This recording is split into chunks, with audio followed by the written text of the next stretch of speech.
Hello, everybody. Welcome to episode 364 of Spittin Chiclets, presented by Pink Whitney from our friends at New Amsterdam Vodka here in the Barstool Sports podcast family. What's up, everybody? We had a couple of big milestones this week, a couple of thunderous hits. We have a homeless team in the NHL next year, and a goal they'll be talking about for years, or bitching about if you're Torts. But let's say hi to the boys first. Producer Mikey Grinelli with his new. Nothing's really too new. We have the Chiclets Cups sign-ups coming up here on Tuesday, but I watched Rough and Rowdy this weekend, which was a blast. But other than that, just laid low this weekend. $30 well spent if anybody out there caught it. I mean, it's super entertaining. The fights are absolutely hilarious. It Money is a well shit spent. show. Where'd you watch it? I just see the clips online because I did the Coyotes game because it was on Friday. So I did a back-to-back, but I mean, I follow along, and it seems like everybody was engaged. It seemed like this one had a little bit more pizzazz than most of them, though, right? Like, I feel like every time they're doing them, they're kind of finding a way to make it better and better. Like this Rico Bosco guy, what is his deal? I don't know. RA and him hate each other. I'm boys with Rico. I'm a rider. RA and him hate each other. Well, I could see. I mean, yeah, I could see. Like, it's either you like the guy or you completely despise him. Oh, you're blocked on Twitter. Yeah. I will say, as a complete rider, I've asked him before, how come you just block everyone? He's like, no negative energy. I don't need negative energy in my life. So I think RA chirped him out of nowhere, and he blocked his ass. Yeah, because we know he never brings negative energy to the office at all. Buddy, I absolutely love that answer to blocking people. No negative energy. Just fucking if swatting people bring it away. negative energy, he blocks them. Swatting it away. I live in that cycle. I don't block anyone. I used to block when I played. I don't block anyone now. There's people out there blocked by me, but they're blocked because they were all over me when I was actually playing hockey. When you're all over me, I enjoy it. That's the most. Then I was a little butthurt baby back bitch. That's the most uncomfortable interaction sometimes with meeting people who listen to the podcast. They're like, "Hey man, good to meet you. Yeah, you got me blocked on Twitter." It's like, yeah, you probably said some fucking mean shit to me when I was -2 one night and I threw a fucking pizza and I sat the rest of the game. And maybe I got a little sensitive. Somebody said to me at one of our meet and greets, it's like last year. Well, at least they didn't stick gum on you. No, this is before COVID. This is before, because he was like, hey, man, I'm blocked. Will you unblock me? I said, the only way I wouldn't block you is if you were a real piece of shit. So you're lucky we're even talking face-to-face right now, because deep down I hate you. What you said for me to block you is a scumbag move, and I don't even know what you said. So after that, you get to meet somebody, and they're actually good people. But Rico, he's block master, dude. So he's like Dikembe Mutombo. We got to go to another funny interaction about that. I think it was Grinelli in that behind-the-scenes video I did with Avery. Did he have you blocked, Grinelli, or was it RA? Yeah, no, he had me blocked. He had me blocked, and then when we asked him why, he said he thought I was Rear Admiral. He said he thought that was me, so that he was trying to block RA the whole time. That's a tough answer. Yeah, because speaking of him, there's rumors. I would let him say yes or no. There's rumors I'm hearing that Sean Avery's going to be making a comeback to professional hockey, or at least giving it a good go. So I don't know. Yeah, there's rumors about that, and that's no joke. Training this summer and going to camp somewhere, wherever it may be, on the warpath. First of all, I would fucking pay to see that. And then I guess we probably are going to talk about it later, but let's talk about it now. Brendan Lemieux quickly becoming the new Sean Avery and despised by every single team. I don't know if you guys saw the incident when he ended up scoring the game winner, going by the bench. We had Foligno squirting fucking water at him. Somebody fucking like try to hit him with their stick. Greenway. Was it Greenway? Yeah. The NHL has fucking gotten to NBA level with the drama. We got fucking. Whoa. What do you mean, dude? What do you mean? We got Accolini. Crazy. We got Accolini now chirping Vancouver media. We got Accolini has somewhat of a point, though, doesn't he? He can't win. He can't win. Trouba, I think, is he the new Tom Wilson? Do we have a new Tom Wilson in town? We're going to save all this, but I think that the fucking NHL and now Torts, and I know that's going to be one off the top, but we got to talk about a few other fun things before we get to that. Correct, RA? We can jump in whatever you want. I just want to mention I'm not home this time. I'm on the road, biz. I'm on a top secret mission for the Chiclets boys right now. Where's RA? Which province is Carmen Sandiego? There's a Holiday Inn at Daytona Beach that's $43 a night. that RA's at. RA's, He's calling it top secret for Chiclets. RA's buddy called in a favor, and he's smuggling drugs across the border. No, I am in Canada. I can't say what it is. It'll come out eventually. I'm up here to do something awesome. It's a special thing. We'll talk about it when I'm done. But my mother legit texted me. She's like, "Don't bring anything to Canada with you." I was like, "Ma, like taking weed to Canada is like bringing fucking sand to the beach. Like you step in a hotel, the whole fucking place smells like weed." I love how RA's approaching 50, and his mom and his stepmom are constantly all over about how shit-faced he is online and bringing drugs into other countries. Hey guys, don't take traveling advice, especially like internationally, from RA. He can think that it's like the same thing, bringing sand to the beach, but we wouldn't recommend bringing over a big bag of weed. Don't take it. Definitely not. Maybe RA can get away with it. Even you got to be careful with gummies too, depending on which country you go to and from. Because I had them in my toiletry bag when I went to Colombia. Didn't even know they were there because I just fly with them all the time. Didn't even take them. And when I flew back in, I got fucking randomly searched coming home to Colombia, and they wrote me up for the gummies. They're like, "Oh, you can get fined $5,000 for this." They ended up basically writing me like a warning. How many times have you been randomly searched? Because weren't you recently too? Like Not RA's like randomly, randomly, and it's and like he's walking through the airport like buckled off a 4-day heater. Like he's the most obvious guy in the world who they have to search. Eyes are bloodshot. He won't stop talking to people. They're like, "Yeah, dude, we're gonna need to search you." I think I was the only gringo on the plane too. That might have had something to do with it. Yeah, probably. Yeah, just be careful when you're flying. And you were dressed like Heisenberg, man of mystery. Where in the world is Rear Admiral? We got a great guest, obviously not right now, a little later. Boston Bruins folk hero PJ Stock. Yeah. We talked to him in Boston a while back. Awesome interview, great guy, legendary fighter too. We'll get to that in a little bit. Also, it's that time of year for holiday parties and seeing our family and friends. So don't be a deadbeat. Grab some Pink Whitney for the gang. And if that's not your thing, you don't want to hang out with your family or friends, they drive you crazy, make sure to go to the bar, order up some Pink Whitney there, and get a little pink into your holiday season. All right, can I talk a little bit about that Go Puff thing I did? Absolutely, buddy. Good stuff. Yeah, we did a video. little collab with them with Pink Whitney where I went around the Scottsdale area dropping off the orders if you ordered Pink Whitney during the Saturday afternoon time slot. And there was this one guy from Vancouver. There was a bunch of rugby guys in a house, and they were outside of the zone that I was doing. So I was basically like, "Nope, sorry, can't do it," but 30 minutes away. So we got their location, and then we went ambush style, and we brought a bunch of after telling them no. After telling them, "Hey, no, man, sorry, we can't." So we showed up like an hour and a half later, and there was 7 of them in the house.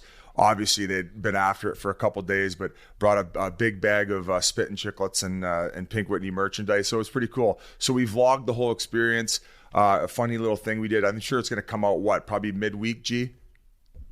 Yeah, hopefully by the time this episode drops, the vlog will be live on our YouTube channel. Yeah, so we're gonna keep doing these like fun little giveaways, and we're trying to interact with our fan base by surprising them with cool shit. So you guys do a lot for us, so we're trying to give back, and Pink Whitney's doing the same. So we'll keep you guys in the loop for more shit like that.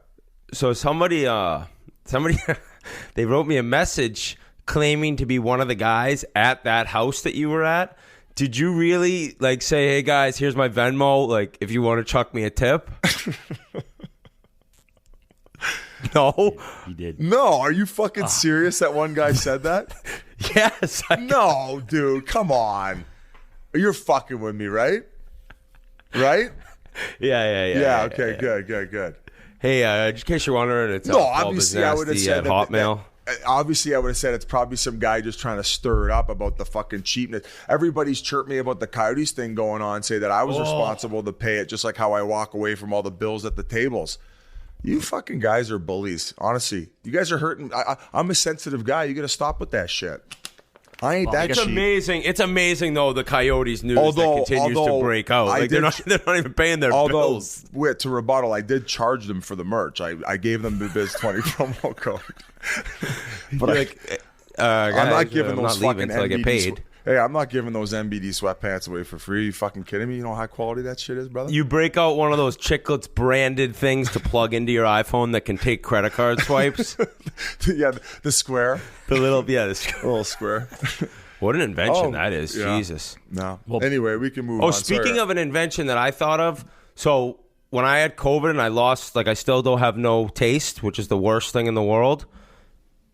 If you want to invent an amazing diet pill, just make it so that it completely crushes your taste, and then you just don't eat and 100% lose weight. It's a genius idea. Wow. So think about it. No. If you want to lose weight, get on a diet pill. Yeah. The diet pill can take away your taste, and you just won't eat. There's no reason to eat. I don't eat now. We can talk about it now. So I got it, and yeah, it fucked with my head for about 10 days, not being able to taste, and I didn't know whether I was hungry or full. So you essentially got to set your alarm to like force yourself to eat. Yeah, it sucks, man. It took me a while to get my smell back, more so than my taste. Some people, I'm 10. I'm over. I'm like 14 days now. No taste, no smell, fucked beyond belief in my head. It is an absolute bizarre thing. So, but at the same time, I'm thinking, listen, I'm losing weight right now because I'm not eating, because I don't want to eat, because I don't taste it. So get a diet pill like that, and I think it would kill it. You're not eating chocolate M&Ms or the peanut M&Ms? It's like, why? It's like not worth it to me. It's like NWTC. Well, no, I know you got a sweet not tooth worth up. the calories, because like I don't want to eat it if I don't enjoy it. Okay, but I'll tell you what you did do this weekend while you were at home resting was you watched the UFC fights. Oh yeah, they were great. Let's talk about that quickly. Sugar Sean O'Malley. Actually, the craziest thing was it Nunez who lost? Yes. Oh my God, yeah, she was. I actually saw a tweet. Somebody bet like $350,000 to win $30,000 that she'd win. Like she was that much of a favorite. I know. Laying that juice is just foolish. But Sugar Sean O'Malley. I had seen him fight.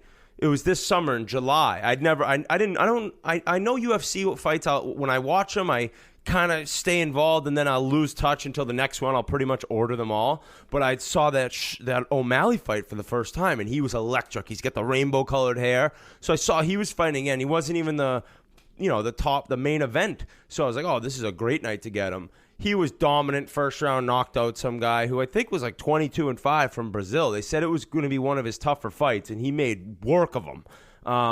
Like I mentioned, Nunez lost, and then Poirier, who I was a big fan of after I saw him kick McGregor's ass. Well, he kicked McGregor's ass the first time, and then the most recent one was when he broke his leg, I believe, Conor. But he was coming back against the guy who held the belt. I thought Poirier was going to take it to him, and he lost. So UFC, you had a good point when we were talking about it, that the lead up and the walk in and the entrance in the beginning is like, I'm not going to say it's half the enjoyment, but in the end, I think a UFC person would take offense to that. But for me, who's just kind of an outside fan, like that's the stuff that gets me fired up is the beginning. And then as I'm watching these fights, it's almost a little bit of I'm waiting for like something gross to happen, and I'm not a big fan of the broken legs or the snapped knees. No. Or the, you know what I'm saying? No, when the legs I'm fold in half, no thanks. Yeah, I'm always like watching, like am I gonna want to see this replay? If you see a quick knockout, you don't know what it's gonna look like when you see the slow mo. But I had a blast watching. It was good, and it was a huge night of hockey Saturday too. So I was all over that. I actually did see that Poirier fight at the bar we were at, getting a bite to eat up here. Those dudes were eating some serious fucking punches, man, those first couple rounds. It's modern day gladiator. How about you going to try to say the fucking word? You guys know what I'm trying to say. Good movie, Gladiator. Gladiator? Yeah. Ism. Did that win Best Picture already? Yeah. Thank you, guys. Did it? Yeah. Ridley Scott. Biz, I know you took a shot a minute ago, but you caught a ricochet shot on TNT this week with Max Pacioretty. Oh, I fucking set him up for that. I set him up. We're gonna play it? Let it roll, G. I think everyone agrees here on the panel that turning point of Seguin missing that open net to put it 5-2 was a big play. When you're on the bench and that happens, is there a sigh of relief and chatter amongst the boys, kind of knowing that you guys were going to turn around and win that game? Yeah, I mean, you've been on the bench. You know what it's like. I think I heard Stoney next to me say, Wait, whoa. What? Oh, What did you say to me? Oh. What did you say to me? I didn't mean it like that. I mean, I don't even think he was trying to get you. He just said it, and he realized after, but that was fucking classic. That was hilarious. We had a great laugh, man. It made light of the situation, and it was a fun game to watch, man. That comeback by Vegas. Dallas had such a good roll going, and then they let that go. That missed opportunity by Seguin with the empty net to make it 5-2. Did you guys watch the game? I did not. Yeah, I had that on. Not like Sagan to miss a big hole like that, boy. Oh, too fucking easy, RA. I'm setting up fucking Pacioretty. I'm setting up you. I'm the dishing magician right now. Holy shit, snapping around like Wayno. Hey, Pacioretty wasn't chirping you though. Like the way you made it sound like he was chirping. No, you, I and know it became that. Funny. It was all okay. It was all fun, and then to start off the show, it did like about 15 seconds before we go live. He goes, "Oh, I'm getting a call from my agent," and he walked off, and I'm like, "What the fuck?" So we started the show with three of us, and like quickly I'm like, they play all these pranks and tricks nonstop to get us like, what the hell's going on? So he walked out, made a joke that it was his agent calling about the Philly job, but I got a chance to watch them. They've won 2 in a row. They beat Vegas, had a great power play in that third period, and now they got 2. And I actually had a couple pops with Yans and Hayes last night, so that was it was great to see them. They're doing all right. They said the spirits are high. He goes, you would have never known we were on a 10-game losing streak. He's like, the guys here love each other. Like, we're still confident in the group. They really like Yo, and who knows? Maybe they can figure it out. Well, Biz, maybe you're doing all this dishing because of the shirt you have on. Trevor Zegras with the assist heard round the world this week. Absolute. He did I guess you'd call it the Michigan scoop. Alley-ooped it to his roommate, Sonny Milano, who batted it in. Buffalo's just standing around watching him. He even shocked himself. I mean, this is unreal highlight. Nobody's ever seen it before. This kid is like, they got to make him the poster boy. I know we had him on and he's our buddy, but they got to make him the poster boy of the league, boy. He's just, the interview with Buccigross after, he's total Spicoli, this kid. Wait, can we agree that he probably could have just stepped to the side and made a direct tape-to-tape pass on the ice? The defense, once I ended up seeing the defender just standing there holding his stick in the air, he could have actually slid it on the ice 2 feet. He had his stick protected. He had his stick protected, and then he moved it to protect it to behind him. Behind him, so he could have walked right out. But the fact that Sonny yells, "Do the Michigan," and then he's like, "No, I'll just flick it over the net," and then you could see the look on both their faces. They're like, "What the fuck was that?" And I don't know. I'll send it over to you, Wet. Like, what'd you think of the whole situation?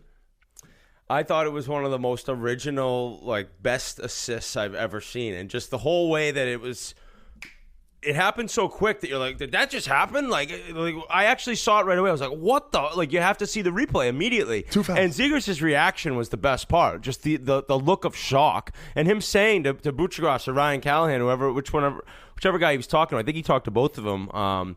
He's like, yeah, that's like the best play I've ever made in a game. Like that is so ridiculous that it actually worked. Now, couple things have obviously is it arisen a word? I have no clue. Absolutely. Gladiatorism is. Woo! I think that the craziest thing, okay, well, one is that there's 50 million views within 24 hours online, which is nuts. Truly viral from an NHL game, which doesn't happen very often. Second, not to be Debbie Downer, I'm seeing a high stick on that play. Yeah, same. I know it was called a goal on the ice. I'm glad it was called a goal. Sorry, Buffalo fans. It doesn't really make a difference in the end. I'm glad it was called a goal. But if that's called no goal on the ice, no way that stands. Because to me, his stick is above the crossbar and he's hitting down on it. So I know I may sound like a complete Debbie Downer, but they never did find the anthrax guy. It was a high stick.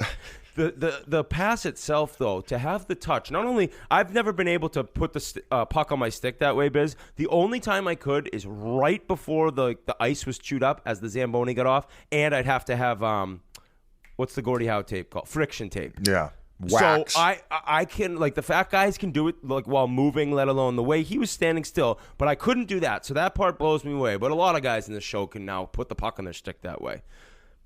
But then the deft touch to not have it flick off like a brutal meat sauce pass, or to not have it fall maybe on the top of the netting. My regular tape-to-tape. Yeah, exactly. That it was just perfection, and it was so original and creative, and happened so quick that I thought it was one of the coolest plays I've seen in recent memory in the NHL, no doubt. We asked them what they wanted to call it, and they kind of said the alley-oop, and I'm like, they got to think of something original. And then I said the shocker because of the looks on their faces, but I don't know if that's going to be able to fly because I feel like there's already representation of that. What do you think, G? The kids in the street are calling it the Zegras. Okay, all right. I mean, that's a quick answer. I'm okay with that. I mean, is there That's no pretty sick, video if of that's anyone called. ever doing that in the professional leagues? I've never seen it. I've never seen that. Like even. No, I have seen it attempted. Didn't somebody show a clip of Datsuk did it? I believe, but I don't think Datsuk was necessarily passing it directly to someone. He was trying to just throw it put so it soft in where it might end up going in somehow or hitting a stick skate or maybe even the goalie's back. But I don't think he was dishing it to anyone when he did it. There was one angle with to the goalie's left, actually, because a lot of people thought it was a high stick, but there's a lower angle to the left. It doesn't look like a high stick at all. It's just because the angle, it's from behind, so it looked like a high stick. But if you see this other one, I didn't think it was a high stick at all. Well, only the NHL could have fucked this one up and called it a high stick. Like if they had actually come back and no goal, they waved that off. It would have been just ridiculous. But in the end, That would have been worse for the league than than the umpire blowing that perfect game. That would have been more devastating for hockey. Look at the amount of views it's garnished in dialogue, and we haven't even got into the fucking Torts comment yet. I don't know that dude. That was that ump was crying. The guy he wasn't even in the majors a few years later. Like that ruined perfect game was horrific. Who the player wasn't in the majors anymore? I don't even think that pitcher ended up being a major league pitcher for that long after. Do you remember his name, R.A.? No, I don't off the top. Annabelle Sanchez, Annabelle Sanchez. if I'm not mistaken. Yeah. But it was great, too, to see all the videos, all the little kids trying it. They look like mites or squirts, and then the Wisconsin team was trying it, too. Just the ripple effect, that was real cool. Within a day, they had all these videos online. It was pretty good shit. But, Biz, you just mentioned Torts. I mean, we're gonna play those comments. Gee, should we? Okay, for the people who might not have heard them at home, go ahead. First thing I thought of when I saw that goal, Mr. John Tortorella, was what does Coach Torts think of this goal? I really want to hear your opinion here. Yeah, and it's tremendously skilled. For Sonny Milano, even to yell Michigan in the middle of a play in a game is skill. That's a skilled play. My position, though, is it good for the game? Like I hear Ray saying all the kids are doing it now, okay, in practice and stuff like that. I'm not so sure. And again, I'm not trying to be a fool here, but I'm just not so sure it's great for the game. If you did that back in the 2000, late 90s, 2000, you get your head taken off. It's cool, it's cool to watch and all that, but I'm not so sure it's good for the game. And I stand by that. 50 million views is a lot to see it online. Well, it's not even. It's the goal is amazing, right? I mean, you said the fact that they've actually said that. Like I have, kids in that coach in high school that they want me to drop plays off the faceoff so they can try to score a goal like that, to score the Michigan goal. But for him to be a rookie to actually try that in a game as a rookie, you would never even thought about doing something like What that. would you have said if they were on your team and they did that? Yeah, I'd have a talk with the people. I would after the game. And again, I'm not trying to be difficult about it. It's fun to watch. It's really cool, but I just think I think our game has gone so far away from what the game should be, a hard game, an honest game, and it's almost gotten too showman. I know you need to have it.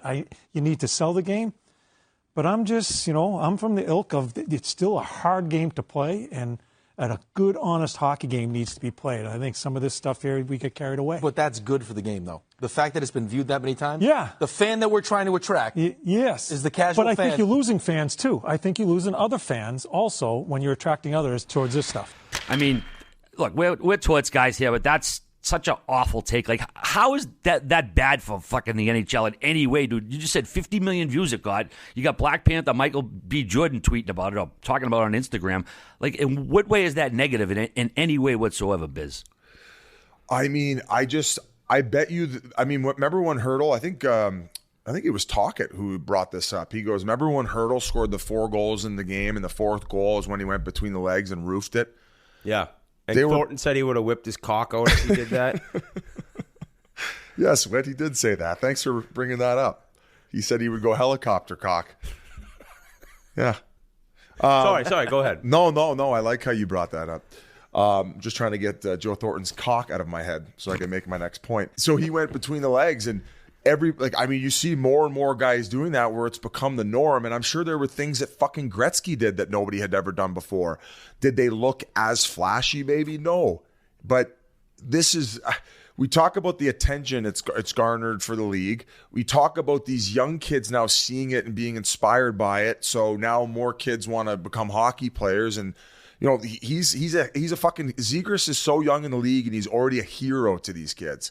So talk about a kid early in his career making more of a social impact on the game. Because you think about, did he copy Jack Hughes with the stick toss? Who cares? They're fucking buddies, man. Like, you think any of these fucking older guys, like Getzlaf would never chuck his fucking stick in the crowd. He was probably shaking his head and laughing, right? And then you saw the between the legs move that people were like, he didn't even need to do that. He would have had a better take. Fuck you. Look at the other angle.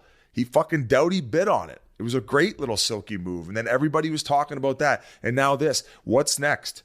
I think that if he fucking pulls off the Michigan goal in the next like little while here, I bet you he fucking has #1 jersey sales in the NHL this year, or in the next 12-month span. I think for a kid that was playing in the American League last year, and you weren't really sure what was going to happen. Talk about making a social impact as a player. And going back to your point, RA. Yeah, but hey, you kind of goes back to the McDavid comment that we actually had Jim Playfair on. And he goes, dude, McDavid, there's nobody who's improved their defensive and 200-foot game more than this guy. And I watch tape on him every day, all day, and so he's probably saying it just to garner more attention to the sport, much like probably this Whit. No? Like, do you think he just goes old man take because he's like, let's get the shit popping here. Let's get let's get more people talking about this, and or do you think that's his genuine take? Oh, that is his 100% genuine You think he would have pulled him in if that was his player who did that? He said that, right? Possibly, yeah. The thing that I disagree. He's a fucking clown. The thing I disagree so much with that take by Tortorella is I'm on board with a lot of people thinking that the way the game is played now sometimes is it's a little underwhelming in terms of physicality, anger, true beefs on the ice, right? You saw Toronto and Winnipeg have that game last week that was unreal. They hated, there was hatred, and it was fun, and that's what makes a lot of regular season games a little boring at times now that we don't have that as much in our game. And that's definitely what Tortorella is kind of talking about. The whole sense of the thing is that the game isn't what it used to be. And when you bring in these new high-skill plays, people look at it as he looks at it as a little bit of a circus as opposed to tough, hard-nosed hockey. Now, my whole thing is, in the playoffs, you still get that hockey, dude. And by the way, this week, we had 2 Trouba knockout hits on McKinnon and, is it Kara for Chicago, who was scary enough. He stretched it off. There's still old-school hockey out there. So to have this actually make you that upset is so crazy to me, because what he's saying to me is that instead of standing behind the net and doing that move, he would have rather had him do a 1999 old school wraparound, goalie covers it up, slashes pads, D comes in, punches him in the face, skirmish. That's what Torts would have rather wanted. That's what he probably would have chose if he could have that move and that viral clip and that skill. Bank. He would have rather just had like the Bissonette wraparound, whack his pad once, scrum. That's in Torts' spank bank. He's just got the scrum clips. He's fucking he just wants wraparound scrum. That's like number one on the board before the game. It's like get pucks in deep, shots on net, wraparound scrum. Give him that stinky glove. Yeah. So I just come on. Like, how can you? There's just nothing about that play was bad for the game. So going back to kind of that old, quote unquote, old school. Jesus Christ, man, spit it the fuck out. Old school mentality. I was having a tough time doing with the quotations here. Jesus, can't do 2 things at once. Tocchet mentioned that. I joked around because when he saw it, he goes, Biz, he goes, if I was line matched against that guy and he did it against me, he goes, next shift, I'd fucking run him through the ice. And I said, yeah. I said, that's part of the game too. I said, I love the fact that this guy's dancing around there. Remember when Datsuk used to do all these wacky moves and make guys look stupid on the ice? And sometimes they'd even try to line him up and he'd go, boop, reverse shoulder. Hey, If you can catch him with his fucking head down in the trolley tracks, if he's trying his fancy shit, fucking do it. Put him through the ice. I have no problem with that either. So I still think there's plenty of that in the league. And you just mentioned a prime example. Look at McKinnon going through the middle on Trouba. Boom, back-to-back games.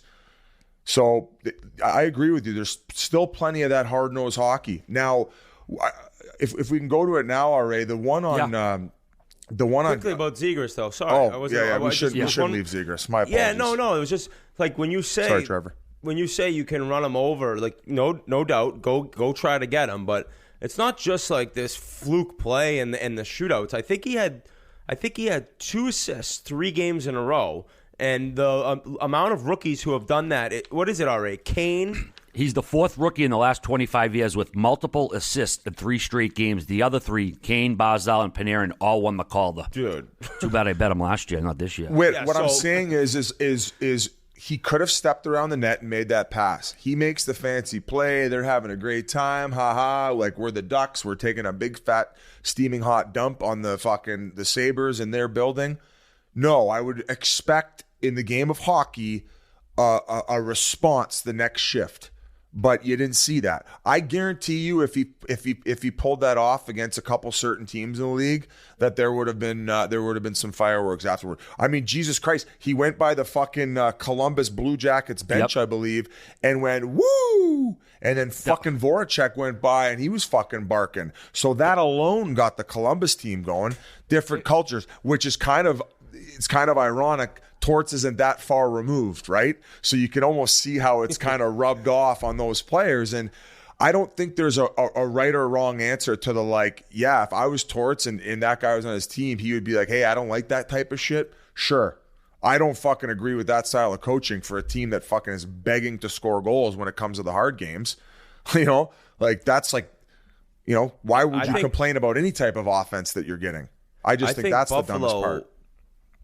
If I was on that team, the play wouldn't have pissed me off as much as that he was just blatantly laughing on the bench. Well, there Once you go. See, like him and Milano were just full blown laughing, and yes, they're laughing at the fact the move worked, but they're laughing at them scoring against you. That's probably why it was like next shift I would just run these guys right out of the building. We're not here to shit on Buffalo, but if I was the coach of that team, I would have expected a better response. Way more. The thing with Columbus was awesome, though, Biz. He scored the shootout goal. He gave the little spin with the stick, kind of holsters it, gives the woo as he goes by Columbus. And then that fired up fucking Voracek. He comes down, scores. They start jarring at each other. Basically caused all this drama at the end of the game. Then you get Gibson waving bye-bye with his glove to the players. I mean, 2 teams that aren't rivals, all of a sudden they're pissed off, all because he did the fucking flyby with the woo in their faces. I love it. It's great drama. It's great entertainment, man. Now, going back to that Trouba hit on Kara, did you think that he got his arm up? I definitely think it was a lot worse than the McKinnon one. McKinnon one was clean, coming right through the slot, head down, buried him. The Kara one, as he steps up, it looks as if though his arm goes a little bit chicken wing, and I think that's what people were complaining about. But I didn't have a chance to dissect every angle, and I'm okay with that type of stuff not being suspendable. Because I like that hard-nosed hockey, so it seems as if though they didn't see enough to suspend him with. Yeah, and I agreed with it. So I was confused at the beginning. I was texting with some buddies who were watching the McKinnon one live, and I said, I don't exactly know, because you're not allowed to, the head cannot be the principal point of contact, but if it's not the principal point of contact and the head still gets hit, it's fine, and that's what they deemed both of these hits to be. The reason that deep down I considered them to be I'm not going to say no big deal, right? It was 2 guys that were knocked out of the game. Did McKinnon come back? I can't remember. He did the third, yeah. Yeah, he came back. But either way, Kara was on a stretcher. Pretty scary moment that you hate to see in any NHL game. But it's a physical game, and both guys had their head down completely for way too long. It was guys that are controlling the puck and not making an attempt to really kind of see who and what is going on around them. Now, McKinnon, you never see that happen usually, and most of the time he's so quick and fast, guys couldn't even speed up to line him up. But that was a slower developing play, kind of off of a broken cycle and a turnover. The Kara one is more just buddy, you gotta pick your head up, and it sucks to see a guy get injured so seriously, but Trouba's doing his job. Both games, he had a goal, assist, and a fight, right? And I think 2 enormous hits against a top player on one team and another, depth guy on Chicago, but still changing the tune of the game. And you look at no suspension. So I was fine with it. Now, had he totally had shoulder directly to face or elbow involved, it's a different story. But he caught 2 guys on the train tracks with their head down. Yeah, and it's so hard. Everybody online wants, as soon as the head gets touched, guys, the way that you skate and always when you're going to make contact, it's impossible to have a nice, clean, hard hit if some point of the head is eventually not going to get touched. It's just kind of, wait, is it not the lay of the land? At some point, it's gonna get hit by something. Yeah, unless you can just drop your stick and then form tackle them like the NFL and wrap your arms around them. If they want to allow that, it could change things. That'd be a fun time. But there's even some head contact in the NFL. You ever seen some of those head blows? Yeah. Although now you get a huge flag every time. But as far as Trouba's game, listen, now I haven't watched a ton of him, so maybe he's kind of been doing this throughout his whole career, but it just seems like the consensus is online that this is something that he's kind of evolved over this year. He's been overly physical, and maybe that's because when he came over, there was no Adam Fox, right? So he was kind of going to have to be the exception to provide offense, be good 5-on-5 and help out with special teams and be competent there. But it seems with maybe the fact that they got Fox and he's kind of that ace, that he can focus a little less on offense and then rounding out other areas of his game. And this being one of them. If he's going to fucking lay guys out like that, I think that serves the New York Rangers very well moving forward as these games get more and more physical towards playoffs. They've never, when's the last time they've really had a lineup that is to be feared? And he also gets to play bigger because he has Revo. So now you got the one of the NHL heavies. Now Trouba, he's a fucking monster. Look at that fight between him and Landy. Landy can chuck him. That's all you need is a number 2 tough guy. I think they're. Why did Landeskog get extra penalty there too? Because it was not he just went up and said, "Hey, you want to go?" It was it was a way he would have asked somebody to fight had there not just been a big hit. So I didn't really understand the extra penalty. I kind of wasn't as dialed into that game. So I was just kind of trying to absorb them all, but so I don't know the exact details of that. He went up and he gave him a big time option. It was not at all a shed the gloves and grab him and we're going for that hit. It was hey, you want to do this? And Trouba's yep, no problem. Trouba mentioned after, he's I don't think I should have to hit after these, but I also respect fight after these. Sorry, I don't know. I shouldn't have to fight. I don't think I should have to fight after these hits, but I also respect the fact that guys, teammates of somebody I just laid out want to stick up for their guy, and then I'm going to stick up for myself. So he worded it pretty well in terms of him making an impact and having a fight after. Yeah, Rangers are looking good. Hottest team in the league right now. I think they've won 12 of their last 14. So yeah, he said he had no issue with it because he also fought Stillman after the hit in the Chicago game. I just, they were hard hits with a bad result in the Chicago one, but they weren't malicious. They weren't headhunting hits. It's, this happens in hockey. It's still the National Hockey League. Sometimes guys are going to get dinged up. We don't like to see it, but yeah, it does happen. He was out before he hit the ice.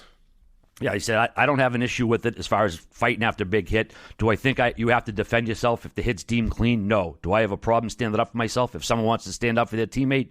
No. I also don't have an issue with that. It is what it is. So he's like, yeah, whatever. You want to fight? Let's go. So either way, it's part of the game. But I want to talk to you for a second about BetterHelp. Going to therapy is like routine maintenance for your mental and emotional wellness to prevent bigger issues down the road. Therapy doesn't mean something's wrong with you. It means you're investing in yourself to keep your mind healthy. And Barstool Sports agrees. They're offering BetterHelp services to their employees as an added benefit to help take care of their overall well-being. BetterHelp is customized online therapy that also offers video, phone, and even live chat sessions with your therapist, so you don't have to see anyone on camera if you don't want to. It's much more affordable than in-person therapy, and you can start communicating with your therapist in under 48 hours. Why invest in everything else and not your mind? This podcast is sponsored by BetterHelp, and our listeners get 10% off their first month at BetterHelp.com/Chiclets. That's BetterHelp.com/Chiclets. Yeah, Biz, might as well keep with the Rangers here for a second. Temi Panarin just hit 500 points. He's the 7th Russian to do so, and he's one of 5 active players to hit 500 points in 457 games or less. McDavid, Crosby, Ovechkin, and Malkin are the others. But it's incredible that Chicago got rid of this guy. You know what they have right now in their organization that basically has replaced Panarin? No disrespect to Calvin DeHaan, but they have Calvin DeHaan in a third-rounder in 22 to show for it. This guy's an MVP caliber candidate, $11 million a year, and they got nothing basically to show for him. Recently, the Kane comments, he goes like, "That was the funnest I've ever had playing hockey when I was playing with Panarin." Like, I don't. We'll get to it later too about I think that we need new blood as new GMs. Like, there's some very competent people out there who should be getting an opportunity. But how do you not consult a player like Patrick Kane if you're management about a guy you're playing with like that? I don't. Anyway, that was just nuts. It's like, that it's was fucking the worst crazy. Bowman move by a mile. Yeah, and there was a lot of them. There were some tough ones, but to get rid of Panarin, and he was signed, correct? When they got rid of him, wasn't he signed for like 2 years? How long did he play for Columbus? Yeah, what's crazy is they actually extended him in December of 2016, and then they traded him that summer. He was making, I think, $6 million. It defies belief. Like, they had him for that price. Now he's making almost double that with the Rangers. Just an all-time front Let's office give him the blunder from Chicago. Panarin Breadman nickname back. He's going to get it back because of this nice little stretch here. Mangiapane had it for a few weeks. It's time to give it to the big dog. Yeah, he's something else, man. He's been last 3 years completely over a point per game, and then this year he's way over it. And then even his first 2 seasons, it was just a point per game right around there. And it's a special player. The fact that he's not playing in Chicago is a joke. Yeah, no, I could see why Chief pulls the hair out of his head all the time thinking about it. I'd be frustrated as fuck too. An old teammate of you guys had a huge milestone. Marc-Andre Fleury won his 500th game, just the third goalie in history to do so after Brodeur and Roy. He did it in Montreal, his hometown, with a 2-0 shutout, which was his 69th career shutout, Biz. This is when you say nice, Biz. Nice. Better nice. It was kind of cool. I know, fans usually don't root for the guy on the other team, but he's a local guy that were chanting Fleury at the end of the game. They probably weren't going to come back. Pretty cool moment there. And then the teammates gave him a little water bath when he walked in the room, but Fleury's just one of those guys that seems like everybody in the league's like, in the league likes, and there's nothing phony about it. Yeah, he is. He's just always in a great mood. He's definitely the most talked about goalie we've had, like we talk about on this show, just because all these milestones he continues to rack up and go through. But I mean, he's 50 wins away from second all time? Is that where I think it's right around there? Yeah, it's Brodeur, Roy, and then him. 3 French Canadians. That is, and then I think Luongo might be 4th. So the fact that he's been able to do this and go on a run the way he has for this long, it's just a testament to like the type of guy he is, how good of a shape he stays in. He's a machine. His off ice, he's so dedicated, and I think that a lot of people did feel bad for him in a sense. He won the Vezina last year, right? And he's had this amazing run in Vegas, but then he just, he kind of always playing second fiddle in a sense, right? And Murray kind of took his job in Pittsburgh, and then he gets to Vegas, and then they decide to keep Leonard instead of him, which right now the fans are... I mean, Leonard got taken out of the game the other night. The place went nuts. So things aren't exactly going great goaltending-wise there in Vegas. But he goes to Chicago, and there was rumors he was very disappointed. And he goes on. He's able to have this awesome milestone in Montreal. So, I mean, I'm very happy for him. We've gotten to chat with him. I think, has he been on the show twice, G? Yeah, he came on with Schmidt and Reeves, didn't he? Yeah, they came into the office, you're right. Yeah. I was talking about him on the Coyotes broadcast, and such a bizarre career too, but things happen for a reason. All of a sudden he ends up in Chicago, and it just so happens his 500th win is in Montreal, and he gets to hear his name chanted by the Montreal crowd. So it's such a fascinating story, and in a guy, you said he's gotten the raw end of the deal despite what he's done for the game, but he keeps on going. So I'm happy that he got to have that moment. It's just kind of like a roller coaster of this career that he's been on, like the way that the season started with Chicago after having the surprise deal this summer. But I'm happy for him, man. And I hope he ends up becoming second all time. It looks like first is probably going to be impossible to beat, right? Second might even be asking a lot. I don't know how long he wants to continue to play. I mean, he's got a full season or a season and a half of getting wins to even get to second. Yeah, Brodeur 691. That's going to be tough, man. Someone's going to have to play a long time and be real good to beat that. He also played his 900th game earlier in the week, just the 8th goalie to do so as well. So, again, hats off to Marc-Andre Fleury. Another big milestone. Our boy John Cooper, gets his 400th win as a coach in record time. No coach in NHL history has reached 400 wins this quick. He's also the longest tenured coach in the league. He's now 39th on the list of wins. I said before, I mean, this guy seems to be on the fast track for the Hall of Fame if he keeps this up. Biz. Talk about right place, right time. And he said it during his interview. He wasn't even going to go down there. He didn't want to disrespect Steve Yzerman. And then he spends fucking 2 hours in his office. And next thing you know, he gets handed this absolute juggernaut and dealt with all that adversity early on, not able to figure out how to solve the puzzle. And they get fucking kicked in the dick by Columbus. And then they come back and win 2 in a row. And yeah, a very well-deserved. And I mean, I don't see this guy slowing down anytime quick. I mean, you talk about a guy who, when he came in the league, by the time he's finished, like he could be like a Scotty Bowman, right? He's on that fucking. That team's going to be relevant for at least another fucking 3-4 years. So it's been a wild ride for Coop, and no one person more deserving. Yep, congrats, Coop. It's you got to also think about that. Even though their team was stacked last year, to lose your best player for the entire, Vasilevsky's probably their best player, but one of their best players, Kucherov's out all last year. He still is doing a lot of juggling, right? I'm not necessarily saying juggling egos, but he's got great players in there. A lot of them want the puck. He's got to deal with different personalities. This year, they have like 4 or 5 losses in regulation. They have no point. Kucherov's out again. They lost their entire third line. So, yeah, he has a great team, but he is able to he has figured out a way to get the most out of every player that he coaches. And you see the job Pat Maroon's done since he's gone there, and they go way back to the NAHL days, St. Louis. Perry looks phenomenal. He had a slow start, but all of a sudden he's scoring now. You can't tell me that it doesn't have something to do with Cooper and discussions with Perry and telling him how much he believes in him and knowing what type of player he is.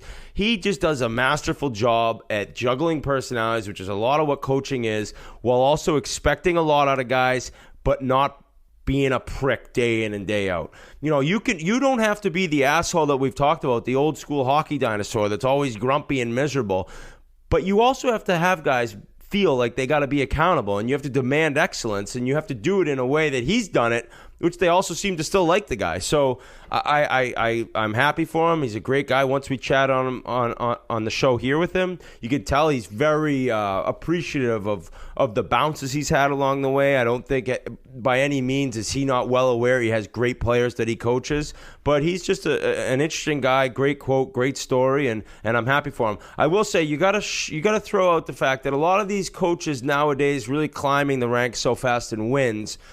The coaches before, there was ties. So without the option of ties now, it's going to create more wins for players and goalies who are doing it currently.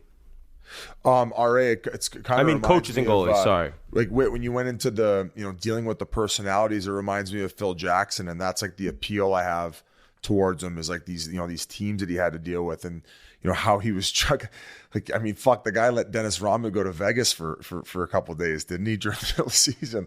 Like he knew how to get the best out of his players in any way he could do so. So yeah, he's very, very talented in that regard, and making each person and each player feel very special and that they're a part of it.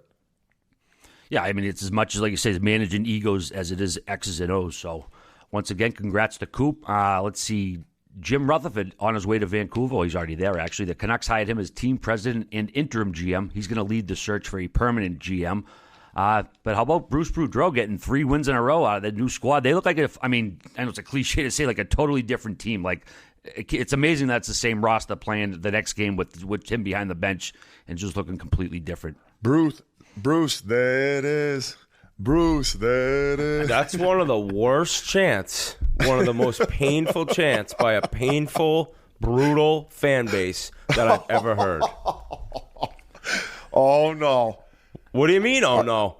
There's 31 other fan bases who will agree. Vancouver Canucks fans are brutal. No, I said, they're oh, no. Painful. I said, ding, they're ding, annoying. And when they started chanting, Bruce, there it is, I shut off the TV. I said, that's so typical Canucks fans. that I refuse to watch the rest of it. Bruce, that is. What a brutal saying by a brutal fan base.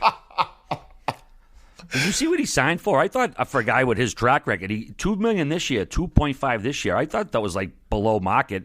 And they had just signed Green to an extension, a 2-year extension last summer. So right now the Canucks are paying 2 coaches a total of $4.75 million for this season, $5.25 next season, and then the Flyers, they still owe Vigneault $5 million through 2024.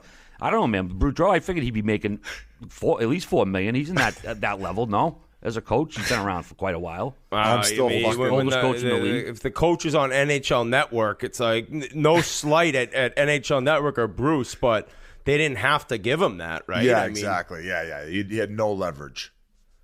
No leverage. Right. There's like I agree with Needs you. your Like, agent, Biz. what's that? He needs your agent.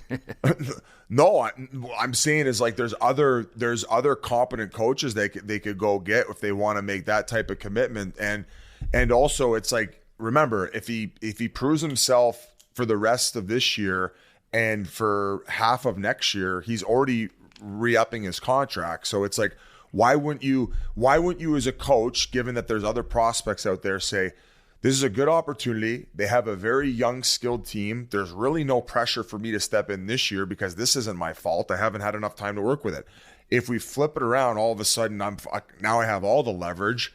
And then halfway through next year, if they get a good start, he is, I mean, what a good NHL coaches command now. I bet you he could probably resign for, 3.5, 4, and with term for a guy who is, and like as Whit said, it's no insult to NHL Network, but you go from making, $250,000 a year, $150,000 a year, whatever it may be, to making 3.5 sheets, and you're flying private and you're eating filet mignon.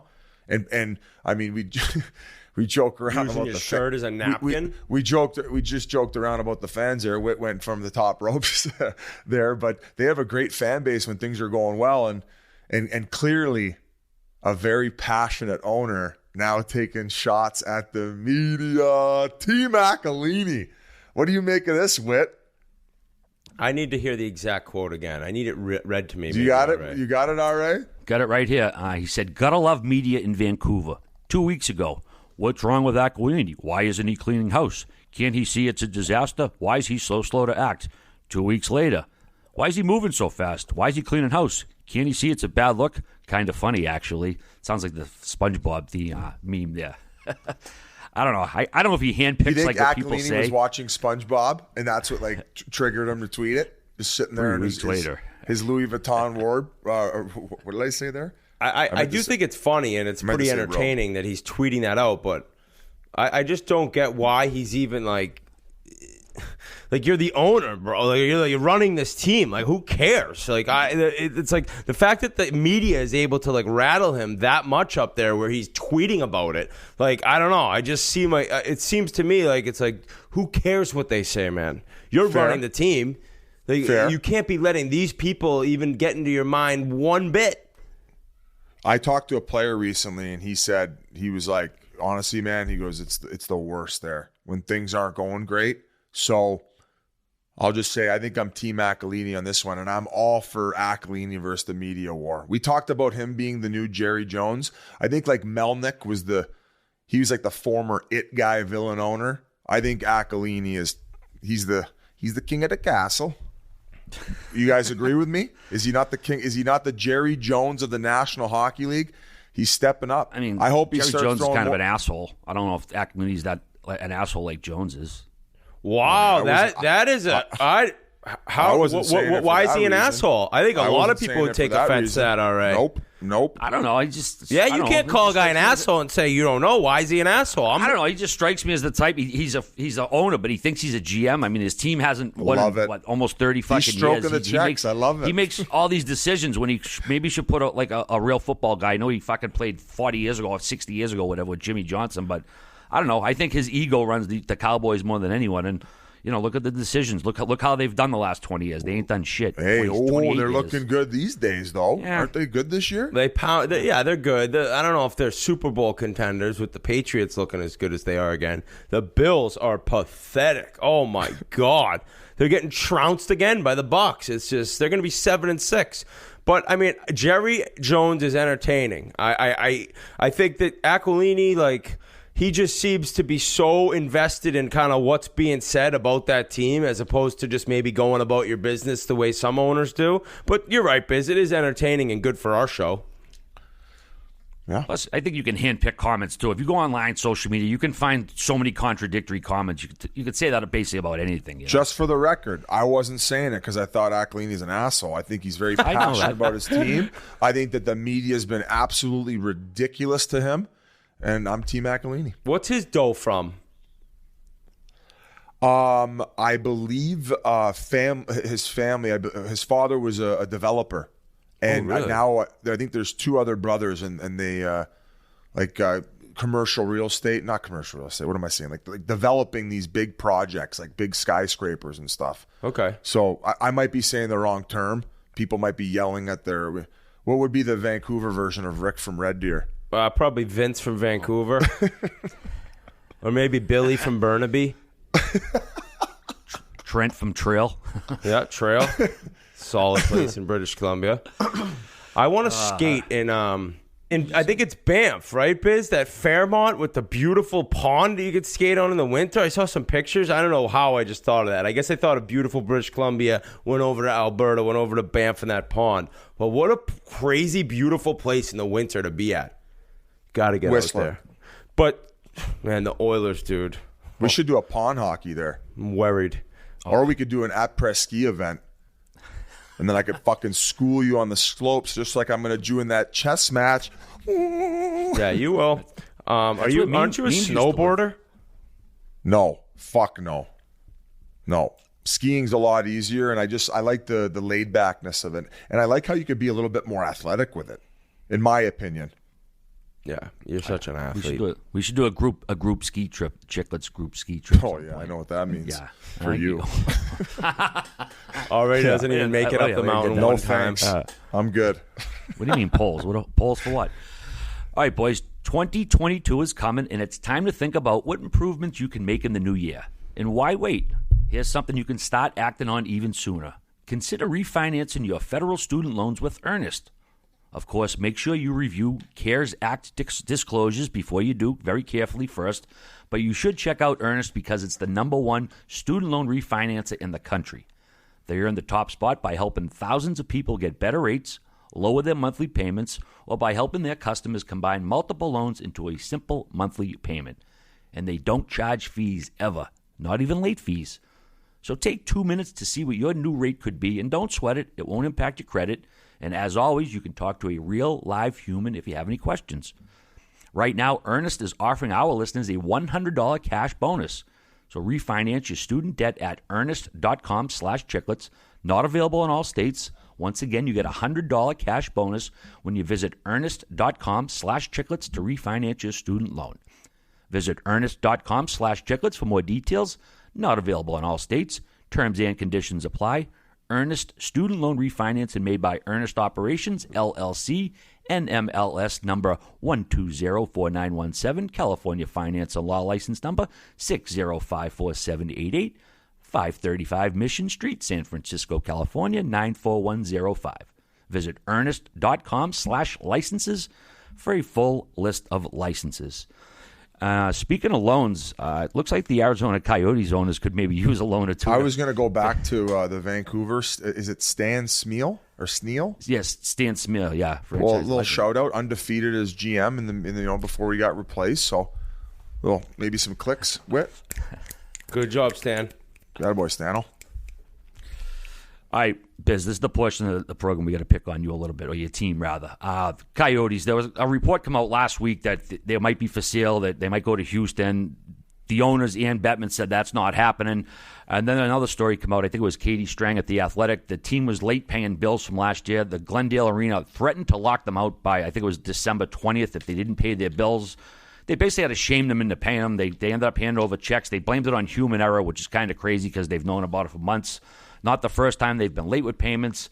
Then Bettman said, hey, look, they're not going anywhere. But the thing is, they have nowhere to play next year. They're not going to be in Glendale. They might end up at this Arizona Veterans Memorial Coliseum. The place is like almost 60 years old. It's got a leaky roof. There's no luxury boxes. It's not an NHL facility. And those players, that staff, they deserve an NHL facility, man. That's what this is about. It's like, I know people are like, why do you keep talking about it? It's like, this is the best league in the world, man. These guys shouldn't have to deal with this. But there's nowhere else to go. And as far as Houston, that NHL rumors account, he knows his shit, man. He said that the Rockets owner doesn't want to buy them. He wants them as a tenant. So if they don't have a Houston buyer, then they're probably not going to go to Houston. And, you know, the league is saying they're not going anywhere. But it's like, all right, where are they going to play next year? You're going to put them in this old building? I don't know. It's a tough look for the league biz if they got to stick them in this old leaky barn.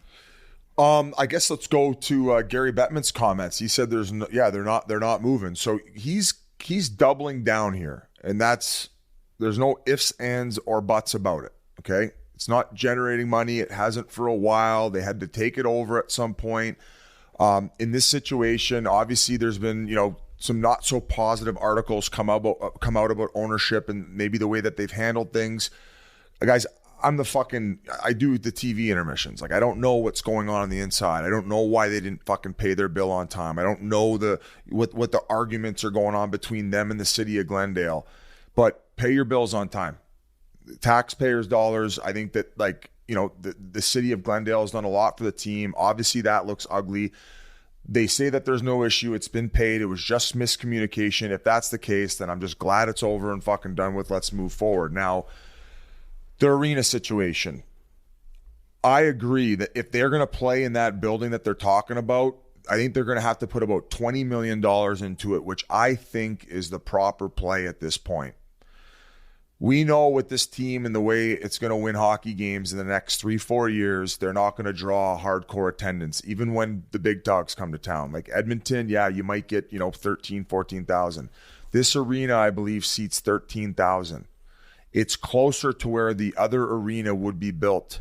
Start growing the fan base in that part of town where more people it's closer to the action. Let's just put it that way. People don't have to take a 50-minute Uber ride to go party in Old Town after and go back home because a lot of the people are driving that distance to come to the game. So you create this like throwback atmosphere in this old type Coliseum. There's no boxes. Who gives a shit? Grow the hardcore fan base. Maybe give discounted tickets to college kids. Get the younger kids involved in it. Fucking hey. And if I had a say in building the team, I'd build the toughest fucking team in the league. I'd make it fucking hell to come in there and play. I'd fucking sell beer cheap, but I'd make it an absolute fucking circus. That's what I would do personally, but it ain't my fucking team. And figure it out there for 4 years, hit the stall button, and then figure out that new arena in Tempe. And in a perfect world, that's the way they execute it. And then things start trending in a positive direction here. But yeah, it's been a bit of a shit show. Dude, they were late paying Harry Knuckles guys paychecks. Like, that's so bullshit. What? Really? Oh, I mean, rumor has it Harry Knuckles had to go to the Scottsdale Express and say, listen, I can't even get a paycheck. I can't even get my parking validated after I come and work these games. It's a joke. But I saw a tweet, somebody said, you need to find somebody to love you as much as Gary Bettman is in love with the team staying in Phoenix. Because... Go ahead. It's smart, man. It's one of the fastest growing markets in all of the United States. We know hockey is an expensive sport. There is a pretty big, portion of people that have that, that extra income where they could put their kids into hockey. More guys are retiring and living here, so the coaching's getting better in this area. So, yeah, I think it's a smart area to double down with. Things are really going to depend on what's going on here in the next couple of years. But hey, man, if they can't get it figured out, RA, I completely agree with the fact that you're saying this is the best league in the world. There's different cities that could sustain this, have a winning team, and then help grow the game. But I think that I would double down as well, like Gary's doing. And do you agree with me if they're able to fix up that rink for $20 million, that they should create that fun little atmosphere where you're not going to see all these empty seats. You're not going to have an emotionless building. That was a big word. Where it's boring and like everybody's like, ugh, it's dead. You want to create that fun culture where people are going to games like when it was downtown, where fucking you got like, I mean, you talk to the guys when they're playing here. You go, dude, you'd see like 4 Rockets with their tits out on the glass. Like people are fucking hammered. Like celebrities coming to games. It's like fucking make it a fucking rock show. Make it like Vegas does.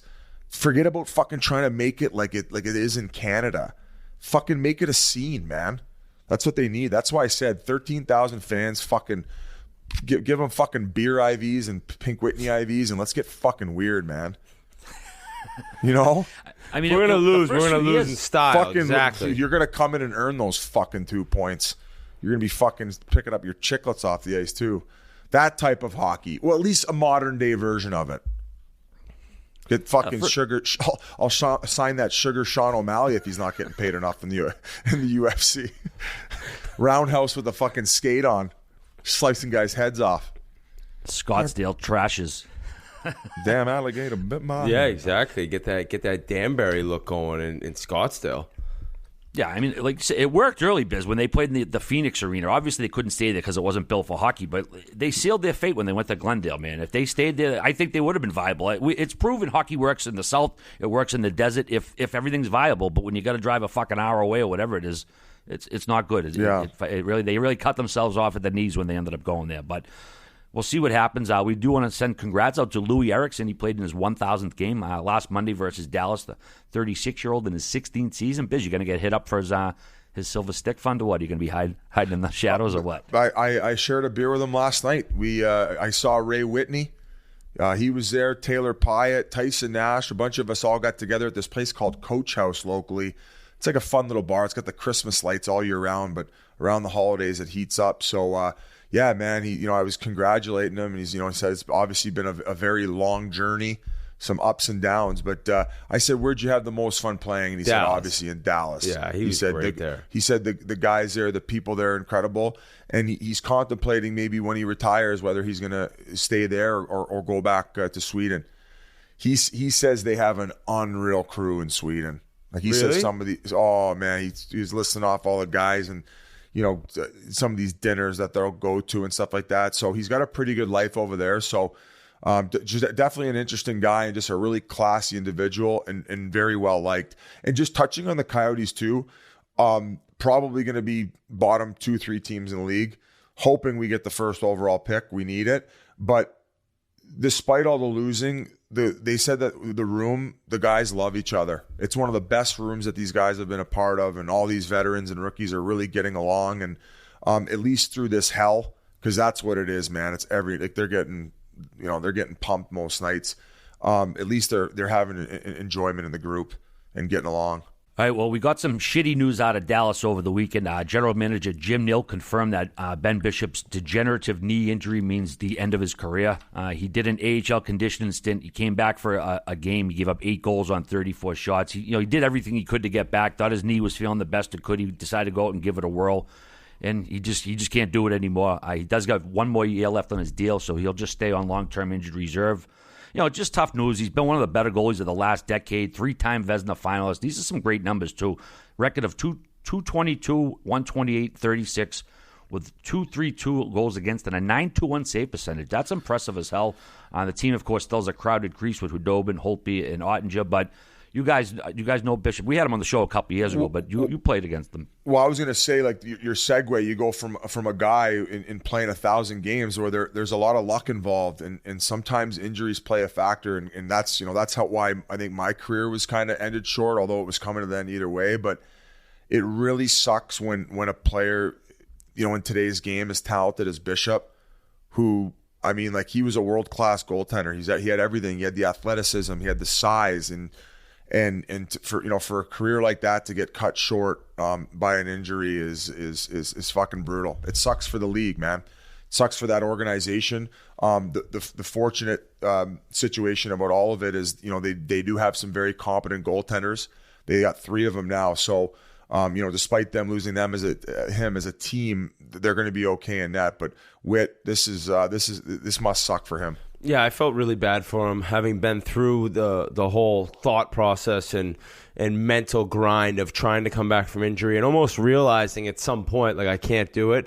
That's the saddest part, I think. Like, when I look back and think about remembering when you know deep down, like, wow, I can't do it anymore. It's just like, it's devastating. We've talked a lot of times on this show about players' careers ending and having to go through the idea of not having that as who you are anymore. It's difficult, and to have injury be the reason is makes it a little bit more.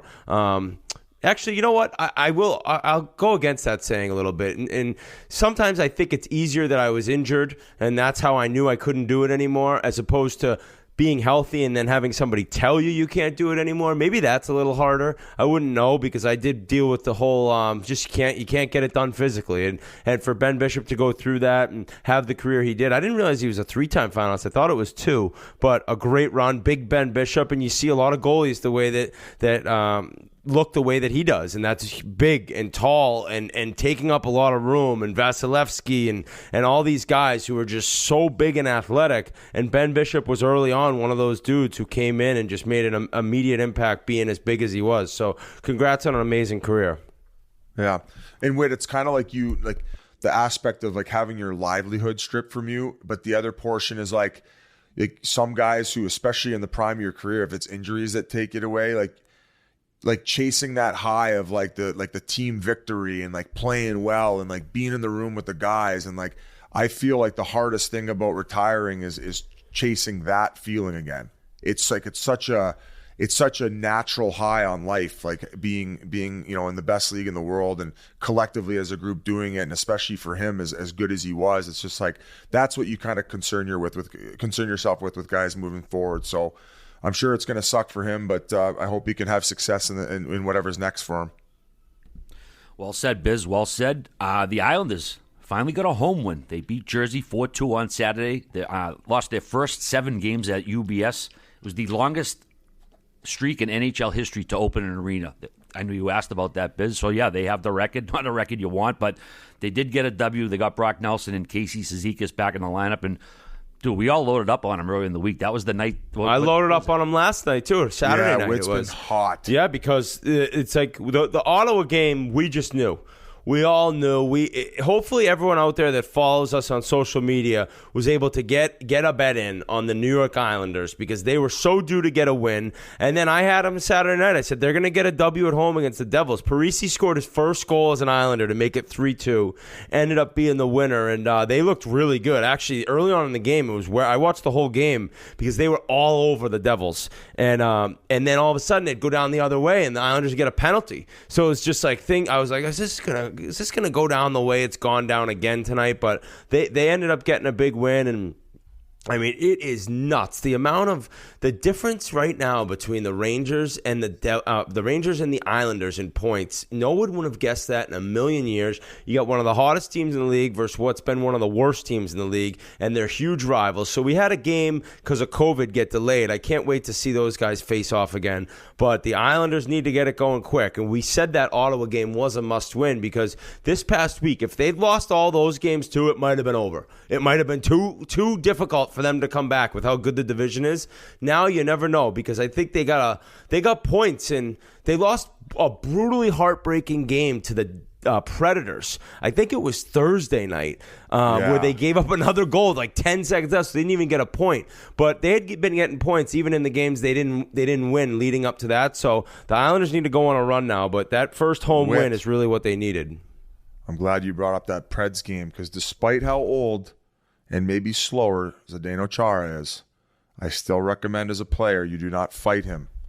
I don't know what kid fought him, because he was a Russian, and he was willing, dude. He's an animal. He was hungry for it, and he got it. Bloodied, absolutely. He got bloodied up. Hey, you fucking, after you're fighting that guy, you're allowed to fucking carry your balls around in a wheelbarrow. That's for sure. I think I saw the fight log before he'd fought this guy, and it was only Matt Martin, Pat Maroon, and maybe one other guy. So those are the big dogs he's been fighting over the last like 7 or 8 fights. Yeah, he fought over the weekend too. He fought New Jersey's Mason Gitz, and for another hit on his teammate Dobson. So his last 12 fights over basically the last 3 years, 4 of them were with Maroon, talk much. 3 with Martin, and then 2 with this Drennan guy. He's already fought him twice. But wow. Yeah. I don't know what these Very guys interesting. are thinking. So Zdeno's looking to chuck him again because I think he knows he's not the player he was, which is obvious. And what am I going to bring to the team? I'm going to start beating the shit out of people. Like, basically, like, Char's looking to add and do whatever he can to help out the Islanders. And that is a nightmare for the opposing team. Add it to Torts' spank bank. A wraparound and a Chara fight. Jergens. Did you see CM Punk doing his Whitney imitation, shitting all over the Islanders fans? Yeah, it's easy to do. Oh my goodness, he is so funny. That guy's so good on the mic. So I don't follow a ton of wrestling. Who's the guy with the Burberry scarf? He seems to be like the new heel. I don't follow wrestling. No idea. I just saw the Crickets. CM Punk. Okay. Good try though. Good try though.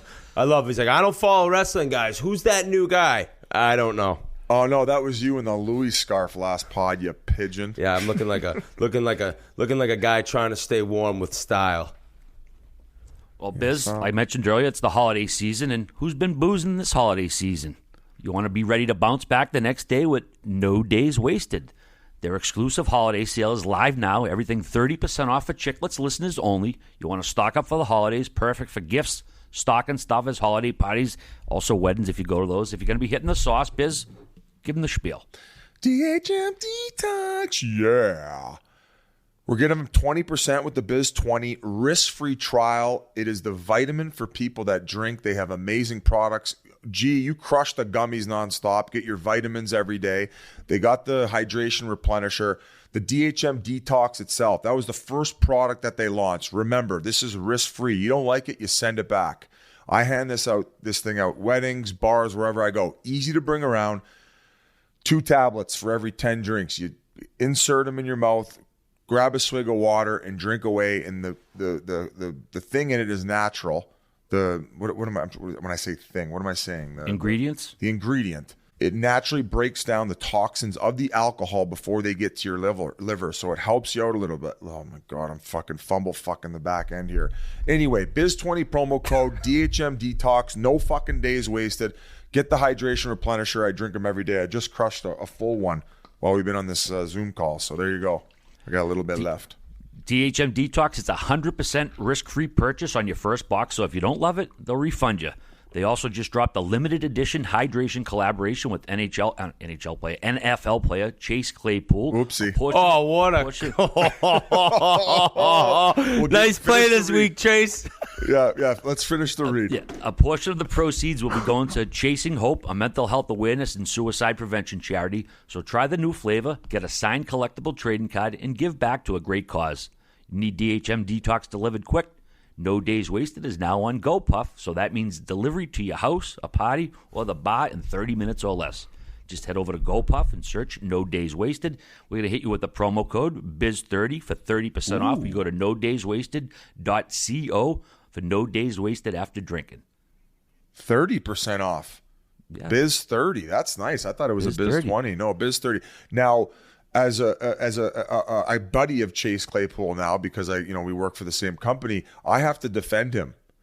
Now, I know he was being sad or had to get punished for something earlier in the game. When they ended up needing that first down or have to stop the clock, or they got the first down, his quick point took like no time. The guys wouldn't have been settled in by then. And then he turns around and the guy from the other team knocks out the ball. And I think that his fucking teammate kind of overreact a little bit, and that's what fucking caused the ruckus. No? Oh man, I thought his first down celebration was like 3-4 seconds edition, man. Like, right, but nobody was set at the line by the time those guys ran up from where he caught it. Like it was more about how he was so adamant about like getting the celebration in and like getting that first down call done. Like it was like, bud, the thing being, the most shocking thing being that he'd already been in trouble. Like he's already like in the coach's doghouse, and he's still like, bro, figure it out. I agree with that one. Yeah, he probably should have been on his P's and Q's, and he wasn't. Yeah, all right. Well, and then I guess he blamed his teammates. So did I don't know. He really? Yeah, he's DHM Detox. Woo!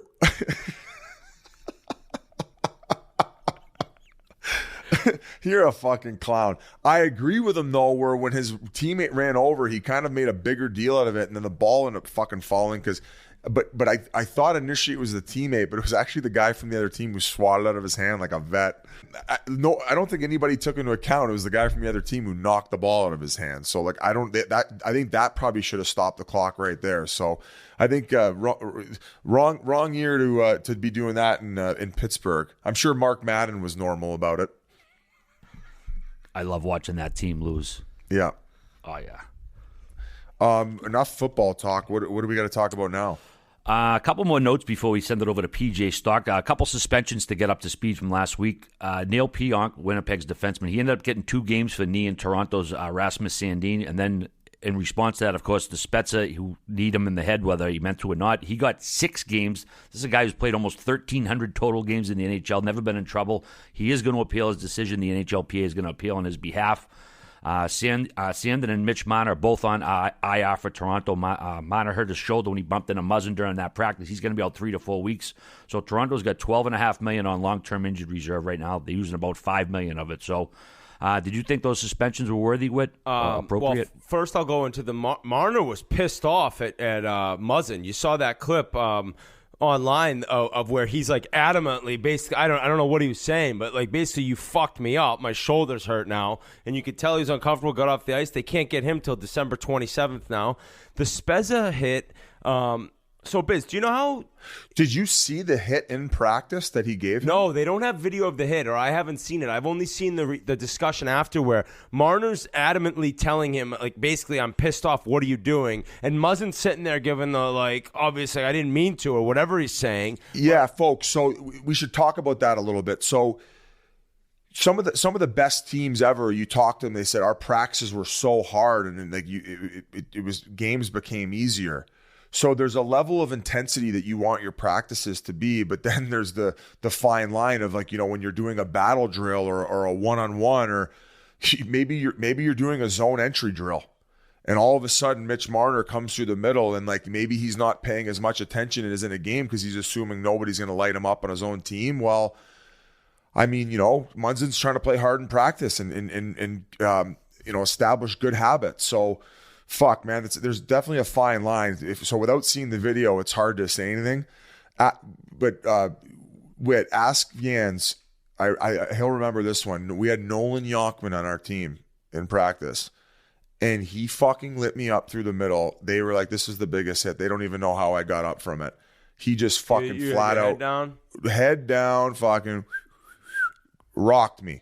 Like, I went black, and like it took me a good like 20 seconds to like come to and figure out. Like, it shook me to the core. Nothing ever happened. No one went over, but like, you know, as mad as I was like, well, keep your fucking head up. So ask him about that. The guys were they were trying not to laugh because I was so choked up afterward. But did you go after him, or you were more like you were out of it? I was so out of it at first, and then I was pissed about how hard he rocked me in practice. Yeah. But you know when the guys are trying to be there. You know when the guys are trying to be there for you, but they're giving her like the fucking jersey pull up, like kind of chuckling. They were giving the Zegras laugh at the alley oop at your expense. Yeah, it's funny. I'm telling this story. You were the Sabres. You didn't do anything. I was the peasant Sabres. Where were we though? We were talking about the collision or whatever happened between Marner and Muzzin.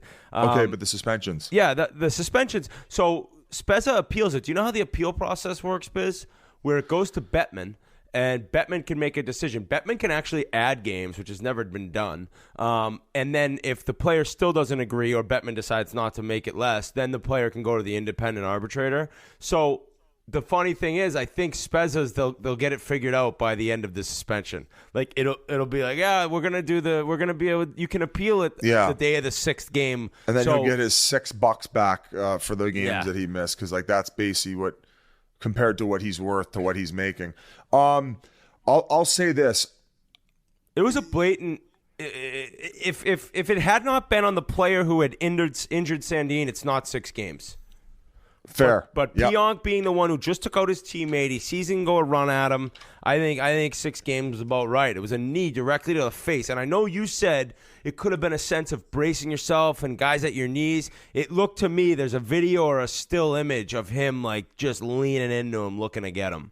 I haven't heard any of his comments. Obviously, if he's appealing, he doesn't agree with the fact that there was intent there and he's going to plead his case. I mean, that assumes that Jason Spezza, if I was talking to him face to face, he'd be like, Biz, I wasn't trying to knee him in the head. I have no reason to believe he'd be lying to me based on his play over the course of his career. But the fact that he got 6 games based on how it looks on camera and the logistics of it, I just I'm not gonna go fucking old man yells at cloud Torts style here. I'm not gonna go off the rails.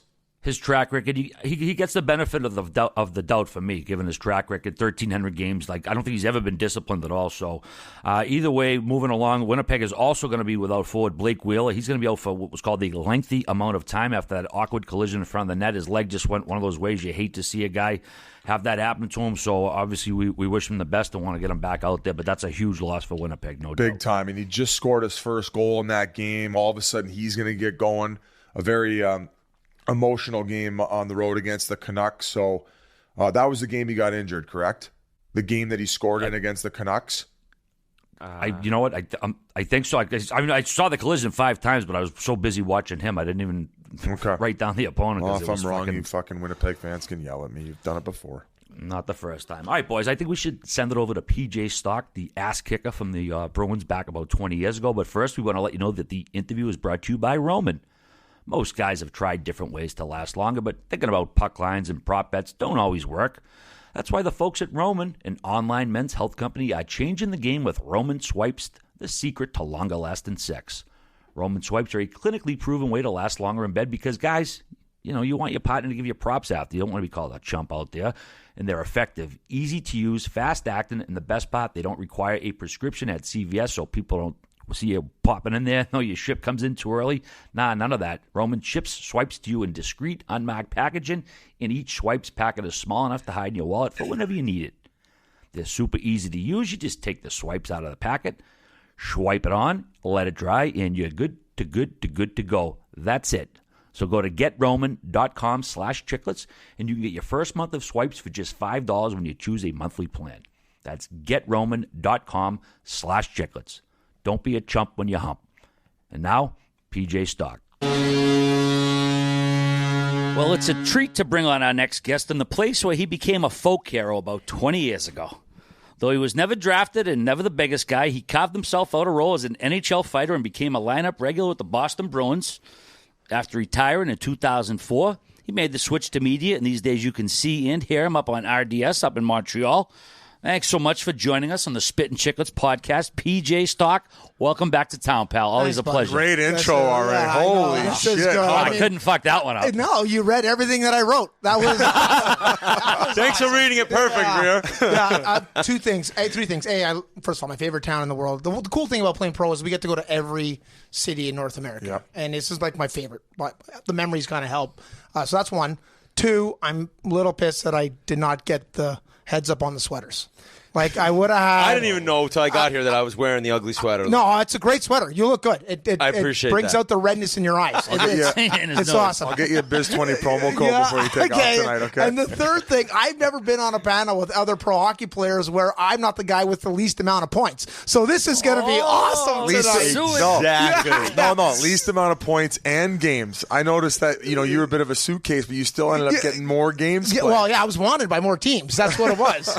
And I stopped early. I could have kept going. Hey, the best part about it though, 3 original 6 teams, those are the places you go and it's like top notch, like A+ service, the fans, everything. You feel like you're a rock star. Well, you were. For sure. You were. But you got to Boston was awesome. Like I 4 teams. The coolest thing was obviously starting off in New York. I was coming out of crazy story there. I never thought I played a day pro ever.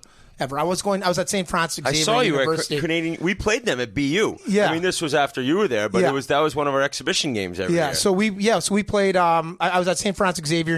I was defenseman until that year, pretty much. And offensive D-man. Oh, sick! It was the funniest thing. I saw you had some points in junior too. Well, I was defenseman, but then I go forward, and for some reason, I'm now an ambi-turner. I can't turn to my left. I can't shoot. If there was no puck, I was a pretty good player. But defense, I was okay. I went forward my last year of junior. I wanted to play forward, and St. Francis Xavier University in Antigonish. I had a couple offers in Canadian school. Once you play junior, you can no longer go to the States, right? Yeah. And that's something was a dream of mine growing up watching Notre Dame football. I wanted to come down and go to the States. Really? Yeah, that's a dream. So I left home at 17 because in Quebec, a lot of the American universities don't come there because they think everyone's francophone. So they go to more middle Ontario or middle Canada or BC. So I left to go to a place called Pembroke, Ontario, and just 18 years old after 2 years, having a couple of okay years there. They were real good years. Well, I mean, I don't know how good the league was. What is that? Junior B? It's there's major junior in Canada. Yep. And then there's they call it tier 2. It's the next level down for both because the moment it's a good league. It's a good league. It's where a lot of guys go before they go off to university. Everyone. So you're playing against a lot of older, decently established guys who just they grew into their bodies more. Yep. And if anything, some of these good teams that paid a lot of guys, they could compete with OHL teams. Daniel Zegras is actually Pembroke had a pretty good history with some players going. Peter White was another player that was in that organization. The same league as Bramalea, right? Bramalea, I remember Camilleri played. I thought it was the Ontario Province Junior Hockey League or something. You know what, Cam? I'm not exactly sure. I got nothing in front of me, so I'm going to say there's a couple pockets of it that are stronger. This one was one. Zubris actually played, and Daniel Zubris went out to Philadelphia, played in Pembroke, and he got drafted in that league to the NHL, which is crazy. Anyway, but the moment you play a couple seconds in a major junior game in Canada, you're done. So at 18, I made at 19, I went 19 junior to play with my brother and figured. Had you got no offers? Yeah, I had. My parents thought I wasn't ready to go to the States. It's crazy. Like I have kids. Culturally or just socially? I'm 46 and the most immature 46-year-old you can imagine. Imagine me at 18. It worked out, so maybe they were right. Yeah. It was a crazy decision that they a couple of schools, it's all French back then, right? There was no East Coast back then. Now there's teams all over, Halifax and PEI, but there wasn't back then. So there's a couple of teams that were one in Gatineau, Hull, which is right around Ottawa. So anyone that wanted to go to an English school, you can go to university in Ottawa. Or there was a team in Laval, which you can go to school in Montreal. Besides that, it was all little pockets all over northern Quebec. And the team that was going to be drafting my brother, said, hey, if we'll draft your brother higher if you're willing to come here, and we'll give you a school package in Canada. And I decided, I'm never playing a minute pro. I just want to go to school. And now I have an opportunity to play with my brother. Yeah. It's easy. Of course, not an English team drafted my brother. A small little French town in Victoriaville drafted my brother. So in studying for this, I did study a little bit. I saw you. He's like, I had to show you the page. I got some Cole's notes on Hockey DB. You got a freak signal at the public garden. So even though you didn't think that, did you still care about it more than anything? Because, obviously for somebody to want to fight and do what you did on the ice, you were giving your blood, sweat, and tears into it. What made you so tapped, even though you thought, there's no way I'm going to ever play in even AHL or East Coast?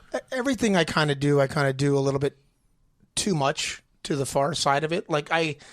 You go all in. I go all in sometimes, and maybe a little bit not as much, people can't see, but I walked in with a brace on because I'm still playing rugby because I'm a moron, and it's just kind of I just can't. You're an adrenaline junkie. Well, you know what? Especially for what the biggest thing I think for a lot of ex-players, and even pro, when I played, I shouldn't be saying this, but I don't care. I think one of you guys can edit whatever, but no, I think two of the things were. Maybe drinking was a bit of a thing when I played.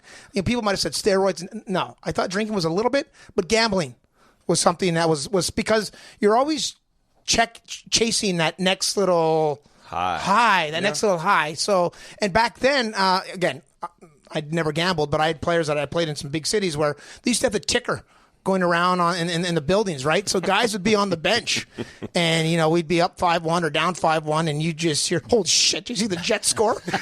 And then their game would just go to So that was something I thought that was never a high for me. Me was always playing the shift to the hardest, or even I remember a couple times getting out there and the coaches just say, just don't do anything.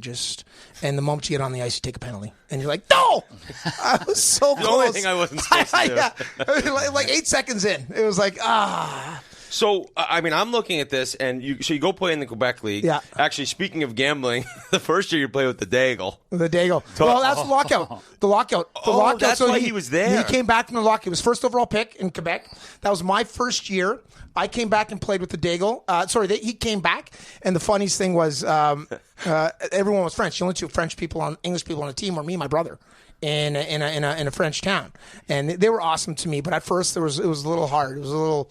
That's deep into Quebec. It's like being a Bostonian in Montreal. Yeah, it was hard. I got threatened by a couple teammates at one point because Jean Hamel was our coach, and former Montreal Canadiens defenseman who lost his eye in the was it Black Friday fight against the Quebec Nordiques? Oh yeah, Montreal, Quebec, 87, I think. Yeah.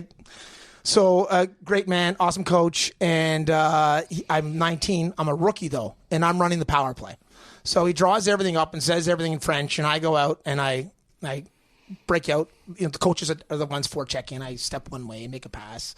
And it was a great pass. I thought it was a great pass. So it was tape to tape. It was tape to tape. Or tape to stick. Anywhere.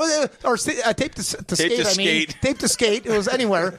But it ended up being he blows it down, throws the puck back in, and I go back and do it again. And he looks at me, and I'm like, I don't know what I'm doing. I thought it's right. I break out again, and it's this. I do another pass, thinking that's the right one. Another great pass. Another great pass. Why are you blowing the whistle, coach? Yeah, he's blowing. Yeah. So he's like, "What are you doing?" And he comes up and whispers to me, like, "What are you doing?" I'm like, "I don't know. I thought that's what you said." So he brings the entire team back over to the board, but now explains it in English. I'm the only English guy with my brother, and explains the whole thing in English now.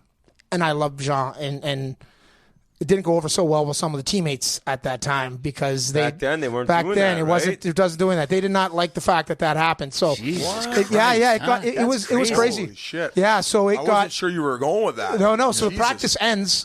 This is how my junior career pretty much took off. So practice ends with a couple guys almost threatened me, telling me not to figure it out. Basically, yeah. I don't want some Rosetta Stone. I don't buddy. want the coach having it. Yeah, I don't want the coach having it. Bring a fucking translator in, you asshole. Yeah, you moron. And by the way, they were two good passes. Now, back to those passes. So, anyways, a couple guys pointed me and said, "Don't ever make him do that again." After practice, cornered me, and I called my brother up that day. Back then, there was no cell phone, so obviously called the house phone, and I said, "Dean, don't come to practice tomorrow, or I'm going after every one of those guys that said something to me." And that's where it all kind of I practice. When you go over to do 3-on-2s and you're dumping the puck in, I'm taking a slap shot right at that guy. Yeah. We're doing 1-on-1 drills. It wasn't over until the guy was on the bench. It was I'm going to get destroyed or they're going to understand knock them me. all out. Yeah. And it was that start of that year that kind of and then of course the Daigle comes back and that did that help your relationship with those teammates? It did because he loved my brother. He was really awesome. He was best friends with my brother, so it was awesome. Because, what about the teammates that you end up pumping? We traded a few of them away, and really? they understood me.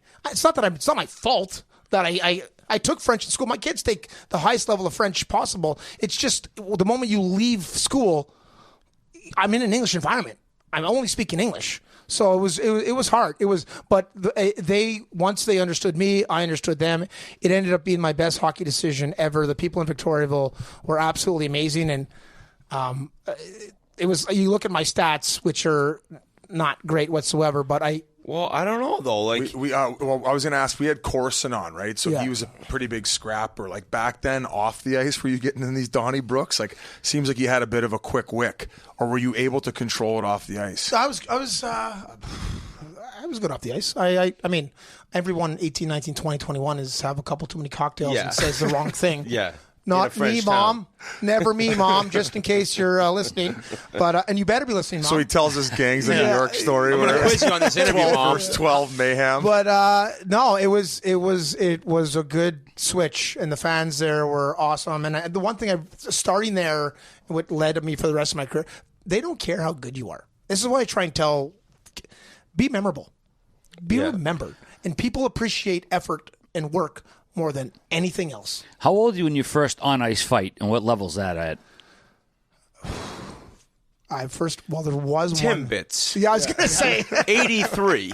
You know those little viral videos you see now of the kids going at it? Awesome, That's fucking PJ. There's no camera back then, though. Way to go, Paul. No. Where it was, I guess, sanctioned. Where Yeah, it's a funny story. I was in that on league where I'm going to this. So I grew up in Montreal, playing in that league in Ontario, and the closest place is Hawkesbury, about a half hour, 45 minutes from my house, and all my friends and family and everyone comes to see. And there was a girl I was dating at the time. She came to watch me play, and back then, of course, you couldn't call, you'd write letters, right? That's how we did things back then. Yes, kids watching, it's how it was back then. But you'd write letters. So that's making me sound old, but hey, I'm right with you. Yeah. So, anyways, I play, and I played. I used to love making big open ice hits, and I hit on that team was Marty St. Louis and Eric Perrin, who were the studs of that team. And every team does like the same stupid breakout back then. Defenseman behind the net, one guy curls this way, and their best player always curled to his backhand side. The defenseman would come out. Great tape-to-tape pass, but every team had the same breakout, and I'd run that guy and hit him elbows, knees, feet, everything. And Spider Monkey special coming in. Yeah, and I hit a guy, and they send their back then, even though those caged hockey, their tough guy after me, and I'm like, all my friends are here, family, girlfriend, I'm gonna kick this guy's ass. So I take my cage off, I take my helmet off, I'm like this. Well, the other guy left his cage on and kicked the shit out of me. Oh no! He just went. He was punching me. Then I was trying to undo the screws. I was like this. I got beat up so bad. So after the game, all my friends and family are there, and they're all like, that was good, PJ. And they're all trying not to look at me as I got like eggs everywhere. And the girl that I was dating at that time never returned one of my letters again. Started dating the guy who punched I'm not dating that kid who got his eyes You had pumped to call shut. the house too, right? You had to call the girl's house, yeah, right? yeah. And the parents would answer, worst. and she was always busy. They're like, she Washing moved. her hair. PJ, she moved. She's washing her hair. She's tonight. busy reading. Oh my god! Well, when Take out a fake obituary just to get you off her case. Victoriaville, like a point per game. Now, granted, the Quebec League, I guess that isn't that amazing. Whoa, Hey, that's whoa. a fact. That's a fact. Whoa. But I'm about to pump your tire. Okay. That's like 432 Tire? points, right at a point per game, and you didn't get a sniff professionally. You went to Canadian University. You didn't get any contract offers. I was, anything. AHL look. So I was a defenseman, right? And I only came in at 19. Yes, you're I older. came in I at guess. 19, and a couple pretty good years. Yeah. And a funny thing about the numbers or whatever. Again, I was in English. Second year, I was captain of my team. And it was real honor because I was an Anglophone representing a Francophone community. And How many more fights you have because of that? I was going to say that. You had to I was fight with the town. The refs, I'm like, that's not a penalty. They're like, you don't know. And I'm like, what did you say? And I yell back at him. And then he's like, shut up, you get out of here. So some of my numbers are a little inflated, but towards the tail end of it, they wanted me to get the all-time penalty minute record in Victoriaville. And I'm like, I'm not doing that. They're like, don't be shy. Go get a 10. We want your name somewhere engraved in our That's record cool. book. It was really cool when it's Really? Yeah. They of course I didn't do it, but the cool thing is I love to tell everyone the only good thing. They retired my number, which is kind of That's awesome. That's that is unbelievable. considering I'm what I am. It is Buddy, the fact that you spent 2 years there Yeah, and did that and had that type of impact, and you kind of mentioned that earlier, like always be remembered, Yep. do something. At what point in your career did you start waving to the crowd after your fights? That was kind of one of your trademarks, right? And why did you do it? Like, what made you start doing it? You know what it's like when you take 15 punches in the head and you're like, you're looking at the lights, you're like swatting flies, you're trying to pick your drool up, you don't know what's going on. You know what? I did some stupid things. First fight ever. I hit a kid in junior, actually. It started one time in junior. I hit a kid in junior, and he ended up going up being he was the tough guy of the league. Patrick Cote was his name. He ended up going to Nashville. Had some tough times after hockey, but I hit Patrick Cote, and he kind of went down, and I was, again, $175 in junior, and they all wanted me to do the belt. The guys wouldn't let me on the bench. The fights, I'm thrown out of the game, and they're all trying to get me to do the belt. And I'm like, are you shitting me? Like, open the door. Get me out of here. And they're and I didn't do anything. And I never really did that until I go I go pro. And my first fight is with Mark Major in the American Hockey League. For Hartford? I was in Hartford, and he was with the Adirondack Red Wings, I believe. And I remember because I was, oh, man. It's so easy to be intimidated. Like, even for guys like you. That's what's crazy. Do you don't understand? The only way that I knew, I was at St. FX. Sorry, I'm bouncing all over. That's all right. That's how we do it. There's lights here, and dog and squirrels and everything going on here. Right. We're talking about Yeah. So like I never watched hockey growing up all that much. Like, I wasn't a big at home we had hockey on Wednesdays and Saturday nights.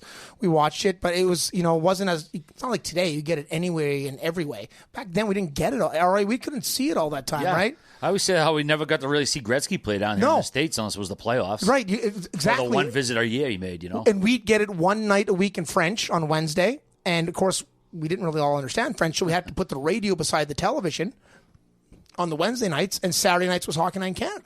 So we'd watch that, and we all sit on my grandmother's bed and watch hockey, and that's what it was. So all I remember is my brother was a big hockey fan, and my brother had a magazine, and it's called Tough Guys.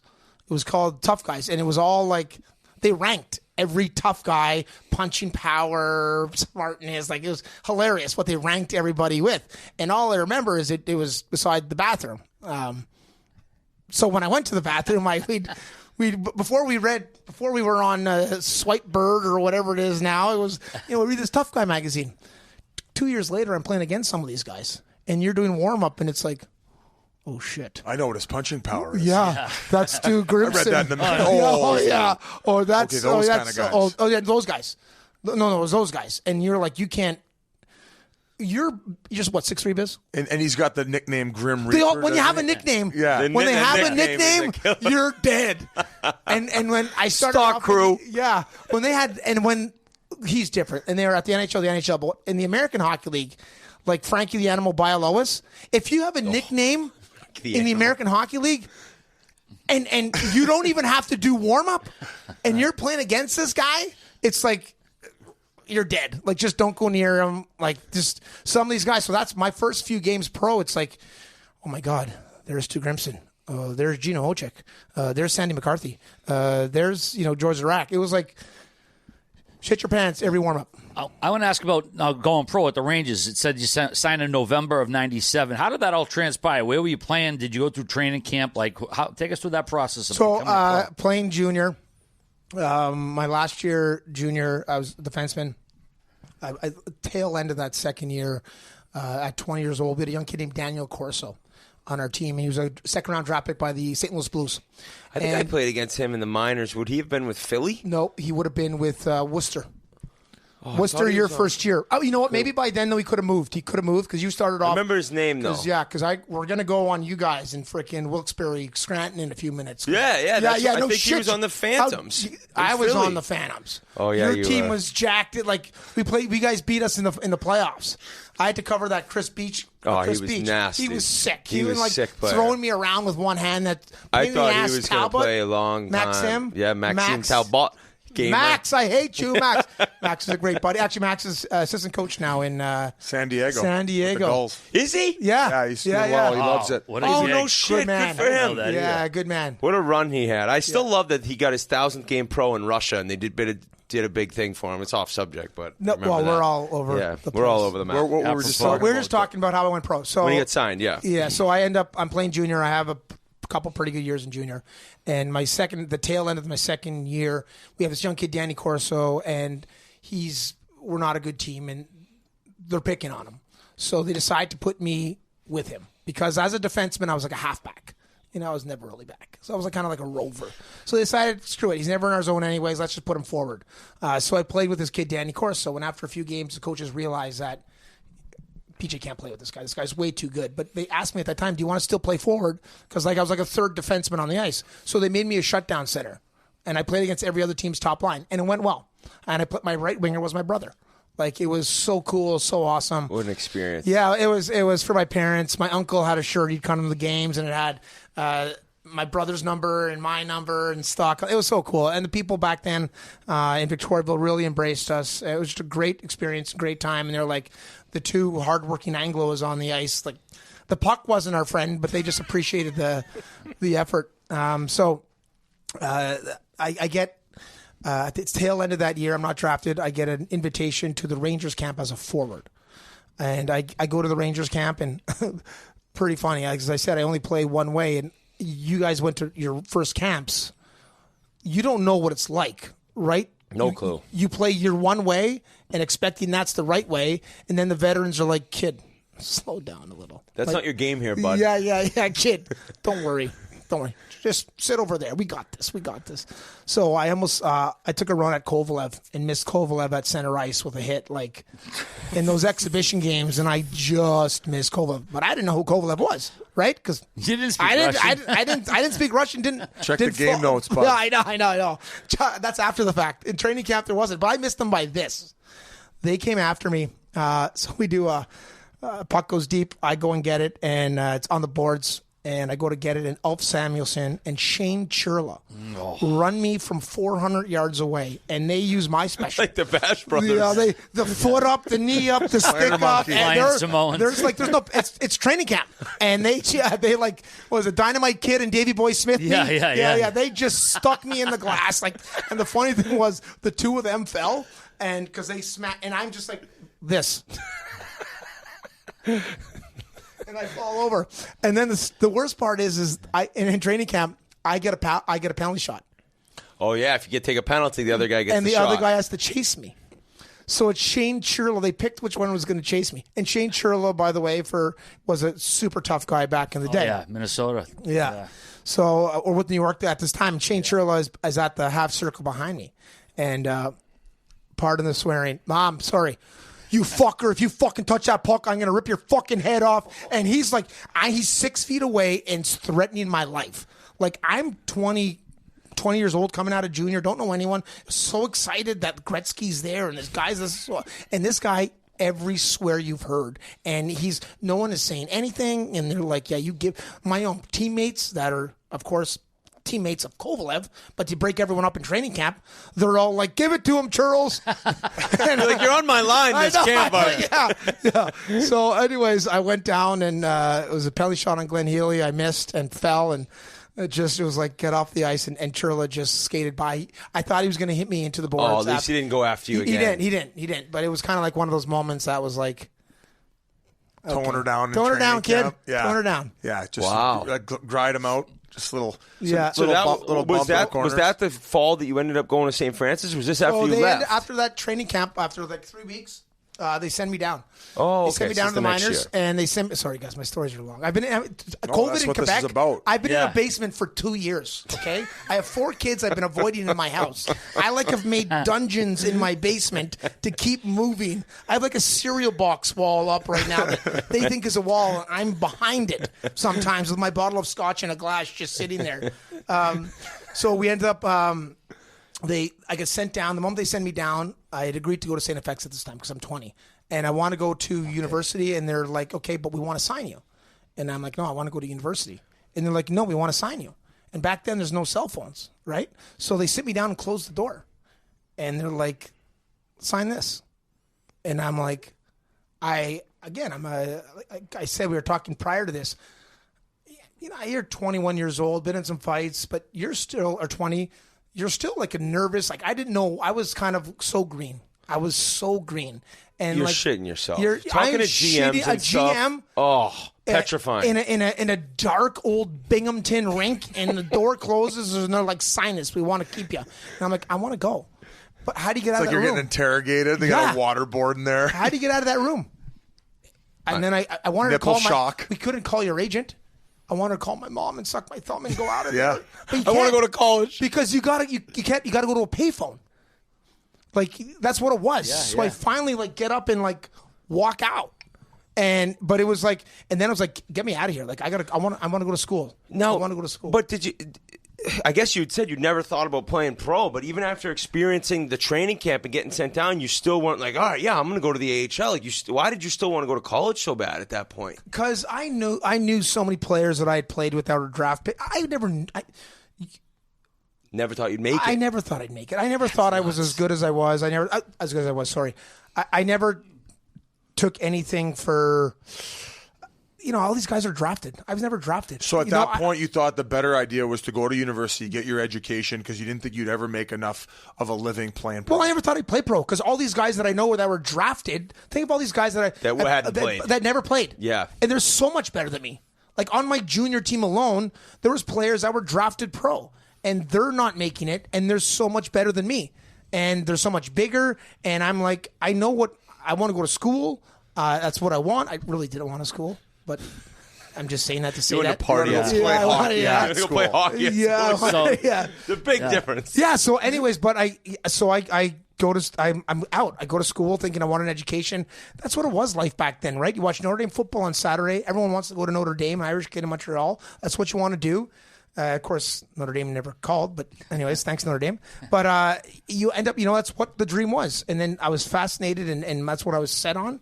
And it never kind of really happened. I go to school in Canada, and then they call back. They called back and said, we want to sign you again. I think it's important. Sometimes we talk about that with guys because, so often in these young players' career, they're kind of put at a crossroads, and sometimes they might even get rushed into the pick, where it changes the complete trajectory of your career, right? Like how much value do you think ended up going to 1 year at St. FX ended up providing to just your whole career in a nutshell?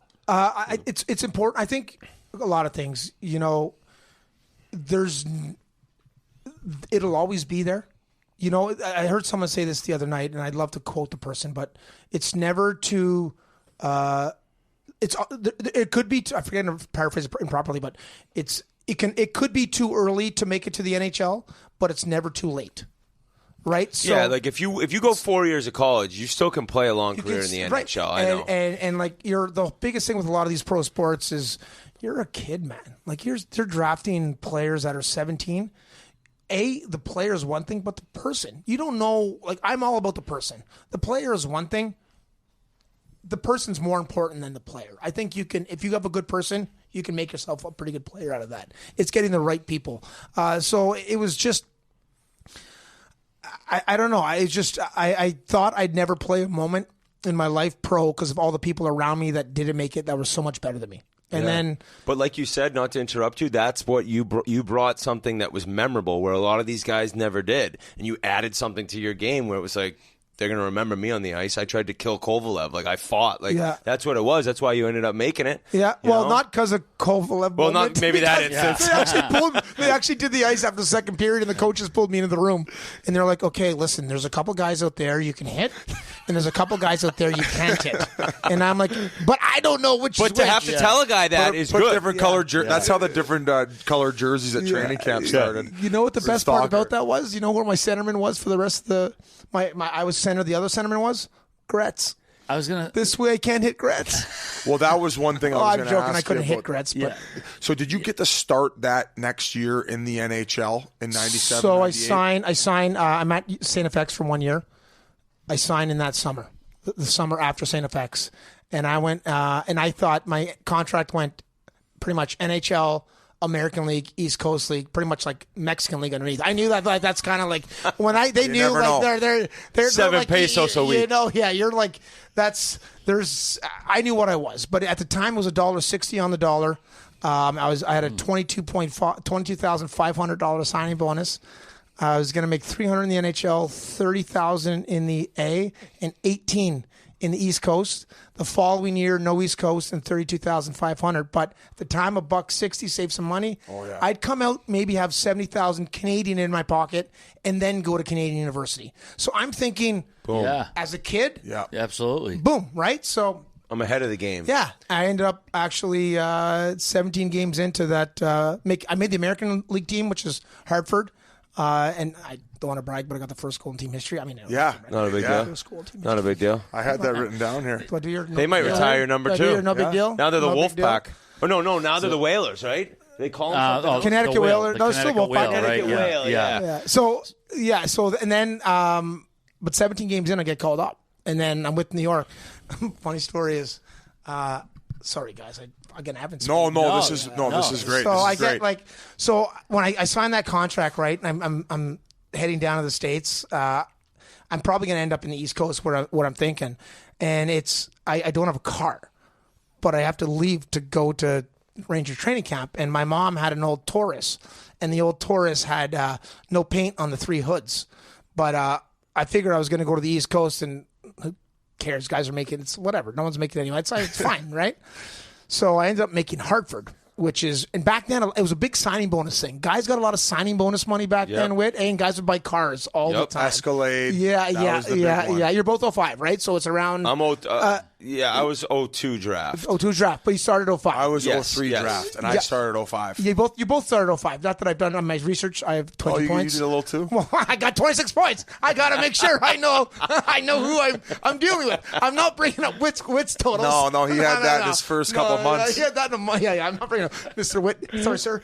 Yeah, right. Fuck you, sir. I love it. Sir. I love it. Yeah. Would have bumped my eyes shut. We'll be playing men's league in no time. You have to hang up the cleats for the rugby career, buddy. Oh, Fucker. shit. I'll be bending you over at fucking senior A You hockey. had the shagging fucker. wagon in I the got AHL. the shagging wagon. I make the AHL, and then 17 games in, I get called up to fucking the New York Rangers. That's my goodness. and that's basically a year after. Like, I'm not playing pro. I'm going to college. I'll never be in the NHL. First year, Boom. a year playing forward, And with the greatest player to ever play the game. yeah. So I get called up, and this is around the time I played in Pembroke, Ontario, prior to going to Victoriaville, and Garth Brooks had his double live CD back then, but I had the tape version, of course. So and for my mom's car, The 8-track? Yeah. So you're driving into I had like the one thing that did the AC, the radio, and the right window with, like, when it slide down, you have to put your 2 hands on it to bring it back up.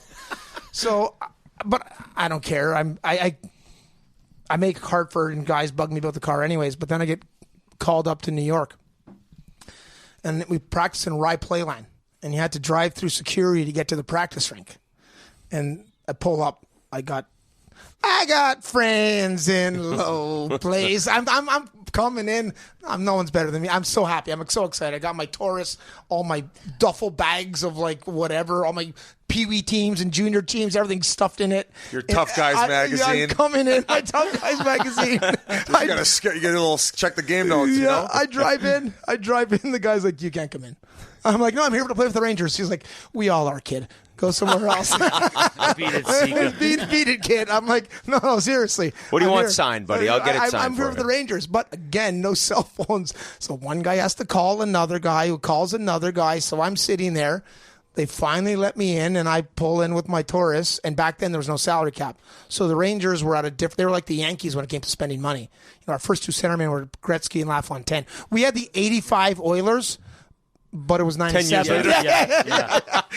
Yeah, they were paying guys like what was there? They must have been spending $90 million at that point. Yeah, they were. Yeah, It was crazy. So again, I was making 300. It's good. It's prorated, everyone, whatever. But Gretz was making $6 million at the time, over 6. And we used to have these. I'll finish that story, as you guys know I bounce around. But we had everyone's paychecks. They just put in your stall back then. Right? They just put your paycheck in your stall. Yep. So Gretz's was there, and everyone would go home, but I'm living in a hotel. I'd take guys' paychecks, and I'd go. We used to have these heat packs for our back that sat in this disgusting soup of whatever that water was. You'd use the tongs. Yeah. So I take that out. I'd steam Gretz's paycheck over it, and I'd open it to see how much Gretz made.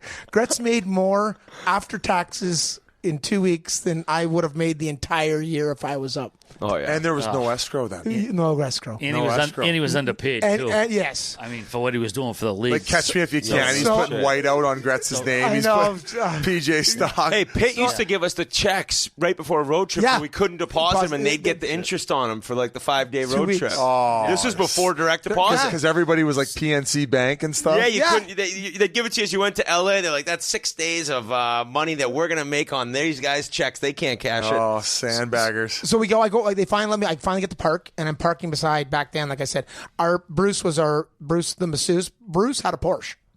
That's to tell you that like Mercedes, Beamer, everything, and here comes my Taurus. I'm fucking sliding this bad boy in. Anyways, we used to have to drive through Westchester to go to games, and then a day of games, because it was New York City, they'd give you a hotel downtown, so you didn't have to deal with the traffic. So if you wanted to practice in the morning, you can go downtown, and then your family can come down at night, so you didn't have to deal with the traffic at 5 o'clock to get there for the game. And I was single, I'm going to New York City, of course, so I'm driving my Taurus. But the other guys didn't want to have to drive down and have their wives drive down and have 2 cars in New York City. So they'd pile into my car. Problem is, it was a Taurus. We had to drive through like Westchester, New York. So Darren Langdon, Kevin Stevens, Ulf Samuelson, Todd Harvey, they all like, yeah, I'll drive. Come, I'm hopping in with Stalker. But we have to drive through all this nice area. And we pull up to a red light, and they just all lie down in my car like this. They don't want to be seen. They did not want to be seen like this. They're lying down in my car like this. And I'd pull up to a red light, and I'd lower my window, and I'm like, I got Rangers in the car. I have Rangers in my car. And they're like, just go ahead, crazy kid. Just keep driving. And Hey, they couldn't even get the seat back up because the Taurus is broken. no. So I'd pull out, open the window, open the door, and here you got like a 6'3" Kevin Stevens, like kind of lying down like this. So, anyways, at the end of that year, Gretz was one of my favorite human beings ever. By the way, the entire team called the car the Clitoris. So I don't know if I can say that, but I apologize. Oh, no. We're nickname. keeping that. Yeah. Why? Yeah, that's what they called it all year. All right, I'm going with Stalker and the Clitoris. But Gretz is like, kid, listen, not only are you embarrassing yourself by driving that car, you're embarrassing everyone in this room by driving that car.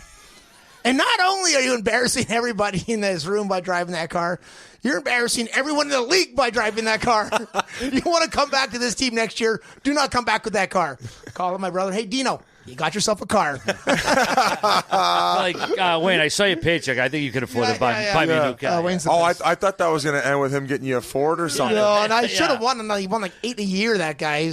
Anyways, Wayne's the best human ever. I mean, that's your first locker room in the NHL. You got, Gretzky, LaFontaine, Brian Leetch, Kovalev, Mike Richter, Kevin Stevens. Are you actually being quiet for once in your life in there, or are you just like letting it fly?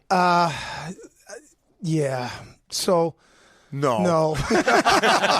Should have been. as you can tell, I'm monologuing right now. Just like I just couldn't shut up. And Yeah. sometimes it's good, sometimes it's bad, and For what you did on the ice, though, nobody gives a shit. Nobody cares. I was the loud guy who was a pussy on the ice, and it's like, shut up. But you no one's going to say anything to you. That's how you approach the games. That's how you played. but it was always encouraging. It was never bad. Like I remember one time, like I don't remember good moments. I really don't remember good moments. I remember moments where I made mistakes and I wish I can redo.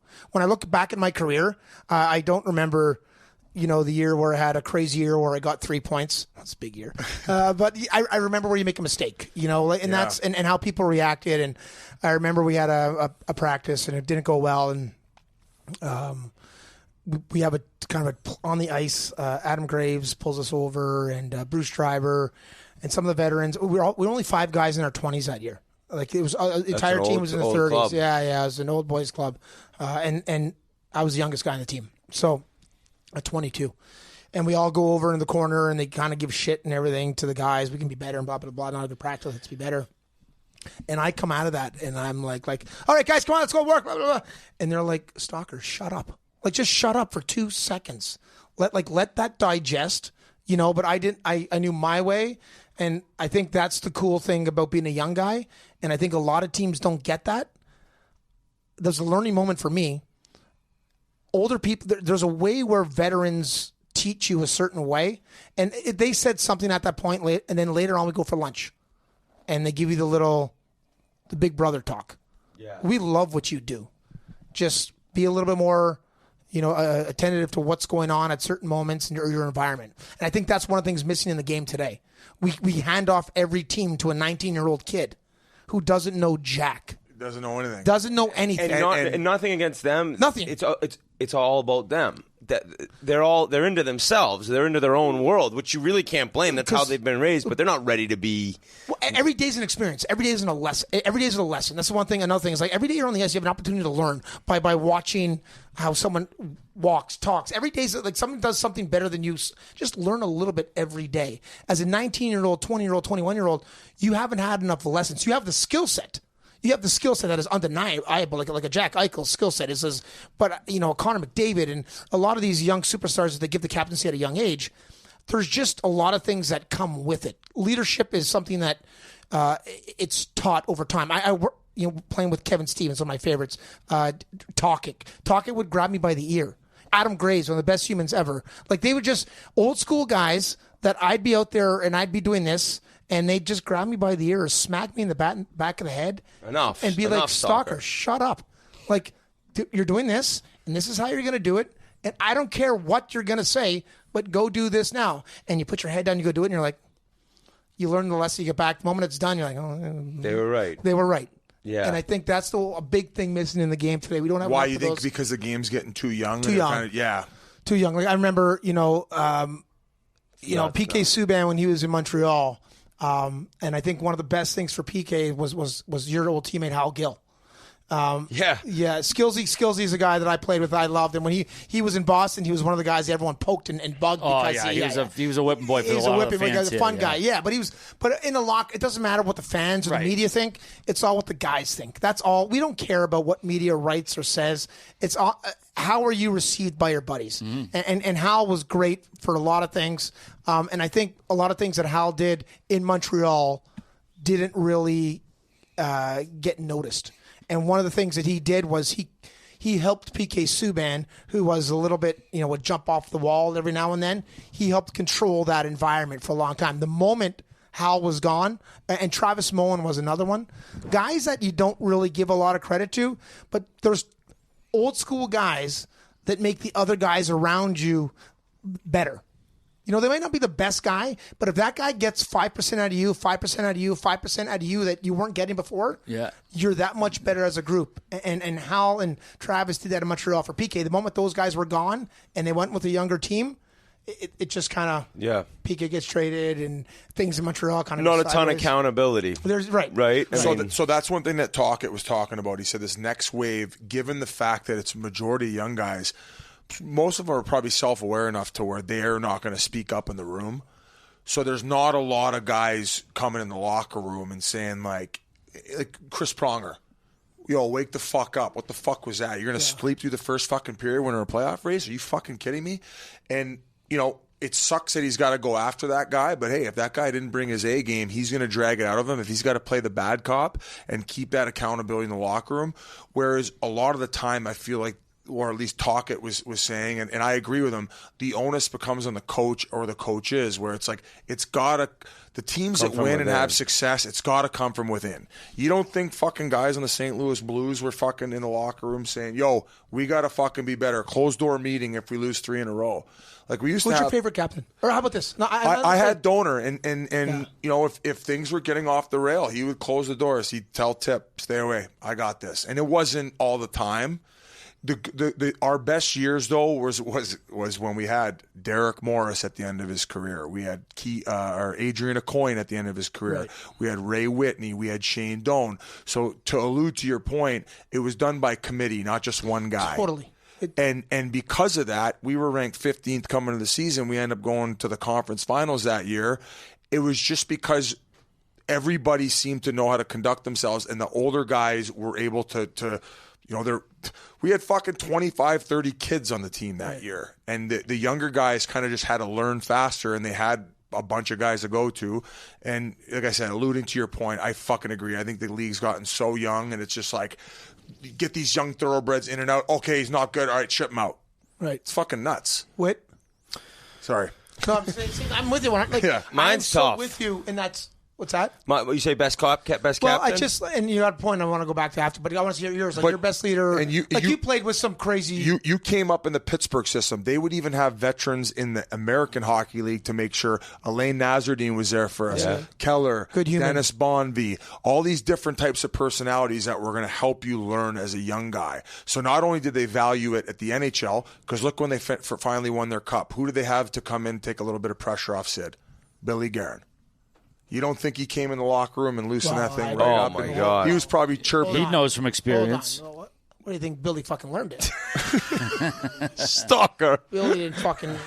I think he's doing so well in Minnesota right now. I'm fucking texting Billy all the time. BG. They're buzzing. He's done they're such a... they're so first happy place for him. in the Central right Give now. that Russian kid the puck. I think he's okay. Yeah, he's And decent. sign him. First you told him to pay him. Yeah, pay him. You got to sign that guy. By the way, he's pretty good. But you're right. In my best year ever in hockey... Oh, sorry. Wait, go yours. No, I had Crosby. I had Scott Niedermayer. You had Crosby as a and kid, Crosby though. was so young, but he's just like he knows what he's doing. But I think he learned from Recchi and he learned from being and living with Mario. And it's just like it's learned. And you cannot expect these kids, as to what you guys said, to know how to do it.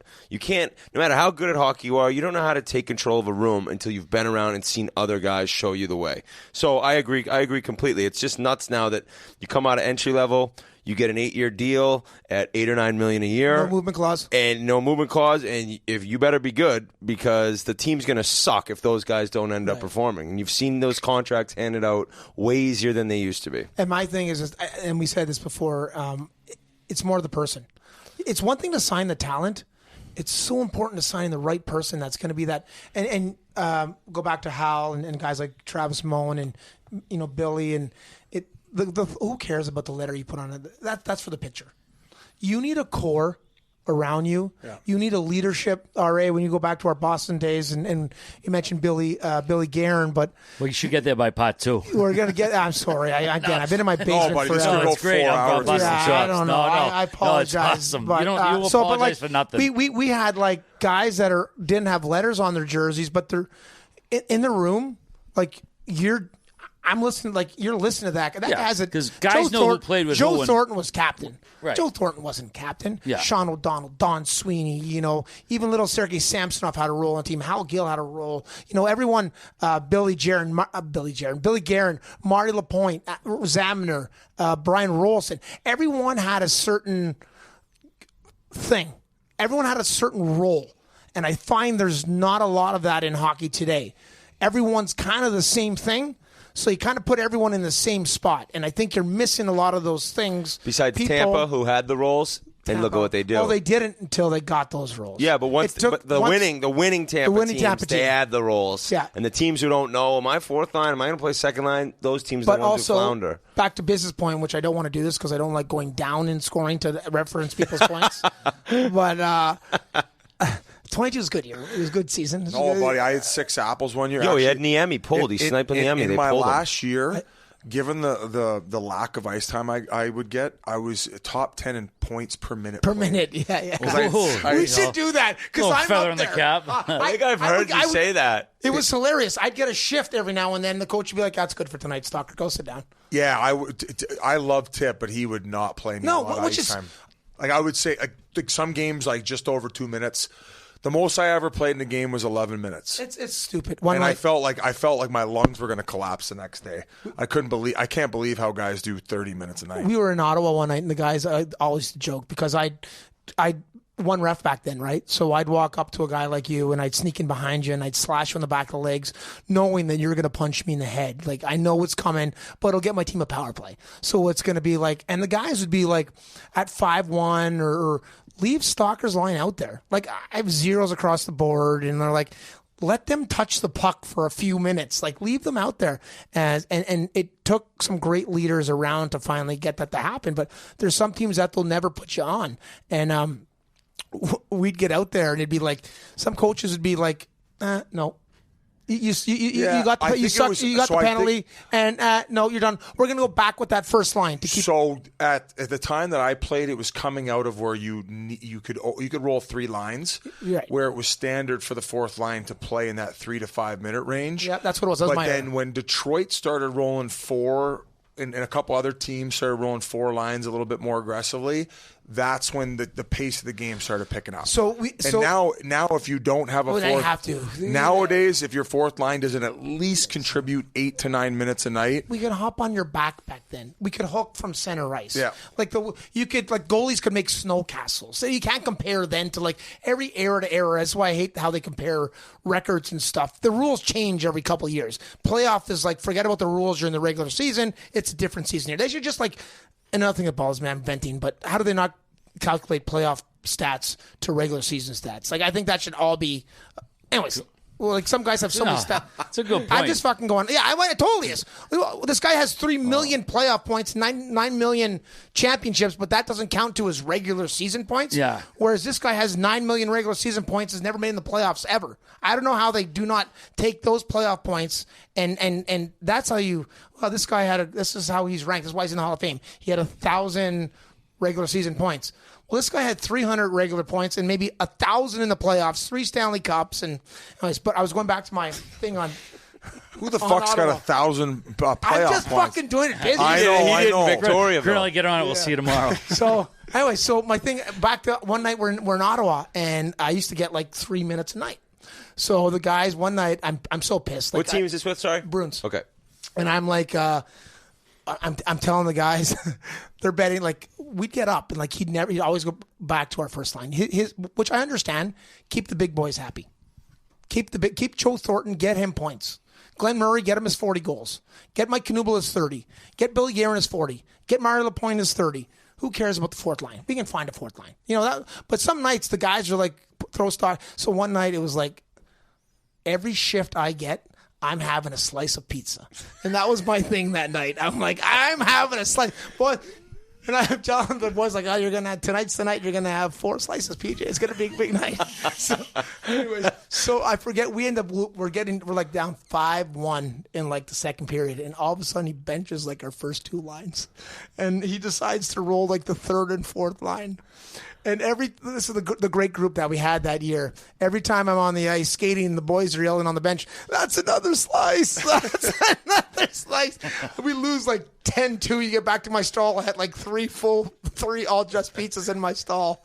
Oh. And did you eat them all? I tried to. The boys, you had to. You have to, right? We had to. And they made him go for a post-game workout. But that was our role. Yeah, you had to at least give it a shot. Give it a shot. That's unbelievable. I will stay with Boston while you brought it up. I mean, you're a Montreal kid. You got to experience Boston versus Montreal in the playoffs. Obviously, it went out in Montreal's favor that year. You scored a big goal, too, Game 4. I mean, that must have been unreal. I knew you dreamt of it maybe as a kid, but just on the other you got side. a playoff goal? All right. Oh, yeah. All right. Biz is leaving the room now. All right. You can build that thing up a little bit better than that. Come on. Okay? Do it one more time while I go take a shit. Go over the play. We were number 1 in the East at that time, prepared to...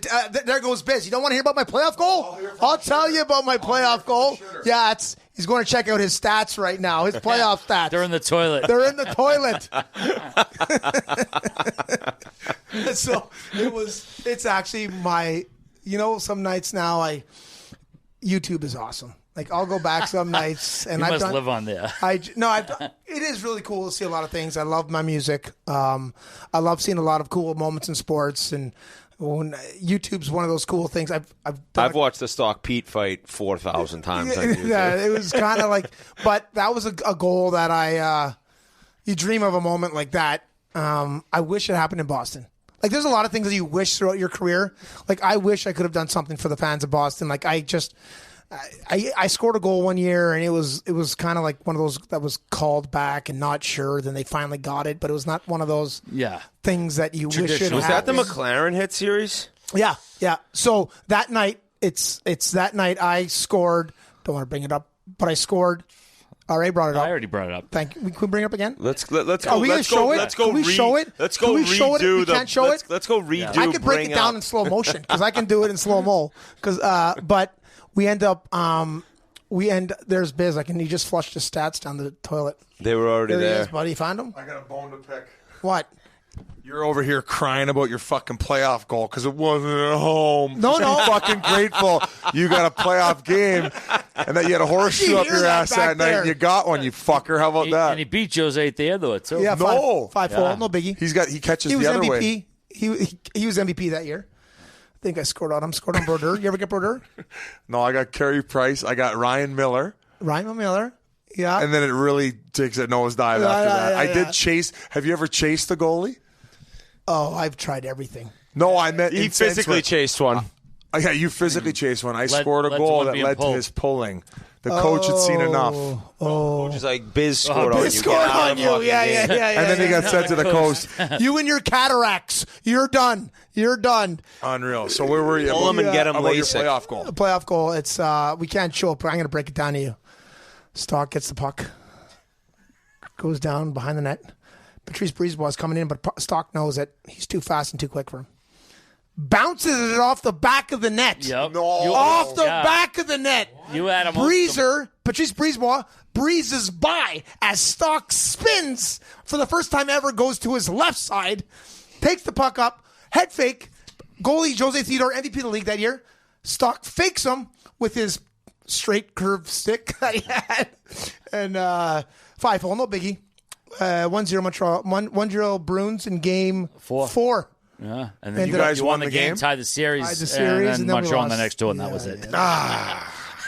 That was it. You had your guy. But you got we were to number one. We were number one in the East. We should have won the cup that year. But you got to experience that whole, for my money, the greatest postseason rivalry in sports. I mean, we talk about Sox Yankees, but they never played in the postseason until fucking 2004. Montreal, Boston, epic stuff. I mean, even though you lost, you're from Montreal. That must have been probably one of your top 2 or 3 experiences in the league. No, Later on in that, hold on. Sick goal. Yeah. So later Dave on, Shea almost shit himself. Later on in that game, so we're up for the first time ever. We're in the playoffs now. This year, he decides to put me on we get a power play with 2 minutes left in the game, or 3 minutes. He decides to put our line on the power play. So Stock is on a power play. Robbie Fatorik. And what does Michel Therrien do? He puts Gino Ochik out to line up against me. And you had already been traded for each other, too. I got traded for Gino. So Gino Ochik is lined up against me. One of the guys that are out on the toilet. One of those big guys. Scary man. And he has a cast that he's playing with. So we end up getting into a fight that night. Anyways, so they put out, Michel fucking Therrien puts out Gino Ochik to line up against me. And I'm on the power play for the first time since Pee Wee. And I'm out there. It's like 4-1. Late in the game, Late right? in the game. And Gino Ochik lines up against me, and he's putting his stick between my legs and doing the tap. And I'm like, buddy. We're on the power play. I'm on the power play. Like, you don't know how long it's taken for me to get here. It's at the Centre Bell. I already have a goal tonight. This is a big night for me. And he starts poking me in the eye with his finger. Poking me in the eye. And everything that Biz, you and I know not to fight at that moment. Out the window. Out the window in a heartbeat. You get called out And like you that. get I'm like, there's... Anyways, so then we have a tilt right in front of our bench, and it was, again, I don't ever win them, ever. So as long as I don't lose them that bad. So it was kind of, but then one of those nights where I'm a moron going off the ice, grabbing my jersey. And you got the instigator on that one, too, as well. No instigator. Oh, real? Okay. No. Well, the box score on Hockey Reference is wrong. It said you got a 10, a 5, and a 2 on that. No instigator. No Okay. instigator. All right, Fuck off. Fuck off. Fuck off Hockey Reference. You're reading Biz Nasty's fucking notes that he just sent you from the urinal. Hey, motherfucker, I write the he's notes for mad this about show. the playoffs. Call him out for the instigator. He has a playoff goal. Yeah, it's just like... Now, Robbie Fatorik, coach at the time you mentioned, he was known as a hot ass. I noticed after that he never coached again. Did he not want to anymore? What was your impressions of him as a coach? I liked Robbie. I really liked Robbie. Okay. One thing that I did not like about Robbie is that I was not good, and he knew I was not good. So he's like, Stalker, you got to work on your hands. And I'm like, yeah, I've been trying to work on my hands. Like, no one has taken more shots in their backyard in the history of the world than I did. I still can't shoot. No one has deked out more rocks on the ground, or I used to take my rollerblades and I used to go down the streets and deke out the lines. That's all I do with my old headset on. Just go at night, all night long for hours. That's what I do. No one has worse hands for a guy that's deked out that many lines on the road. What was an imaginary ball you were sticking? I needed a ball. That was probably what I was missing. That makes sense. I'm really smooth with no puck. So imagine. He started after practice making me I couldn't get off the ice till I flipped all the pucks into the bucket. No. Yeah, so I had to flip all the pucks. So I Get the sit backboard there, going with the boards. flip off the backboard and get him in the bucket. I'd flip him because he wanted me to be like when the puck came to you on the boards, different style back then. Put it into an area. Flip it off the board, center crashing through, and that's all that it was. Watch Dave Andrechuk play. Again, I didn't really watch a lot of hockey. If I can go back and redo things, I would have watched more hockey. But watch how Dave Andrechuk, who couldn't really skate all that well, has one of the best careers ever. And when he was in his zone, he just flipped it out. So I tried, and it never really worked. But I would have to, after practice, I'd have to sit there and try and flip pucks into a bucket. 4 hours later, the lights and the Zamboni guy were like, Stalker, just got off the ice. We want to go home today. So that was... But Robbie was great to me, great to a lot of people, and I don't. If Robbie wanted to, I'm sure he could have. A couple other guys in that room. I mean, you mentioned little Sergei Samson, if you call them, him and Joe Thornton. I mean, they were running game in this town back then as far as being the star players. They got Billy Guerin for a couple of stretch runs there. Like, what are those guys like in the room? Who's the leader in that room? Is it Guerin, sort of the de facto captain, sort of running the show? They were all. It was a great room. At the time. Joseph Stumple was playing with Billy Guerin and Samsonov. He was so good. Unbelievable Stumple. line. Our first line was, someone that doesn't get a lot of credit was a guy named Mike Knuble. Mike Nubes went to Washington after his time in Boston. Had bounced around, went to Detroit, New York, and then ended up in Boston. And I played with him in New York, where he didn't get a lot of love. He goes to Boston, learns his role, and all he does is he drives the net, stick down, big body, 6'3", stick on the ice, and just can't move him. Yeah. Joe Thornton would go spin out, find Glenn Murray. You could shoot a puck from anywhere. Muzz would fire them. Boom. That's one line. Second line was Stumple with Samsonov and Billy Guerin. They were awesome. And then the third line was Brian Rolston, who I think had 40 or 30 that year. Marty LaPointe. All clappers, too. And PJ Axelson. Yeah. Oh, yeah. That's all he did. Yeah. There was no one else on the breakaways, ice. clappers. Brian Rolston was an amazing talent, but there was no one else out there. He skated like the wind. Came down, and it's a 7-on-2, but he's teeing up a slapper, and he's scoring. But everyone else was like, hey. But he was so awesome. Another great these were all, the thing is, we all had a role. Everyone had a certain skill set. Today, everyone is the same. Right? Back then, you had to respect each other because you all had different roles and skills. And the fourth line.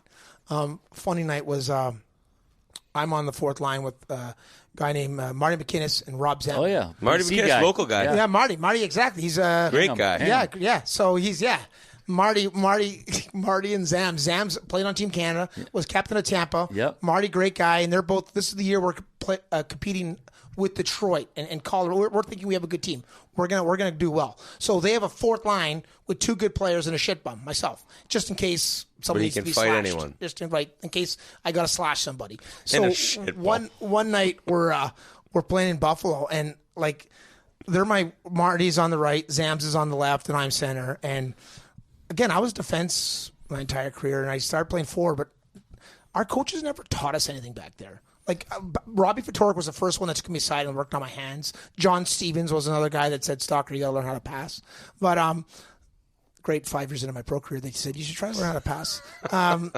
But face-offs. Like, I never really, I tried to do it in my head, but I never watched tape or anything. So one night we're losing like 500 in a row, and Martin McInnes is like, they'd come to the bench, and Zams would sit on my left, and Marty would sit here, and talk so I can hear them talking about how shit their careers are now, that they're like where they've playing with you. Yeah. Just like remember when I was on Team Canada and I hung out with Gretz, and he'd be like, and I was on the island hanging out with Yash, and they were like having these conversations, just making. I'm like, I can hear you guys. We're like, yeah, it doesn't matter, Stalker. Just anyways. So they just go back and forth. So one night, I've lost 400 faceoffs in a row, which is funny because I only had 3 shifts, and Marty's like, Stalker, I'm taking this face off. So it's in Buffalo.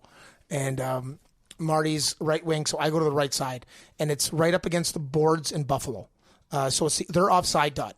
So I'm on the right side now. Marty's a right-handed guy, so he's going to pull it back to our right D. And Zams is on the left. And it's Barnaby, Ray, and they're Barnaby, Ray, and May. Killers. Sorry, Mom. Every fucking swear I'm gonna rip your fucking head off and piss down your throat. I'm gonna spear in the. They're pouring water on my back. They're like, I'm on the you can't pour water on someone's back, but my back is up against them. They're like just every square, and they're just giving it to me. And Marty is like getting ready. He's a right-handed guy for a face-off, and he's bent down like this for the draw. And it's going on. It's between whistles, so like no one's really talking, so the entire rink can hear like them just motherfucking every word to me. Just, I'm fucking dead. Anyways, Marty's about to take the face-off. He looks over at me, looks back at the draw. He pulls himself up, stands back, and goes, "Stalker, you're so dead." And then the entire bench starts laughing. Everyone on the ice starts laughing, but we're out there like just like, oh, so nervous, so like shitting your pants on. Like, thanks, buddy. Can you just even your sentiments like you're fucked. You're dead. Did you fight as soon as the puck got dropped? No, they were on the bench. Like, okay, squirting me and whatever. I've become great friends with Brad Mace. It's and he's an unreal guy. But before I knew him, I was playing him. He goes, "Holy shit, Whitney! How do you skate around with shit in your diaper all game?" I remember being like, "Oh my god, this guy's owning me." It's great when guys have lines and they make you laugh. Oh yeah, I couldn't not. There were some guys that went too far. Some guys. Some guys. The American Hockey League was way worse. Oh yeah. It was just it was bad. It was cage match. It was really bad. But the guys in the NHL, it's great when you can get guys to giggle. You know, like one night I'm giving it to Dougie Gilmour, who's one of the greatest players ever to play, and I don't know why I'm saying things to Doug Gilmour because it's Doug Gilmour, and I haven't played in 4 hours, and I don't even know what's going on at this time. I start yelling at Doug, and Doug like he doesn't have a comeback and giggles, and then he skates away. And you're like, oh yeah, that's a win. That's a win. That's a win. Anybody else see that? PJ, I want to bring up, I brought him out earlier, the Ass Kicker T-shirt. When you played here for the people listening at home. Yeah. You were, like I said, a folk hero here. You fought anybody who came along and came into Boston. The T-shirts popped up. Perfect team for him. Perfect, exactly. PJ Stock Crew in the front, Ass Kicker with your number 42 on the back. My wife still has hers 20 years later. I brought it to show you tonight. Like you said, you had a good story about those shirts, so let's hear it. Yeah, so funny thing is, you know, I don't know what happened. I really don't know what happened. I had a fight it started off with a fight with Eric Bolton. And he can throw. I fought Eric Bolton. I don't know how many times I fought Eric. And Eric was awesome because we were never dirty to each other. Like of the 20 times that he beat me up, he never actually was dirty in any of the times that he beat me up. So he was fighting honest and fair. He wasn't looking to kill you. And he could have been dirty with other guys and whatever, but Eric was always awesome. Yep. I loved Eric in our battles that we had, and he beat me up a lot. So we had one in the Garden, and it was you know, again, my fights, I never win them. And in my head, it's just like, don't go down. Just, you know, in the Rocky movie, just don't go down. Just don't go down. Because people don't know if you win or lose. They just, you go down. You won a few. They just don't go down. So we have a pretty good one in the corner, the right corner of the rink. And it went on. And as I'm going down center ice, I do the wave. I don't know what happened. Again, at this point, I've been punched in the head a bunch of times. I thought that was something you were doing your whole career. No, I did it after moments where I don't know why I did it. Like I swear to God, so I'm not that guy. Up. But I'm not that guy. Like I'm not like people will bug you and joke because we talk and whatever. But I'm not a flashy guy whatsoever. Like we make our jokes, but I'm not like, you know, I'm not. You were just so amped up. They always happened after fights. Yeah, of course. But I don't because that's what I'm saying. Your adrenaline goes to such a level that you just survived. Like how many people have been in a fight and they think of that one fight of like, oh my God, I survived. Well, try doing that like in front of 20,000 people with a guy 50 pounds heavier that can kill you in one. Like think about it. Like you see it in movies and stuff, and it's like we're living that. And it, like you'd come out of those things, and I'm like, whoa! Like I was a Ric Flair, and I was like this, and I was like, once you learn how to do it and become more confident with it, and it's different. But some moments are like. Thank God I'm still standing here, boys. Look, anybody see me? I'm still standing. So I'm sweating just thinking of those moments. But I went down center ice and I did the wave, and I saw the video the next day, and they showed the bench laughing. I don't know what I was thinking. So people came and talked to me after about doing the wave, and I end up having a couple games later. I get into a fight with Stephen Pete. Oh, sorry. Who did I fight after that? Another fight was Stephen Pete. And again, another one of those ones where that kind of went okay, and no one really got and the wave. And then another fight after that, it was an okay fight. And I go to the box, and no one's clapping. And I'm like, I'm trying to do it to kind of get like the guys going, or like we were joking about our stats, but we do whatever we can do to make a guy like Witt.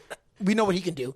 We got to make sure that he can do whatever he can do. So anyone that's bothering Witt, we got to make sure we distract that guy so our good players can be good players. Right. That's what we do. Like they have a pest or a guy that's throwing off, our Ryan or our Witt. We got to get that guy or go after their best player. So now they got to change their attention from him to me to get me off of their guy. So anyways, that's kind of the way the whole thing for post-fight, for nobody to be clapping, you're like, what's going on right now? And then I'm like, little wave, and then everyone I didn't do it. Come on. They were waiting for it. Then I'm like, okay, now that's what it is. Now that's how the wave started. Now it's hard. But now it was every time. Like it was every time. One night, Rob Ray landed like 17 lucky rights in a row, and and like he beat me in so bad, and I'm like, I'm like, what am I supposed to do now? And I still kind of did one, and everyone clapped for it, but it was like... You became like the I didn't do it stupid Simpsons reference, but like they're waiting for you to do your punchline, basically, at that point. Like, they didn't care about the fight. They just wanted to win. That's one of those ones where you're staring right down at the floor of the penalty box, and you go, right there. I'll tell you about getting beat up, but that one was... so the shirts were after the Pete fight. The guy comes into the Fleet Center. I wish I remembered the officer's name. By the way, I love all the police officers in Boston. Were like my favorite people ever, too. Like walking around the Fleet Center, they were all like, "Hey, Staka, what's going on, Staka? How's it going?" And I'm like, "Hey, very good. I hope you guys are having a great day." Like they're stopping traffic to come over and give fist bumps and stuff like that. I just love the fire guys and police guys in Boston. So we do. He comes in with a box of T-shirts with my name on them. That you're not going to model it, all right? You're not going to model the T-shirt. That thing's a woman small. I think. Hey, you know what? I don't think you can guys put it do on. some stuff. How come you're not making him throw on the T-shirt and like? We'll do a wet T-shirt contest. He won't do it. I don't get hazed. I don't get hazed. I'll grab it. Good. Keep talking. He comes in with a bunch of these shirts and it says "Ass Kicker" on the nameplate and PJ Stock Crew, and I'm like, "What do you want me to do with these? You have your name and they're giving out, and people are buying them outside," and I'm like, this is the best thing ever. It's unreal. I bought a bunch of them, and I'm like, pay that guy and whatever you want. Like, they were only like $10-$20, and everyone, the people of Boston were absolutely amazing. So, and it's funny. It's just, again, I'm a fourth line guy. Were those never sold in the team store? Only I'm a outside? fourth line guy that They were always out front. Okay. I knew how shit I was. I knew what my role was on the team with 40 goal scorers. And our third line was one of the best third liners. And that's when a team's successful. They find so many ways of writing. How many times can we write about the top three lines? Well, we start adding on the fourth line. So that was one thing that kind of it took off. And it was like such a cool... It's funny. I never really look in the stands all that much. But when you do look up and see it, I have some really cool pictures in my basement when I went to, again, after some of these Rob Ray moments, I'd go to the Mass General Hospital, and I have a picture where the Mass General Hospital nurses are at a game, and it's in my basement, and it's Mass General Hospital. They're all holding up a sign. They have a heart and PJ. And it's 4 nurses from Mass General, all wearing the ass kicker shirts. We have it was like just like a cool, super cool time. It's amazing. Was that pretty early in your Boston career? Well, it wasn't. I didn't have a long career there. It was short. I got hurt at 27. I was done. But it was like, it happened like. Again, as I already mentioned, a couple fights early that kind of took off. It felt 5 years long, and when I pulled it up, I was like, holy shit, he had like 2 pretty full seasons in one game, and then they loaned you to Philly, and then I was hurt. I was hurt and done. It was like, what happened? It seemed so much longer. Stick in my eye, and that last year I played against you guys. I remember. I had a cage. I had a cage on our half visor. So I stopped at 28. Because imagine the stats I would have had. I would have destroyed you. If I played a little bit longer, I would have had 2 playoff goals, maybe 28 points. Who's got the best points per game average, Grinelli? Look it up. Oh, yeah, you got 22 and like 206. 21 and 204. Or 202. 22. 202. And I got I had 7 goals but and 14 how assists. many games did you sit out? Because I ate more hot dogs than anyone in the history of mankind. I had more healthy scratches in games played. Biz had more scratches. I would go shower after the game in his suit with the boys. That was the only chance he. I that's my style. I don't mind that. PJ, the ends would make him. Where was your first NHL game? Was it at MSG or another place? Carolina, playing the Hurricanes. I got called up. The cool thing about that, I was never on a plane growing up. Shit, really? I grew up going camping in Maine here all the time in Old Orchard. Oh, wow. So we drive down, all the Quebecers. Yeah, we drive down, go to. So I never actually was on a plane, and now I'm playing pro, and I not only on a plane, I'm on a private plane. That was your first plane ride ever? Yeah, well, that was a private one, but that was like first year being on a plane. No shit, wow. So back to those. I don't know if the guys can show. So the cool thing is about YouTube. So my kids, like we're driving down, I've my son Tyson and 3 daughters, Peyton, Maddie, and Avery.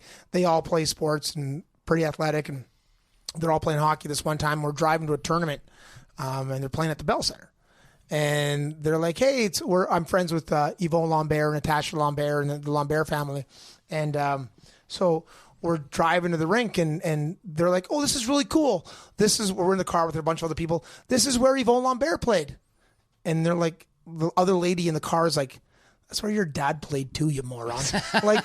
So the cool thing is that like YouTube saved me a little bit, because they don't know me at all besides some. So I started with the shirt things done. We got some cups that I gave some. Those of the are boys awesome. here. Yeah. So I started. I'm like I said, everything now has merch and stuff right now. So I'm starting. Doing some we did some Insta Lives during the lockout with a lot of the guys that I do. I was telling these guys I have the opportunity to meet a lot of super cool people, and you meet a lot of these hockey guys, and they're always being interviewed, and they always feel like they're being attacked, right? You always like whenever you're doing a hockey interview, it's like get pucks deep. Guys are working hard, and it's never really relaxed. So I started doing a few things last year and brought up some cool merch. So that's all kind of what's coming out in November. So I'm pretty pumped and bringing back a version of the shirt. Nice. So I'm going to get your wife one.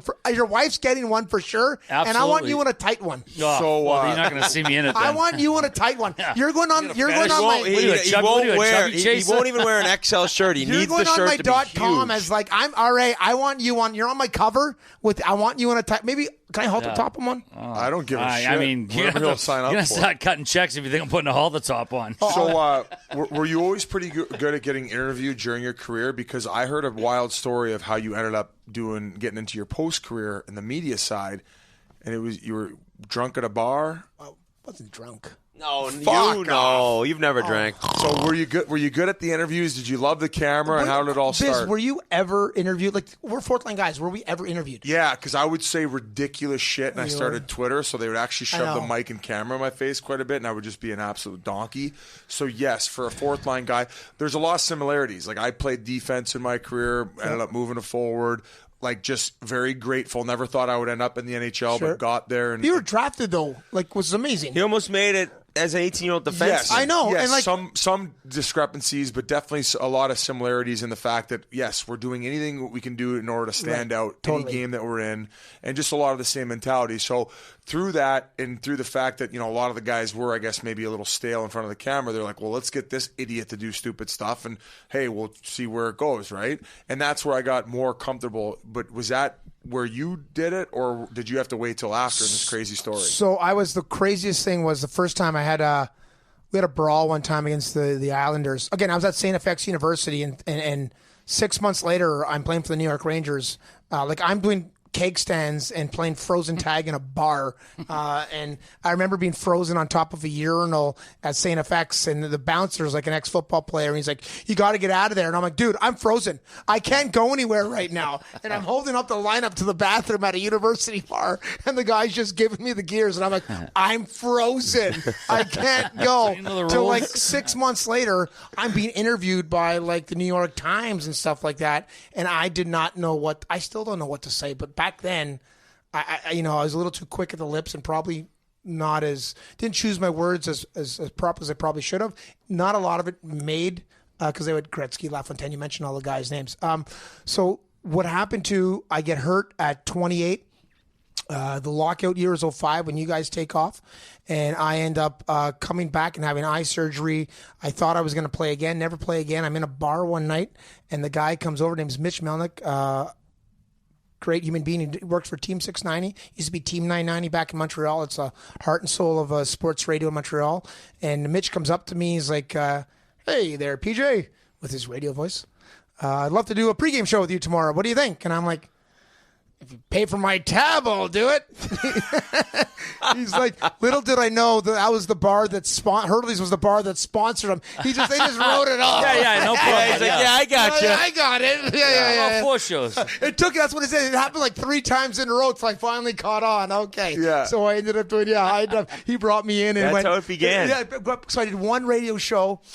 Always like 1, 2, 3 pregame shows, and I did a morning show with him. And then they brought me in and they offered me a job as I thought I was gonna work as Mitch's assistant, like the Biz to you, or like the RA, or I don't know, whatever. So same skill sets, I had more points. Can we show the points total at any point? Yeah, we can show remind that. everybody. Yeah. Many times we'll get it up there. Many I'm times. definitely on the C-spine. I'm just so wrong for the ride, buddy. Just like when I played, pal. I know, eh? We had the best seats ever. Best seats in the house. Hey, look, there goes Lemieux. Glad I'm not out there against them. Hey, Yager! Hey, Sakic! Oh, this is so awesome. Hey, did you see Forsberg? This is the coolest thing. Forsberg's got new skates on tonight. I got a signed stick after the game, pal. So they bring me in and they offer me a radio contract, and I'm thinking I'm going to be Mitch Melnick's sidekick. Instead, they give me my own show, and it's a 3-hour show. And again, I know nothing about radio except for the guys in New York when I started listened to Howard Stern. That's the only thing I know. Sorry, I know nothing about talk radio. Again, I didn't listen to music. I'm a music guy. I don't know much about talk radio, sports shows, They're giving anything. you 3 hours. And it's 3 hours. So I'm like, daily? Daily. Oh I'm going to kick God. the shit out of this. I'm going to go home and get ready. My brother and I, we went through all these stories. We came up with music songs. We came up with lines. We came up with hooks. We came up with stories. We came up with everything. Our first 3-hour show. It's me and a kid that was doing the board, and I'm going to kill it. 8 minutes into that first show, I was done. I was done. I was like, I ran out of things to say. 8 minutes into a 3-hour show.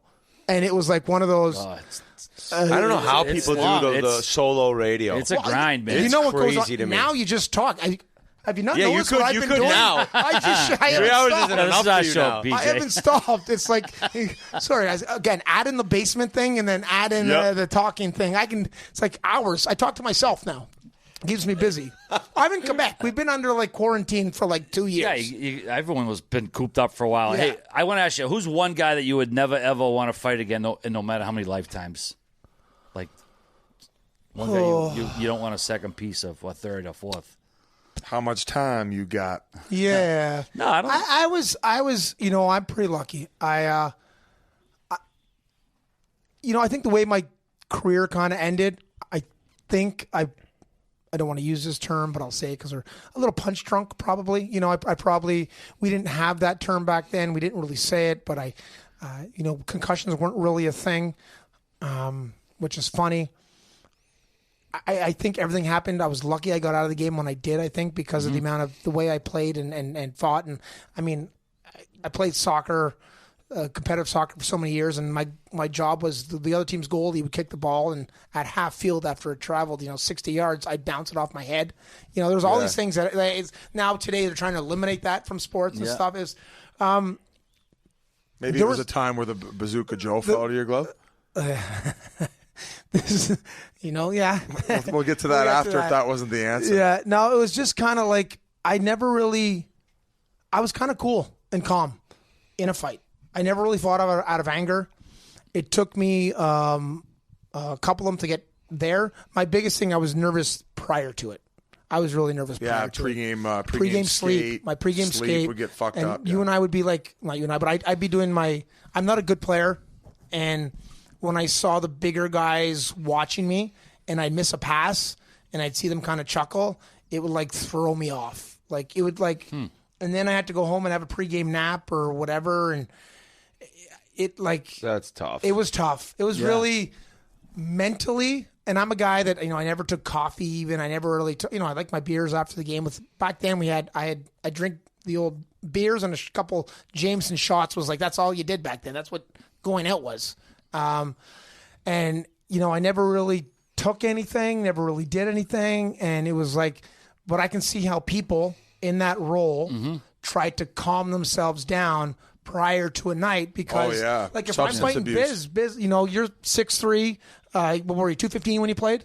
Yeah, and I was like $187, $190, and I know I would have watched a video of you fighting, and how well you would have done. I wouldn't have visualized the power play, the penalty killing, the breakout.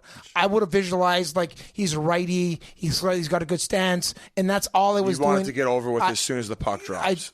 I just wanted to. I couldn't think of hockey. I was thinking about you killing me. That's all I was thinking of, and that would be in my brain. And it's hard to do anything else until that game's over. Yeah. And then problem is 2 nights later. you had a game another night. Yeah. And then Brashear's in the rink. Oh, and then it's there's an anxiety that builds, and I think that the drinking after the games definitely was like my reward to be like, I got through it. Fucking, let's drink about it and laugh about it, and then we'll deal with it tomorrow. Yeah, totally. I love that part of the game. I love the hanging out. I love sitting in my uniform after a game for hours or practice. I love there's like hanging out in the locker room. Guys don't understand it. Like, game's over, and I'm like, where are you guys all going? Trainers are like, come on, PJ, please. I know. Can I just sit in my equipment or playing like I don't play much, but in like a men's league, I love sitting in my like half pant uniform and just sitting there for hours. Like, I can sit there and just. It's probably why. That was Shane Doan. He would sit in his gear. I had to get out of my gear. Probably because it wasn't even wet and it hadn't formed to my body yet. So I was like, this is stiff. It's like, I can't break these gloves in. It's been a year. Before we get to more of the post-career, I got to hear the Bazooka Joe story. If there's one story that kind of sums up my career, this is pretty much it. I'd love to give you Cole's Notes version. I'm going to try my best, and I apologize. I'm a little long-winded. Yeah. So Gone my with kids the never wind. let me Here we speak come. at home. Yeah, so back in the we're playing New York Rangers, New York Islanders first year. We had that team, the old 85 Oilers team, but it's 97 in New York right now. And we're like, there's no salary cap, but we're expected to do pretty well.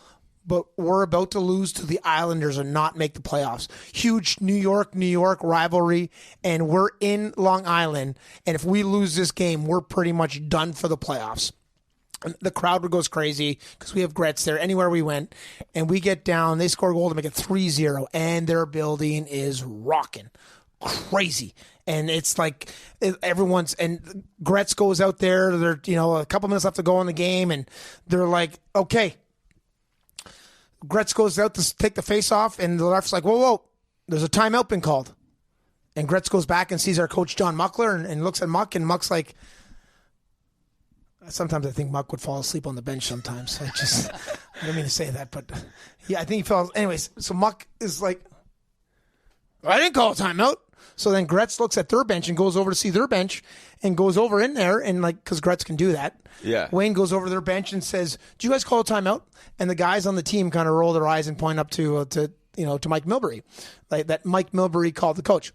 Let me preface this by saying I love Mike Milbury, but for the story, I'm just going to play I'm a Ranger at the time. Okay, I work with Mike. I love Mike, but at the time he's a coach of the New York Islanders. They called the timeout, and there he is, Mike. As I spoke to him after, he said, I wanted to make sure the guys were calm and ready at, no. It was 3-0, and he was standing up there like, enjoy, the crowd going crazy, and he was they just eliminated us, and they were loving it. And now Gretz yells at them, then comes back to our bench and goes to Muckler and Mucks, and I think Mucks might have taken another nap at this point, but he's like, Mucks! And he's like, they called the timeout. And he's like, what? He looks at them. He starts. This is where there's going to be a little bit of swearing, and it's not me. It's everybody else. So he looks at everyone on their bench and says, what the f-? They start yelling back, coaches, and Milbury's not saying anything. And Muckler's like, you want to play that fucking game? You want to play that fucking game? Stalker, get your lineup. Stalker, get your fucking lineup. It's fucking 3 minutes left to go in the third period. I haven't played since. Why am I getting punished? 3 minutes since the first period. So now, for regular people are thinking, well, whatever. That's 17 minutes in the first, and then another 20, and then another 17. It's not that bad. No. That's like 2.5 hours since you've touched the ice. Yeah. At least 90 minutes. No, like 2 hours, man. I haven't touched the ice. And now the one thing in the NHL that you get into an abundance of is tape. And back then, Bazooka Joe gum. Everywhere. Everywhere. Like it was lost its flavor in 3 seconds. Lost it 100%. And they tear hard as a rock chewing it. So much tape and Bazooka Joe gum. So we're in Long Island, and we're sitting. The Long Island bench is like the other teams there. Glass, sorry, a little photographer, then their team. But there's 2 seats, and then the door, and then the team. Or the rest of the guys. I call them the team because I wasn't allowed to sit over there. Yeah, I would always sit on the end, too. I'm sitting on the end because we didn't play. Yeah. Right? You have So we didn't everyone's play. way. I just want to be comfortable, not to keep moving. So, again, 2.5 hours of me not playing hockey. And I tried my ADD, ADHD, YMCA, NBA, trying to keep it all going on at the same time. I play games. So, like, I'd spy with my little eye with the backup trainer, the goalie, anybody. Another game's a fun one to play is for people watching. You guys can thank me or get some Pink Whitney. Plug. Appreciate that. Send you some. Thank you very much. A blackjack with the clock. So whenever the clock stops, let's say RA, Witt, and Biz and I are playing and I'm house. The first whistle, the last number, let's say it starts at 1959, RA would get a 9. And you wait till the next whistle, Biz, you'd get that. And you play blackjack. And me as house at 16 would always have to hit. So, whatever, that's $20 a hand, and you just do this throughout the game. And, like, it's 5-2, your team's losing, but you just hit blackjack. And like, whoa! And the coach will look down at you. And you're like, so this, I had all kinds of stupid things to keep myself. I wouldn't play for hours. This particular night, I'm sitting on the Long Island bench, and it's just me and Darren Langdon, who's one of the best human beings ever. Langer from Newfoundland he was the best. I just love Darren Langdon. And this particular night, Langer is on my left, and I'm sitting here, and I filled my glove up with Bazooka Joes. There's 3 colors of Bazooka Joes. There's grape, there's like a red. Cherry, right? The cherry, and like a pink. And the traditional, original, yeah. Yeah, 3. And as Witt says, we were betting $20 a guess of which one I was going to pull out of my glove next. Oh, my God. Okay? And the only one, if you opened a purple one, we chewed it. That was it. And you chew it for 3 seconds until your mouth went. And it was great, those 3 seconds. Yeah, it was great. So we take a few seconds of bet. Okay, purple. That's red. You owe me $20. Pink. That's pink. I owe you $20. And we did this for like the 3rd period. 3 minutes left to go. I still got half a glove of Bazooka Joes. And like, stalker, get your lineup. It's your fucking lineup. Fucking Darren Langdon's skates are undone. I have no tape on my shin pads. And Bill Berg was our other line mate, but Billy killed penalties, and Billy was a superstar. Remember, he snapped his leg. Remember that? Yeah. I don't know. I think his career ended with a compound fracture, right? But not in this story, RA. You just jumped in. That's Just jumped That's in. RA. That's another story, RA. That's my hockey memory. Yeah, Sorry. go Scotty Gomez, Spiderweb, choose your own ending, Goosebumps, Errol Stein. Let's go. So, anyways, we end up stalker, get your. So I'm like, get your lineup. I fucking quickly tape around here, and I used to put water on myself to wake myself up, like water on my head, water on my arms, water on my hands, everywhere. And I quickly, there's like, stalker, get out there. Langer's tying up his skates, trying to get ready, and we put our line out there, and it's myself again, and we're nothing from tough guys whatsoever, but we were our 4th line. Darren Langdon, super tough guy. Myself, Bill Berg. We had Eric Cairns and Bruce Driver. Our goalie was Danny Cloutier. They decide to put their most offensive line out there, thinking that they're not going to do anything. It's Tchaikovsky, Zygmunt Palffy, Trevor Linden, Jean-Jacques Daigneault, and a young Zdeno Chara. Their goalie's Tommy Salo. Well, I'm at center ice, and I haven't played, and I'm fired up, and everyone's swearing, and the building's rocking, and they go to drop the puck, and I take my stick, and I don't know why. I never did this.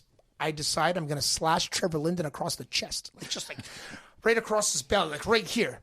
The problem is, when I went on the ice, I tried to shake all the Bazooka Joe gums out of my glove. And when I went to take the face off and finally put my glove on, because I had a really big mouth guard, I put my mouth guard and put my glove, and my fingers still couldn't fit into my glove because there were still Bazooka Joes slammed in the bottom of my glove. So I'm holding my stick with like 2 fingers, and I slash Trevor Linden like this, and he looks at me and he's like, what are you doing?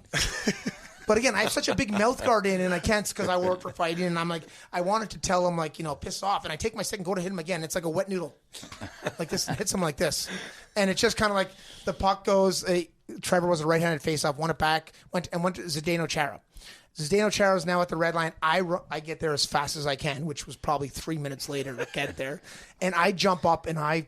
Freaking for Bruins fan, I elbow Zdeno Chara like there's no tomorrow, and I jumped so high, I got him right here. I got him right in the sternum, and he looks down like this. You okay, kid? And then before you know it, Darren Lang, our goalie's Danny Cloutier. Danny Cloutier stops the puck behind the net, so they blow the whistle because I have a penalty for like half slashing and then like kind of jumping on Chara. Darren Lang, the only guy who can go after is Chara. It's a young Chara. It's not a Bruins Chara. So it's not an Islanders Chara. So Langer comes and jumps on top of me to go after Chara. And then Brukaboom comes and jumps on top of Langer to go after Chara. Anyways, we end up, a fight breaks out, and I get stuck with Tchaikovsky. And he's like, I think he was dating a Bond model at that time. Mariusz Tchaikovsky, Polish I wanted kid, right? to talk to him about that, but he wouldn't talk to me, and I didn't want to hit him. What are you doing? Yeah, well, he has a visor on, and I go to punch him, and he just doesn't move. So I'm like, okay, here's the deal.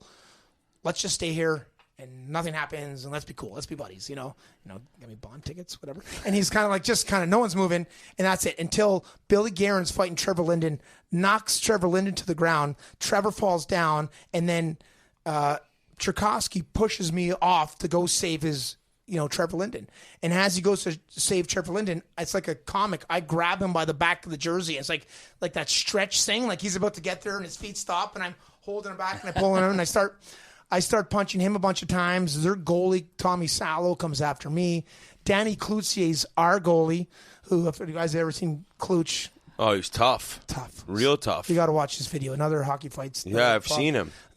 Clouch goes down and takes off all of his upper body gear and goes after Tommy Salo, then challenges their bench, and it's a big very famous brawl of everything. It's Islander Rangers brawl that it was great. It was our goalie is sitting there with his turtleneck on and a neck challenging their bench. That was hockey back then. Anyways, I'm sorry. So everyone gets kicked off the ice, and as they're about ready to start the game back up, and they're like the new goalie that's in for Tommy Salo. I forget who it was at the time. He has to hit the ice because as we were fighting, my gloves got kicked around and everything, and all the gum got loose, and now there was Bazooka Joes all over the ice. So the game was like delayed another 3 minutes, as every time they went to start, they had to pick up.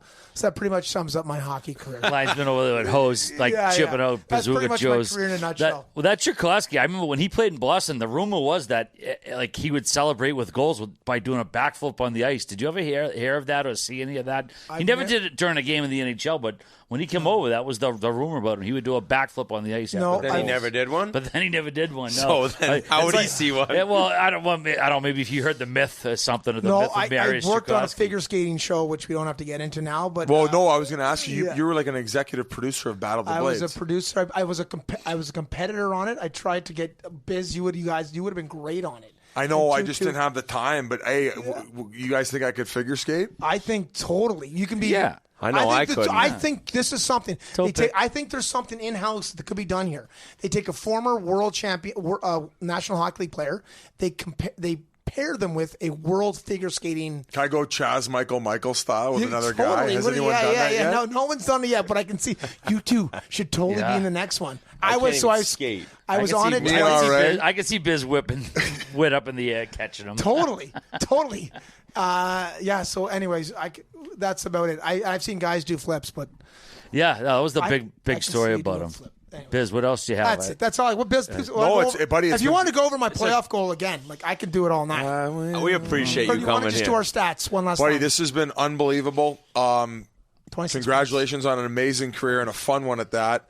Good luck selling the rest of those T-shirts because you apparently got more coming. We got more. We're coming. Yeah. I got a pretty one for you too. Yeah, we got to get an upgrade for Mrs. R.A. I need to be rocking one. And best of luck moving forward. I know you got your own stuff going on. You got the IG lives. You got the fucking What else Everything. you I'm got? gonna What get is this sweaters. get stocked challenges? Oh, I did. Again, I just did some stuff to keep people involved and Stay busy. Stay busy. Everything's busy. about adapting and like when everyone we're all coming out of COVID, and I'm like, you don't have to do it. It's like, why not do it anyway? So put a little fitness challenge, and Nice. yeah. So actually, that's why I stopped because I kind of blew my knee out playing rugby. yeah, But I was putting like a monthly challenge of like do it or not do it. It was like the last one I put out was 60 kilometers in a month. 60 kilometers to run, so whatever you want. 600 burpees. And what was the other thing? There's a third one with that. 60. Oh, yeah, and 60 minutes of doing a plank. 120 minutes doing a plank. So look at that. Follow, what's your IG? PJ Stock. Follow him. You get free 40 training lessons. Yeah. Going to turn into a military member. A comedy in no time. show. Comedy show. You get a little of everything. He'll PJ even, Stock, the stock crew ass kicker. He'll even show a little nipple, little OnlyFans style, nipple. the IG live late night, like the Q&J session from RA. Thanks for coming on, pal. Yeah, you guys are awesome. PJ, it's been a blast, brother. Awesome. Thank buddy. you so Cheers, much. boys. Thanks for the Thank time. you. Awesome. Cheers. The ass kicker. Huge thanks to PJ Stock for joining us. That was a great throw for me, man. That guy, I mean, not the biggest guy, but he can chuck him, boy. He was, like I said, a folk hero in this town. When he showed up for the interview, brought a couple bottles of scotch with him. And he pours a cup for me. I was like, no way. He's like, he basically forced it on me. I had like a sip. I was like, ooh, this ain't too shabby. Not too bad. I'm going to be like an old fucking drunk uncle drinking scotch now. I don't think I've developed a palate. I think you're already yet that old drunk uncle. I just don't drink scotch. Whit, I haven't developed a palate that enjoys that type of stuff. But RA, I agree with you. If you go to the higher end stuff, you could definitely tell a difference in quality and maybe how it sits. So you know how like a lot of times, depending on where and what you're doing, like a drink can taste different in a sense. Agreed. So if I was sitting here right now with a whiskey or a scotch, I wouldn't like it. I wouldn't want to sit and sip on it. But every time I've gone and played golf in Europe, we all fill up the flasks and just chug whiskey and scotch the whole time, and I love it. So for some reason, being on a golf course in Scotland, I really enjoy it, but sitting around doing nothing, I'm like, ugh, this is gross. So definitely an odd thing. And is it a little chilly on the golf course there? Yeah, I think that's maybe, it warms you up. Maybe that's a little bit of it, right? If it's cold out someday, you can do some whiskey on a golf course. But his was decent. I had a glass that night before we went out to dinner. Yeah, it was good stuff. You know what I got a kick out of lately? Mezcal. I had them. We were down in Philly. I ordered a tequila. The bartender was like, "You ever tried mezcal?" I was like, "No." And I had a couple of those, and I ended up picking up a How would bottle you when I got describe home. it? Like a burnt tequila? A little bit. It's got that smoky taste to it, but like I sip it. Yeah, it's good. Well, before we move along, we do want to let you know that interview was also brought to you by Simply Safe. If you've ever wanted to make your home feel safer, there is no better time than now, because this week, our friends at Simply Safe are giving Spittin Chiclets listeners early access to their holiday deals. 40% off their award-winning home security. We love Simply Safe because it has everything you need to make your home safe. Indoor and outdoor cameras, comprehensive sensors, all monitored around the clock by trained professionals who send help the instant you need it. You can easily customize a system for your home online in minutes and even get free custom recommendations from Simply Safe. These are Simply Safe's biggest discounts of the year. You can get a complete home security system starting at just over $100, and there are no long-term contracts or commitments.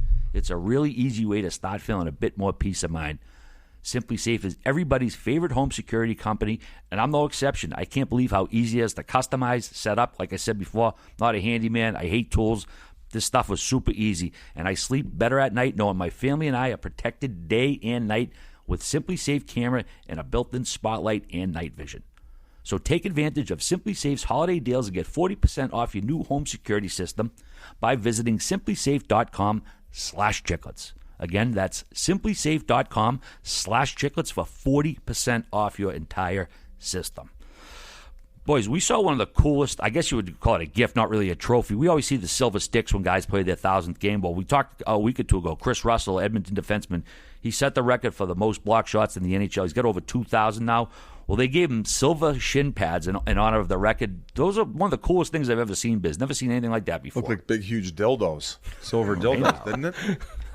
I don't know. I've never seen a big, huge That's silver what people dildo. kept saying. They're like, it looks like a couple big, huge dildos. Okay, well, it was a pretty cool trophy to look at. Oh, yeah. Oh, you want me to comment on that? Buddy, it's awesome. It's such a unique and cool gift to give him. And I don't think Duncan Keith's very far behind him either. So, like, I wonder if, like, it's kind of one of these new well, they just started tracking it in 2005. So I wonder how many guys are, like, close behind. And, you know, it's Duncan Keith's right on his tail? That's what Jimmy Playfair, I think, was telling me. Because I was telling you, we got him coming on the podcast soon. We already recorded it.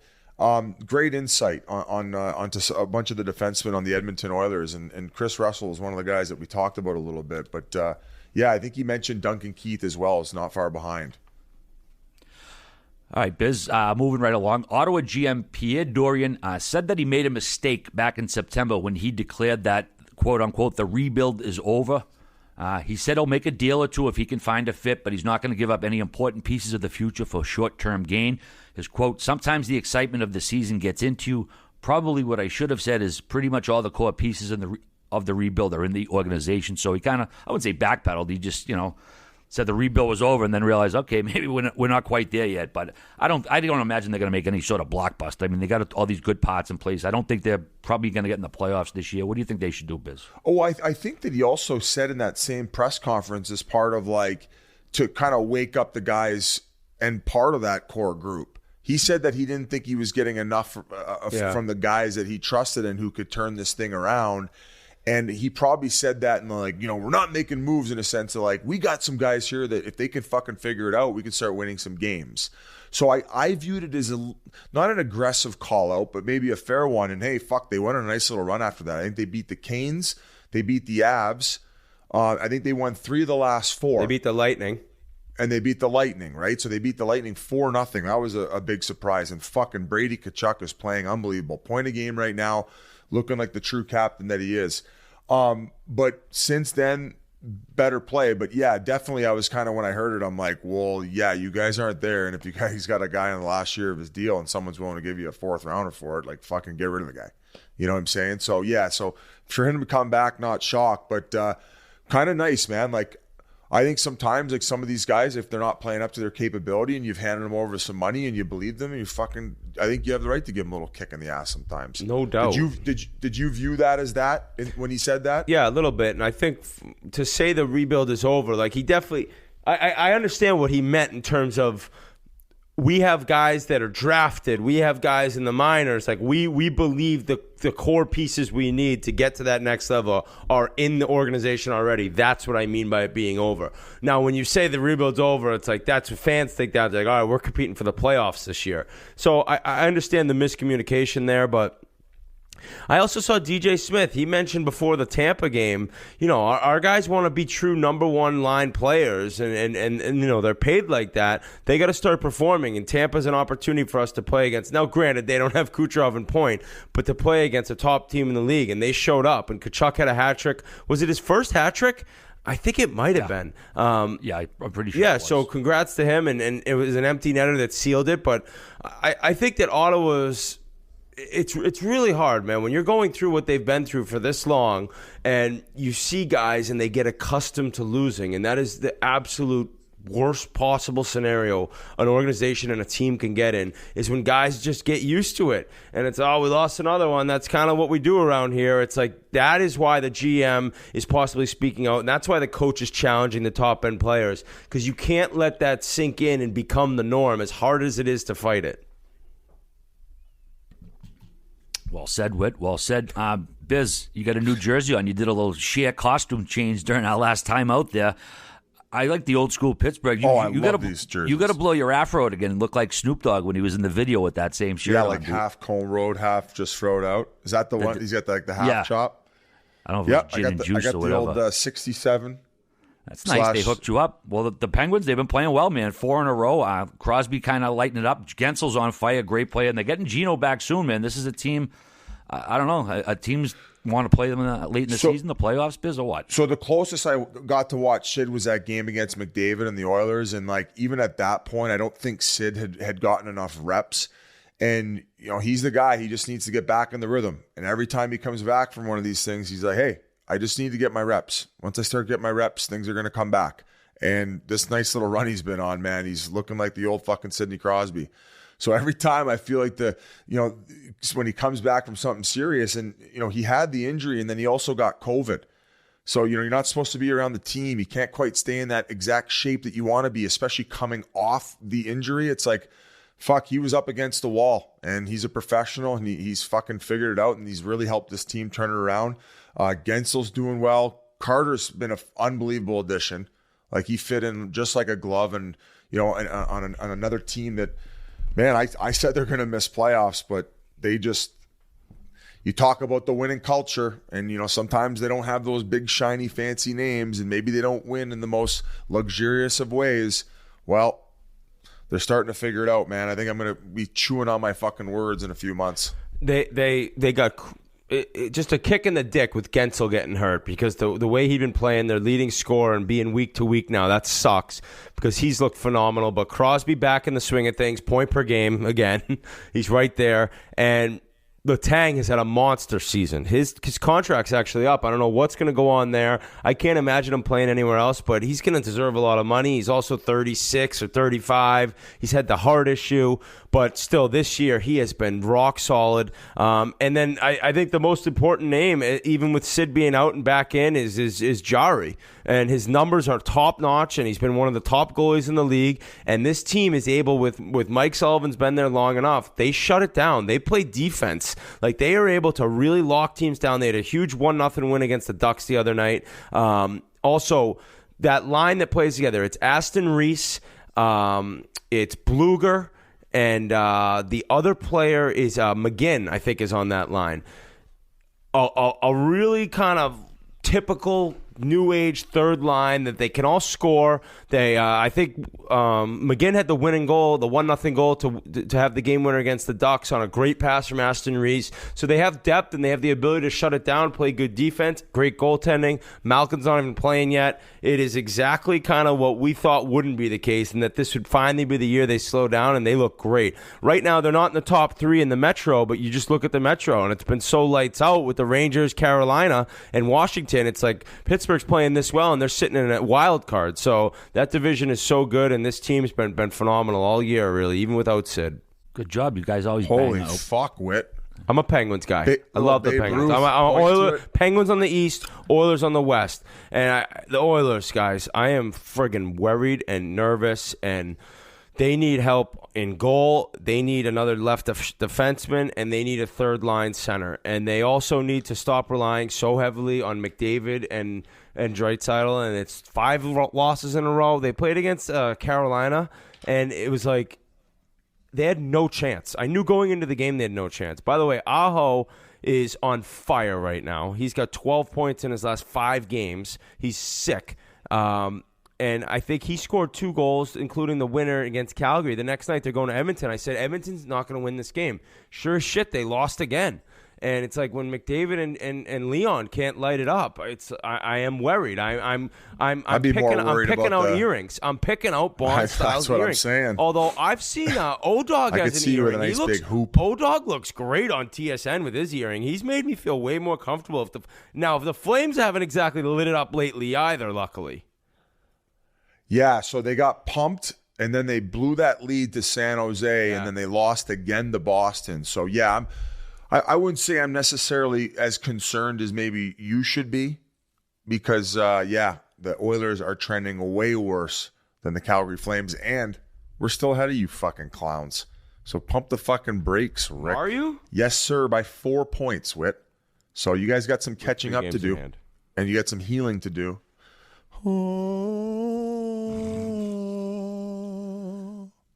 What do you got for us, G? I was going to say the Oilers should give the Dallas Stars a call. I mean, I feel like they got some goalies, Anton Khudobin.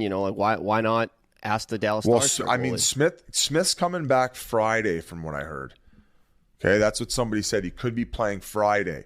So I think you give him a spin for a little bit and see how your own goaltending situation works out, and then maybe make a decision more towards the deadline. Because, especially as a goalie and maybe an older one, like if you get this, I know you're coming back from injury and he has been injury prone. I think that sometimes when you come back about this point in the season, you're rejuvenated enough where you feel like it's almost the start of the year. So you don't go into postseason as banged up or more mentally clear, especially as a goaltender. So I'm interested. Tip is loyal as they come. He's loyal like a dog, and he believes in Smitty. There's a reason that they signed him. He says, I think we can get value there, just like we got him in fucking Arizona. And the only difference being is they fucking have the offense to support it if he can catch fire. So, hey, man, I like it. I like the loyalty. Let's fucking ride, baby. I mean, we got fucking Whit talking about riding with Rico Bosco. Sorry. Yeah, you guys will make playoffs first. Excuse me. Same to you, buddy. St. Louis Blues, they've been having all kinds of roster issues, injuries, and whatnot. They recalled Australian Nathan Walker. He puts up a hat trick his first game after recall. First time that's ever happened where a guy's gotten recalled and scored a hat trick in that first game. So congrats to him, man. Plus, I never an Australian in the NHL is such a good thing, man. I don't know if it's going to have a ripple effect, but we need more interviews with this guy. It was an amazing story. And then I hear that last year, because of COVID, where I think Australia is locking down as intensely and ridiculously as anyone in the planet is for COVID. His family, his wife and kid, he couldn't see them. They were there, I believe. So he wasn't able to see them for so long. And then this year, his wife was able to watch the game when he gets called up to get the hat trick. I think the last one was on a tip. And right away, when the guys realized it was him, it was just a cool, really cool, exciting moment when you usually never see that. Usually guys barely getting any ice time when they're a recall like that. And he gets all 3 goals. So sick. Yeah, we're going to try to get him on and get his story and hear his whole entire perspective. Definitely, as Whit mentioned, went through some tough times there, but a very cool story. So I'd imagine he's going to be staying up a while. I don't know. It's hard. It's hard to say. If it's an emergency recall, I don't think you can. I say we riot if they send him down after the Hattie. That's what they're doing in Australia. Actually, yeah. Australia has a little tie-in with Chiclets history. That's where Biz was when we asked him to join the show. Oh, yeah. I was there. What were you doing over there again? I was there with the Olympic Network talking about how they're growing the game, and they had this like semi-pro league that they had running over there in Melbourne. They had 2 teams out of Melbourne, and I never ended up going outside of Melbourne. I wanted to go check out Sydney, but I was there to work, and then I had to get back for other stuff. But definitely a country that I'd like to go explore, and then go to Perth on the complete other end. And then hit up New Sydney's Zealand. Gorgeous. Sydney's gorgeous. I've been there before, Biz. It's unbelievable. The people are so nice as well. And then you talked about the lockdowns. One of my dreams is to go to New Zealand. I would consider living in New Zealand. I've never even been there because of just how lush it is and all the hiking you could do and all the outdoor stuff. The thing is, they don't they got a pretty good lock on things there. They don't like to. I don't even think you can buy like cigarettes there. I saw some story they're going to stop selling cigarettes. Yeah. So the young kids don't start. I mean, that's you got a country that I guess cares about its people, and you don't want your kids getting hooked on nicotine and dying of fucking lung cancer. So, plus Australia, they got like some of the I think that continent has the most like killer animals all over the place. Like you can get killed walking down your driveway in fucking 7 ways to Sunday in that place. Australia. We had a butchered call, and the NHL butchers a call. The Sabres thought they got a late tying goal versus the Rangers. In a statement released by the league on Saturday, Senior Executive VP Colin Campbell said that Victor Olofsson's goal, scored with 57 seconds left, should have stood because video replays could not definitively determine whether the Sabres are offside entering the zone, so the goal was disallowed. And then the review officials, he said they didn't take into account whether Olofsson touched the puck before Dahlin had tagged up. You can see the picture I sent you guys. It was clearly a fuck-up. The replays were inconclusive. They should have never overturned it. I don't know. I mean, is it going to make a difference in the Sabres season? Hey, who cares? Come on. Should have told me that this morning. I would have chopped it out. You fucking Sabres fans should be fucking celebrating this. Well, the only thing it could affect is if the Rangers end up winning the division by 1 point. The teams that are beneath them could be bitching. The Sabres fans, they're already motherfucking Josh Allen and the Bills. Hey, you see the franchise values. Anything going good for the Rangers is good for us, buddy. Who cares? Fuck it. Do you know so the top 5 teams were 5 of the original 6? Do you know what team was not top 5 of the original 6 in value? Okay, so let's do the trivia question. So for those of you who are trying to understand what's going on, so the franchise values came out, and Whit's saying that you said 5 of the first 6. The top 5 franchise values are 5 of the 6 original 6 teams, and I asked you. It's pretty easy, I think, but I asked you which team of the original 6 is not in the top 5. Do you think? Edmonton? Oh my God, they're not even original 6, for fuck's sake. Detroit? Edmonton. They came from the WHA. No, so I misunderstood the question. I thought I did too, Biz. I was in the same really? boat Then as what do you guys misunderstand? Grinelli, how did they misunderstand that? Talk to me, bud. I thought you worded Thanks, it G. perfectly, Ryan. Thanks, Wow. G.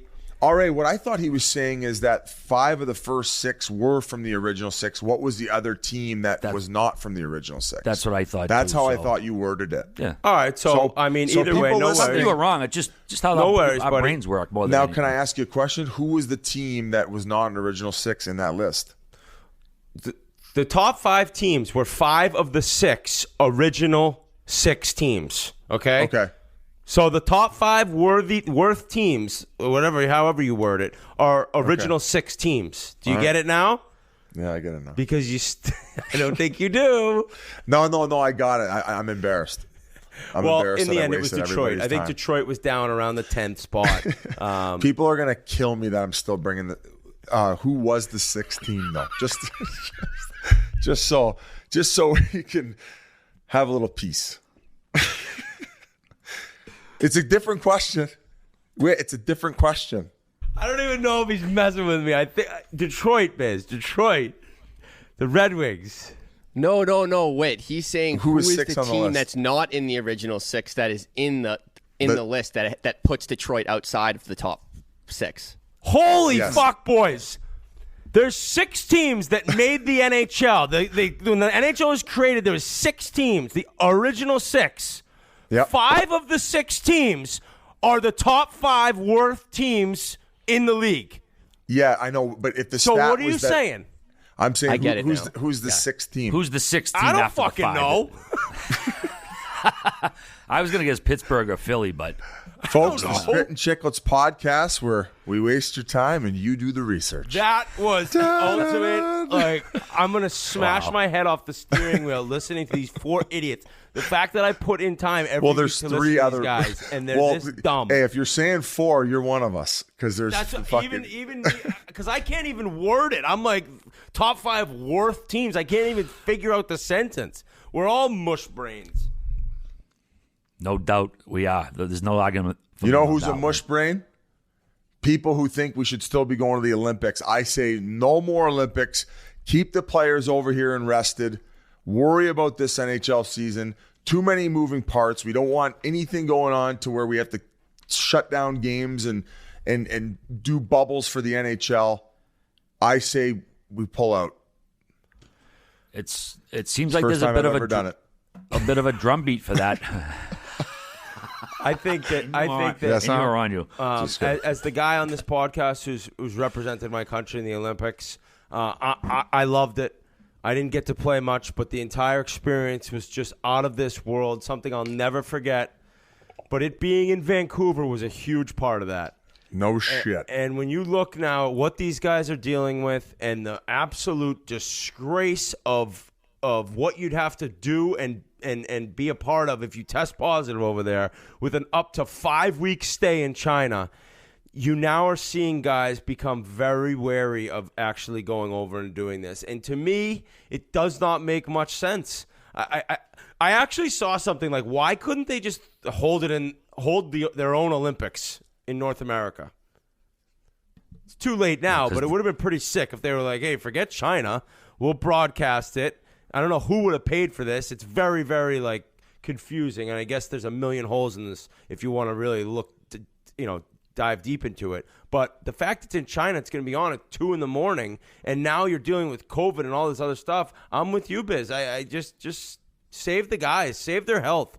It just sucks guys won't get to go to Hawaii for 2 weeks. And from a consumer experience, like, listen, I know that the hardcore hockey fans will be getting up at 2 a.m. to watch games, but it just doesn't have that same luster where most people are consuming it the next day. It's not live or just kind of getting the update on their phone. Now the casual fan from North America, where you're really trying to grow the game, especially in the United States with this ESPN and television push, right? So why wouldn't you try to focus on growing it where you're already set up and have the resources and where you can actually make an impact in the short amount of time? Whereas the next time around, like, do we know where the Olympics, the next winter one would be? Have they announced that yet? Yeah, it's somewhere Probably, but I don't. as well. It's Italy, I think. Well, okay, Italy's a lot different experience, and especially with what's going on in the world. And so Robin Leonard, did we mention this last podcast about him saying that he was not going given all the rules in place? I think we might have bumped it to this week. Yeah, he's the only opt-out so far. He didn't. He regretted. Guys, let me give you a fucking scenario here, okay? Sorry, RA. Sorry for interrupting you. I got a little heated there. What were you going to say? No, good. I'll get to that. I'm saying, let me give you a scenario, okay? Let's say for whatever reason there's a little bit of an outbreak, and all of a sudden you have all the NHL stars that are being forced to stay in a fucking room for fucking 30 days over there, okay? Let's say it's 20 guys, okay? It just now all of a sudden, like if it's impacting a couple different teams, all of a sudden it's bumping back the NHL season and things get fucked up over here where I just think there's too much margin for error. Risk reward is just not there. Just for this spin. Do I selfishly want to see the Olympics? Of course. I still believe that the women should go over there. And if anything, it puts that more on a pedestal because there's no men's side of it. So it's kind of like a win-win. The girls get to get kind of like that national spotlight for the hockey side of it, where the players aren't, susceptible to this whole risk and all these moving pieces. I don't know. I hate to be Debbie Downer here, but I think that getting the NHL, given with what happened with COVID, back on track is the right play, and especially at the fact that players are probably not happy about the fact that they still owe the owners $1 billion, and that the cap is going to only steadily go up for the next 3-4 years.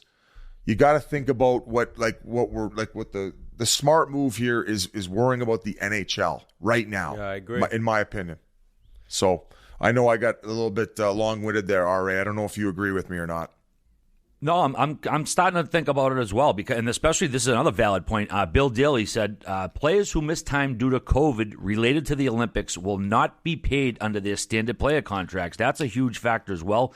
The IIHF is going to provide a $5 million pool for any lost salary for players who participate in qualifiers or the games. But after that dries up, players could lose salary if unable to play. What if there's 5 guys and then that $5 million's gone? It's like...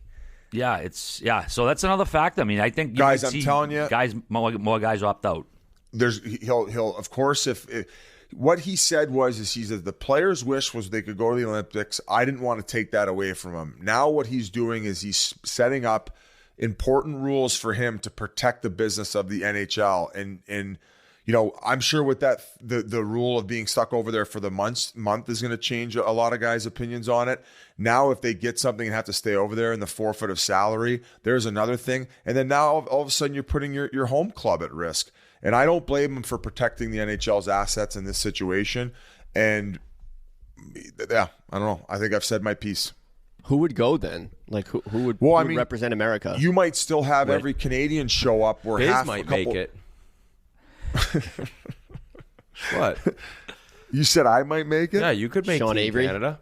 No, Granelli. Remember last time they sent some college kids went, some guys who played in Europe. They'd be able to. I don't think hockey'd be canceled out of the Olympics. I know that. So it would just be a group of guys that are playing in Europe or maybe in college. Yeah. I mean, it would be very difficult to put that team together that quickly because I don't think there was anticipation for it. Like, these things take time. Like, I saw, during the COVID situation, Donor was helping out with the World Championship Team Canada. And given all the rules and regulations and what guys had gone through in the bubble, they had a heck of a time finding guys. That's what made it even crazier that they ended up winning it. Because there was plenty of better players who were saying, fuck that. I just lived in a bubble. I'm not going overseas to play in the World Championship where really one of the biggest upsides is where we get to go out and booze every night. It turns into a shit show. No, they can't do that. They're confined to their rooms. But I think you guys get the point. No, we certainly do. Biz, I don't take my broken phone screen to a mechanic for the same reason I don't trust my hair in the hands of grandma's stylist. I want someone who specializes in me, and the experts at Sport Clips are trained specifically for guys' hair. It does come in if I let it go for a little while. Long, curly, short, thin and thick, chubby face, skinny, whatever your look, they know how to cut and shape your hair to fit you best. Afterwards, you might even get a pinch in the cheek from grandma. Sport Clips, the pros in men's hair. I got one of these right down the street from me. I checked it out the other day. These places are pretty snazzy. They got TVs and stuff, so you're sitting there waiting, check out the game and stuff. So if you got one in your neighborhood, by all means, check them out. All right, boys, the Stadium Series jerseys, they dropped a week or so ago. Everybody seemed to like the Tampa Bay ones. I don't think anybody liked the Smashville ones with the word Smashville written across. Like, letters. What was your take? It's the worst one, but I mean, for a one-off for a Stadium Series game, maybe their thought is we want to put this big obnoxious lettering on the front because the fans are a little bit farther away, so maybe you're going to be able to make it out with the glare on it potentially. So I'm going to hold my judgment for until I see them on the ice, but overall, A+ for really standing out and really making the worst jersey I've ever seen. and now I'm talking about it. I thought the Bolts one were very cool. I think that those were a hit. Yeah, they were pretty cool looking. Hey, which team do you think could use like a uniform / logo reboot in the league? Like, I think Anaheim Ducks need to go back to their old stuff. Fuck off with this bullshit. Oh no, I took it off. Never mind. No offense, Zegras. They boring to me. Anaheim's unis. Yeah, the color scheme, just like I said, the Ducks. It's a lame name for a hockey team. I mean, Ducks are kind of soft birds. You know what I mean? Like, if you're gonna be a bird, be a tough bird, not a fucking. What's duck. A good tough bird? A hawk, an eagle, a vulture, a condor. I don't know. Condor? No shit, that's a good one. Pelicans are badass birds too, even though people don't think so. Go Google pelican eats pigeon. Thing just walks up and just fucking scoops up a pigeon and swallows it down real quick. Pelicans are fucking badasses. Gee, that would be a great question for our social channel. Who do the fans think would be the team in most need of a rebrand?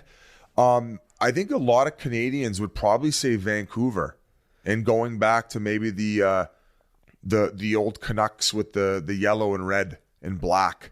I love those a lot more than maybe I do the newer Whale. But I thought that the Whale, the ones that they have now, had a pretty good run. Yeah, the Whale had a good run. When they went to the Whale, I loved it, like in Van. Now, I personally, I could get down with Columbus rebranding. Just, I don't know, like their unis have never really done a ton for me. Maybe it's the color scheme, but yeah, Ducks. Did you like the blue ones with the cannon on it? The light blue. Those are okay. Cannon? Do they have a light blue one?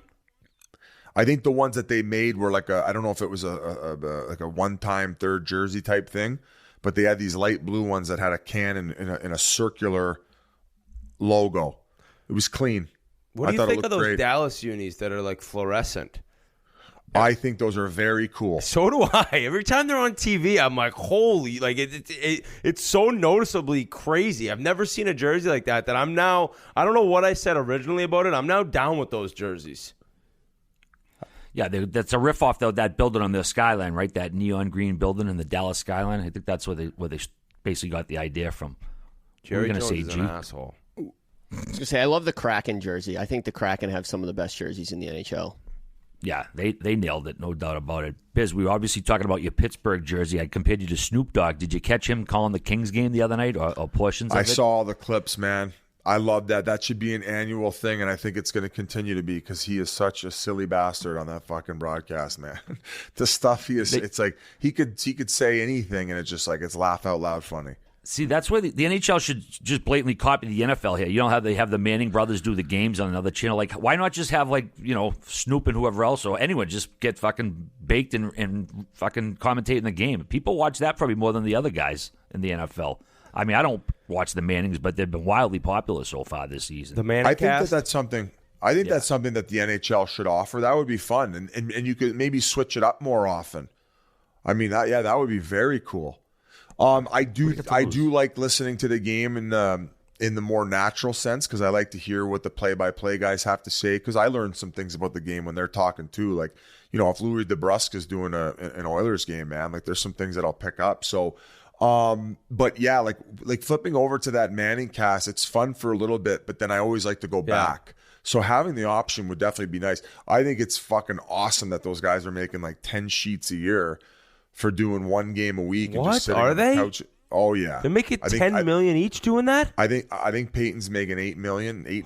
Oh, and all you're doing is basically interviewing like some of your buddies and very famous. Like they have on super famous people every time. Yeah, they get like Pat McAfee will hop on. They'll get like one of Phil Mickelson was on. Phil Mickelson, Tom Brady, I think went on there. They had like a couple like really loaded ones, but even just getting like two Hall of Famers. Is Eli a Hall of Famer? No, if he ends up in the Hall of Fame, that'd be crazy to me. That's a great question. Just by dint of the 2 Super Bowls, I mean, was he a Super Bowl MVP at all? Did he win? He might have won Super Bowl MVP in one of those 2. But speaking of football, the Bills were down like 24 points. They're driving right now to tie the game. They're down 3. So I might have mushed the Bills back into playoff contention. All right. Well, I think we've talked enough about jerseys. Unless you guys want to keep going. No, I'm done there. I knew you had something about sports memorabilia biz. Tiger Woods putter. Is it for sale? Did he sell it? I didn't get the details on it. No. So that's gonna. Some people might argue with me. So I think the most expensive piece of sports memorabilia is probably like what, $5 million. I think that Tiger Woods putter. This is what was claimed to be the most expensive piece, and he still owns it because he still has it. Has he won 16 majors or 15? He's won 15.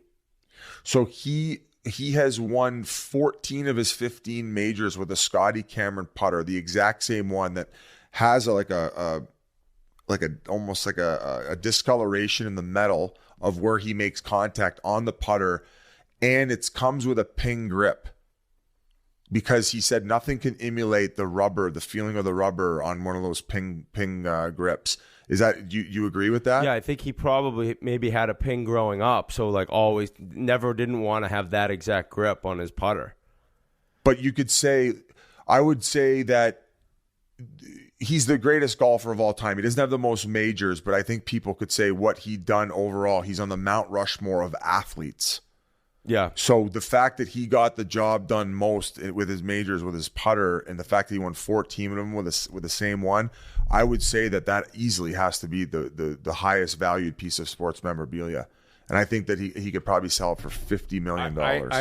I might put the word, I can't think of the word. What is the word when it's like invaluable? What is the word? Priceless? Priceless. Priceless. I think it might be priceless. Tiger Woods' putter, like he actually went to a Nike putter at one point, and then he's like, I don't think so. Like I just can't imagine what you'd even put that on the market for. For it to pass, for it to be the most expensive piece of sports memorabilia of all time, it would have to sell for more than $8.8 million, which was the original Olympic Games manifesto. And then number 2 is Honus Wagner's 1909 baseball card that sold for $6.69. Okay, so $6.606 million. I wasn't far off. 8.8. I think that's easily worth $50 Tiger's putter million. would go for way more than 8.8. Yes. I think he sold his backup, I want to say. That was the exact same everything, like same grip, all the exact same specs, and that probably got a ton of money. So his actual gamer, I can't imagine what that would go for. Here's a trivia question. What was the other putter he won the one with?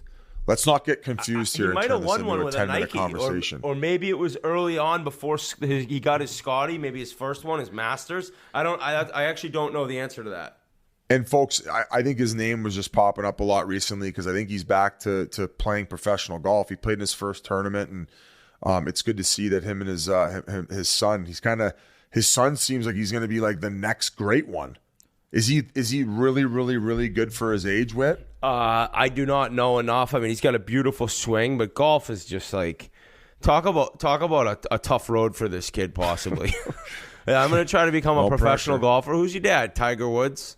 Like it's not going to be easy, and for him to be that age to say he's one of the top golfers, I don't even think you'd know because of how global the game is. It's like 14, 15 years old. Yeah, you're starting to get playing. I mean, if he was playing in like the U.S. Junior Am and all these legitimate like star-studded amateur events, then yeah, he's probably on the path. I don't know if that's the case though. But it'll still be cool to watch him and his son play in that tournament this weekend, the father-son.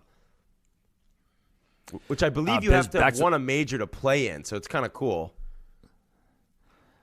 Speaking of memorabilia, Bill Russell, his shirt from Game 7, I believe the 1969 finals, just got over $1 million, an old shirt of his, so just throwing that out there. But be careful, if you buy memorabilia out there, people, especially autograph things, there's so many con artists in that business, so always beware. Like, especially there's tons of fake autographs. I wouldn't like buy an autograph unless I started signing in front of me, but there's a lot of scumbags in that biz, so be careful if you're buying. I'd much rather have like an old jersey in a frame than have like a fucking baseball card.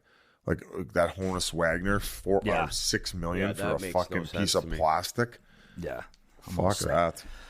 All right, boys. I don't know if we got much else here. We do want to congratulate our buddy Bob McKenzie. He just dropped his Bobby Margarita up in Canada. Yeah. Good stuff. Obviously, his persona in the summertime when he's up at his cabin, he's always drinking the margaritas. But he made a funny video. He chucked the blender away, and it's a non-carbonated margarita right out of the can. It's his personal recipe. So, congrats to Bobby, man. I can't wait till we get him down here. And actually, I'm in Canada right now. They don't have them around here yet, but I can't wait to try these out. I'm a big margarita guy, buddy. I'm heading to Canada. I'm hoping to get my hands on a couple. I don't think they're in Ontario yet. He was he was saying they're out west right now. LCBO's tough. We know that. Do you see him chuck his blender? Great little ad for the drop of the Bobby Margarita. I'm happy. I think his kid Sean's helping out too, so that's great. Little family business. Fucking rights, Bobby Margarita. Good call. Kick back, relax, man. Make that Skrilla, dog. All right, boys. It's been a long one. Any final thoughts you want to add before we wrap up here, or what? It's over.